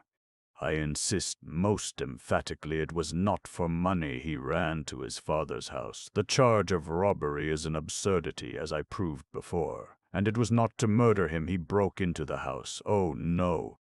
If he had had that design, he would, at least, have taken the precaution of arming himself beforehand. The brass pestle he caught up instinctively without knowing why he did it. Granted that he deceived his father by tapping at the window. Granted that he made his way in. I've said already that I do not for a moment believe that legend, but let it be so. Let us suppose it for a moment. Gentlemen, I swear to you by all that's holy, if it had not been his father, but an ordinary enemy, he would, after running through the rooms and satisfying himself that the woman was not there, have made off, post-haste, without doing any harm to his rival. He would have struck him, pushed him away, perhaps, nothing more, for he had no thought and no time to spare for that. What he wanted to know was where she was. But his father! The mere sight of the father who had hated him from his childhood, had been his enemy, his persecutor, and now his unnatural rival, was enough. A feeling of hatred came over him involuntarily, irresistibly, clouding his reason. It all surged up in one moment. It was an impulse of madness and insanity, but also an impulse of nature, irresistibly and unconsciously, like everything in nature, avenging the violation of its eternal laws. But the prisoner even then did not murder him. I maintain that, I cry that aloud. No, he only brandished the pestle in a burst of indignant disgust, not meaning to kill him, not knowing that he would kill him. Had he not had this fatal pestle in his hand, he would have only knocked his father down, perhaps, but would not have killed him. As he ran away, he did not know whether he had killed the old man. Such a murder is not a murder. Such a murder is not a parricide. No, the murder of such a father cannot be called parricide. Such a murder can only be reckoned parricide by prejudice. But I appeal to you again and again from the depths of my soul. Did this murder actually take place? Gentlemen of the jury, if we convict and punish him, he will say to himself, these people have done nothing for my bringing up, for my education, nothing to improve my lot, nothing to make me better, nothing to make me a man. These people have not given me to eat and to drink, have not visited me in prison and nakedness, and here they have sent me to penal servitude. I am quits. I owe them nothing now, and owe no one anything forever. They are wicked, and I will be wicked. They are cruel, and I will be cruel. That is what he will say, gentlemen of the jury. And I swear, by finding him guilty, you will only make it easier for him. You will ease his conscience. He will curse the blood he has shed and will not regret it. At the same time, you will destroy in him the possibility of becoming a new man, for he will remain in his wickedness and blindness all his life. But do you want to punish him fearfully, terribly, with the most awful punishment that could be imagined, and at the same time to save him and regenerate his soul? If so, overwhelm him with your mercy. You will see, you will hear how he will tremble and be horror-struck. How can I endure this mercy? How can I endure so much love? Am I worthy of it? That's what he will exclaim. Oh, I know that heart, that wild but grateful heart, gentlemen of the jury. It will bow before your mercy. It thirsts for a great and loving action. It will melt and mount upwards. There are souls which, in their limitation, blame the whole world. But subdue such a soul with mercy, show it love, and it will curse its past, for there are many good impulses in it. Such a heart will expand and see that God is merciful and that men are good and just. He will be horror-stricken, he will be crushed by remorse and the vast obligation laid upon him henceforth. And he will not say then, I am quits, but will say, I am guilty in the sight of all men and am more unworthy than all. With tears of penitence and poignant tender anguish he will exclaim, others are better than I. They wanted to save me, not to ruin me. Oh, this act of mercy is so easy for you, for in the absence of anything like real evidence it will be too awful for you to pronounce, yes, he is guilty. Better acquit 10 guilty men than punish one innocent man. Do you hear that majestic voice from the past century of our glorious history? It is not for an insignificant person like me to remind you that the Russian court does not exist for the punishment only, but also for the salvation of the criminal. Let other nations think of retribution and the letter of the law. We will cling to the spirit and the meaning, the salvation and the reformation of the lost. If this is true, if Russia and her justice are such, she may go forward with good cheer. Do not try to scare us with your frenzied troikas, from which all the nations stand aside in disgust. Not a runaway troika, but the stately chariot of Russia will move calmly and majestically to its goal. In your hands is the fate of my client. In your hands is the fate of Russian justice. You will defend it. You will save it. You will prove that there are men to watch over it, that it is in good hands. Chapter 14. The peasants stand firm. This was how Fetyukovitch concluded his speech, and the enthusiasm of the audience burst like an irresistible storm. It was out of the question to stop it. The women wept. Many of the men wept too. Even two important personages shed tears. The president submitted and even postponed ringing his bell. The suppression of such an enthusiasm would be the suppression of something sacred, as the ladies cried afterwards. The orator himself was genuinely touched, and it was at this moment that Ippolit Kirillovitch got up to make certain objections. People looked at him with hatred. What? What's the meaning of it? He positively dares to make objections, the ladies babbled. But if the whole world of ladies, including his wife, had protested, he could not have been stopped at that moment. He was pale, he was shaking with emotion. His first phrases were even unintelligible. He gasped for breath, could hardly speak clearly, lost the thread. But he soon recovered himself. Of this new speech of his, I will quote only a few sentences. I am reproached with having woven a romance. But what is this defense if not one romance on the top of another? All that was lacking was poetry. Fyodor Pavlovitch, while waiting for his mistress, tears open the envelope and throws it on the floor.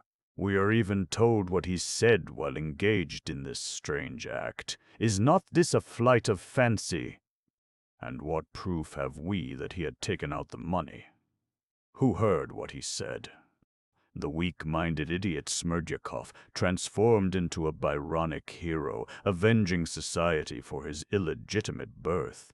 Isn't this a romance in the Byronic style? And the son who breaks into his father's house and murders him without murdering him is not even a romance. This is a sphinx setting us a riddle which he cannot solve himself.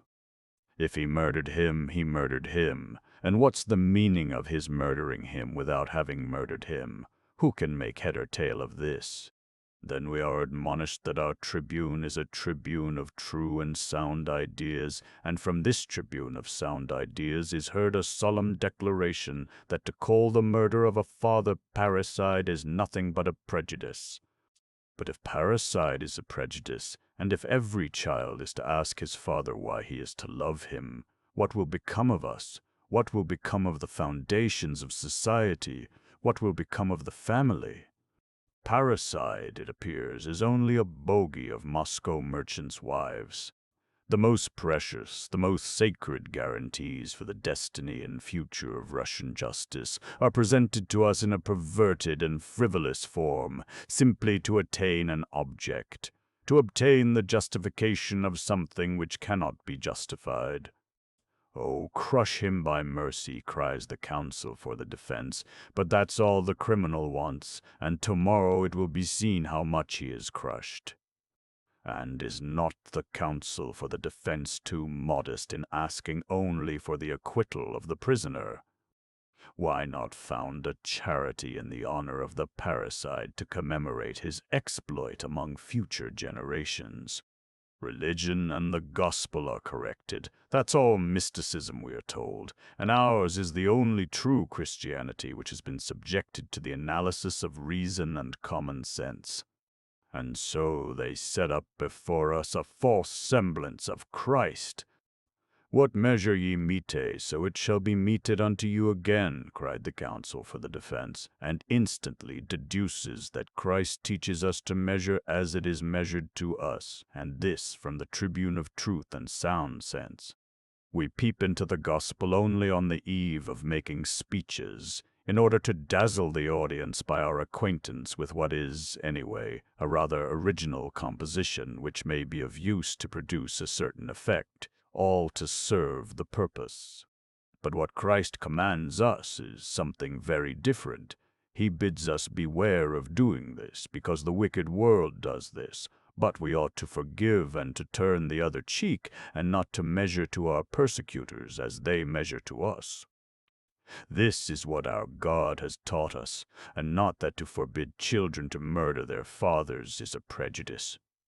And we will not from the tribune of truth and good sense correct the gospel of our Lord, whom the counsel for the defense deigns to call only the crucified lover of humanity, in opposition to all Orthodox Russia, which calls to him, "For thou art our God." At this, the president intervened and checked the overzealous speaker, begging him not to exaggerate, not to overstep the bounds, and so on, as presidents always do in such cases. The audience, too, was uneasy. The public was restless. There were even exclamations of indignation. Fetyukovitch did not so much as reply. He only mounted the tribune to lay his hand on his heart and, with an offended voice, utter a few words full of dignity. He only touched again, lightly and ironically, on romancing and psychology, and in an appropriate place quoted, "Jupiter, you are angry, therefore you are wrong," which provoked a burst of approving laughter in the audience, for Ippolit Kirillovitch was by no means like Jupiter. Then, apropos of the accusation that he was teaching the young generation to murder their fathers, Fetyukovitch observed with great dignity that he would not even answer. As for the prosecutor's charge of uttering unorthodox opinions, Fetyukovitch hinted that it was a personal insinuation, and that he had expected in this court to be secure from accusations damaging to my reputation as a citizen and a loyal subject. But at these words the president pulled him up too, and Fetyukovitch concluded his speech with a bow, amid a hum of approbation in the court. And Ippolit Kirillovitch was, in the opinion of our ladies, crushed for good. Then the prisoner was allowed to speak. Mitya stood up, but said very little. He was fearfully exhausted, physically and mentally. The look of strength and independence with which he had entered in the morning had almost disappeared. He seemed as though he had passed through an experience that day which had taught him for the rest of his life something very important he had not understood till then. His voice was weak. He did not shout as before. In his words there was a new note of humility, defeat, and submission. "What am I to say, gentlemen of the jury? The hour of judgment has come for me. I feel the hand of God upon me. The end has come to an erring man. But before God, I repeat to you, I am innocent of my father's blood. For the last time, I repeat, it wasn't I killed him. I was erring, but I loved what is good. Every instant I strove to reform, but I lived like a wild beast. I thank the prosecutor. He told me many things about myself that I did not know. But it's not true that I killed my father. The prosecutor is mistaken. I thank my counsel, too," I cried, listening to him. "But it's not true that I killed my father, and he needn't have supposed it. And don't believe the doctors. I am perfectly sane, only my heart is heavy. If you spare me, if you let me go, I will pray for you. I will be a better man. I give you my word before God. I will. And if you will condemn me, I'll break my sword over my head myself and kiss the pieces. But spare me. Do not rob me of my God. I know myself. I shall rebel. My heart is heavy, gentlemen. Spare me." He almost fell back in his place. His voice broke. He could hardly articulate the last phrase. Then the judges proceeded to put the questions and began to ask both sides to formulate their conclusions. But I will not describe the details. At last the jury rose to retire for consultation. The president was very tired, and so his last charge to the jury was rather feeble. "Be impartial, don't be influenced by the eloquence of the defense, but yet weigh the arguments. Remember that there is a great responsibility laid upon you," and so on and so on. The jury withdrew and the court adjourned. People could get up, move about, exchange their accumulated impressions, refresh themselves at the buffet. It was very late, almost 1 o'clock in the night, but nobody went away. The strain was so great that no one could think of repose. All waited with sinking hearts, though that is perhaps too much to say, for the ladies were only in a state of hysterical impatience and their hearts were untroubled. An acquittal, they thought, was inevitable. They all prepared themselves for a dramatic moment of general enthusiasm. I must own there were many among the men, too, who were convinced that an acquittal was inevitable. Some were pleased, others frowned, while some were simply dejected, not wanting him to be acquitted. Fetyukovitch himself was confident of his success. He was surrounded by people congratulating him and fawning upon him. "There are," he said to one group as I was told afterwards, "there are invisible threads binding the counsel for the defense with the jury. One feels during one's speech if they are being formed. I was aware of them. They exist. Our cause is won. Set your mind at rest." "What will our peasants say now?" said one stout, cross-looking, pock-marked gentleman, a landowner of the neighborhood, approaching a group of gentlemen engaged in conversation. "But they are not all peasants. There are 4 government clerks among them." "Yes, there are clerks," said a member of the district council, joining the group. "And do you know that Nazariev, the merchant with the medal, a juryman, what of him? He is a man with brains, but he never speaks. He is no great talker, but so much the better. There's no need for the Petersburg man to teach him. He could teach all Petersburg himself. He's the father of 12 children. Think of that. Upon my word, you don't suppose they won't acquit him?" one of our young officials exclaimed in another group. "They'll acquit him for certain," said a resolute voice. "It would be shameful, disgraceful not to acquit him," cried the official. "Suppose he did murder him. There are fathers and fathers. And, besides, he was in such a frenzy. He really may have done nothing but swing the pestle in the air, and so knock the old man down. But it was a pity they dragged the valet in. That was simply an absurd theory. If I'd been in Fetyukovitch's place, I should simply have said straight out, he murdered him, but he's not guilty, hang it all. That's what he did, only without saying, hang it all." "No, Mikhail Semyonovitch, he almost said that too," put in a third voice. "Why, gentlemen, in Lent an actress was acquitted in our town who had cut the throat of her lover's lawful wife." "Oh, but she did not finish cutting it.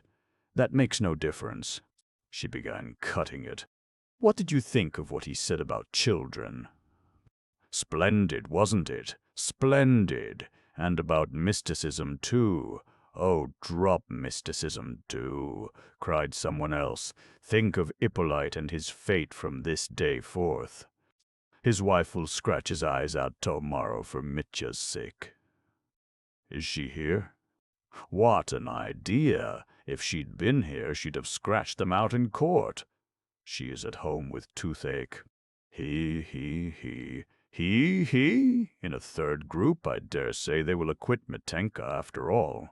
I should not be surprised if he turns the metropolises upside down tomorrow. He will be drinking for 10 days. Oh, the devil! The devil's bound to have a hand in it. Where should he be if not here? Well, gentlemen, I admit it was eloquent. But still it's not the thing to break your father's head with a pestle. Or what are we coming to? The chariot. Do you remember the chariot? Yes, he turned a cart into a chariot, and tomorrow he will turn a chariot into a cart, just to suit his purpose. What cunning chaps there are nowadays. Is there any justice to be had in Russia? But the bell rang. The jury deliberated for exactly an hour, neither more nor less. A profound silence reigned in the court as soon as the public had taken their seats. I remember how the jurymen walked into the court. At last! I won't repeat the questions in order, and, indeed, I have forgotten them. I remember only the answer to the president's sake of robbery, and with premeditation. I don't remember the exact words. There was a complete hush. The foreman of the jury, the youngest of the clerks, pronounced in a clear, loud voice, amidst the death-like stillness of the court, "Yes, guilty." And the same answer was repeated to every question, "Yes, guilty," and without the slightest extenuating comment. This no one had expected. Almost everyone had reckoned upon a recommendation to mercy at least. The death-like silence in the court was not broken. All seemed petrified. those who desired his conviction as well as those who had been eager for his acquittal. But that was only for the first instant, and it was followed by a fearful hubbub. Many of the men in the audience were pleased. Some were rubbing their hands with no attempt to conceal their joy. Those who disagreed with the verdict seemed crushed, shrugged their shoulders, whispered, but still seemed unable to realize this. But how shall I describe the state the ladies were in? I thought they would create a riot. At first they could scarcely believe their ears. Then suddenly the whole court rang with exclamations. "What's the meaning of it?" What next? They leapt up from their places. They seemed to fancy that it might be at once reconsidered and reversed. At that instant Mitya suddenly stood up and cried in a heart-rending voice, stretching his hands out before him, "I swear by God and the dreadful day of judgment I am not guilty of my father's blood. Katya, I forgive you. Brothers, friends, have pity on the other woman." He could not go on, and broke into a terrible sobbing wail that was heard all over the court in a strange, unnatural voice unlike his own. From the farthest corner at the back of the gallery came a piercing shriek. It was Grushenka. She had succeeded in begging admittance to the court again before the beginning of the lawyer's speeches. Mitya was taken away. The passing of the sentence was deferred till next day. The whole court was in a hubbub, but I did not wait to hear. I only remember a few exclamations I heard on the steps as I went out. "He'll have a 20 years' trip to the mines, not less. Well, our peasants have stood firm and have done for our Mitya." Epilogue.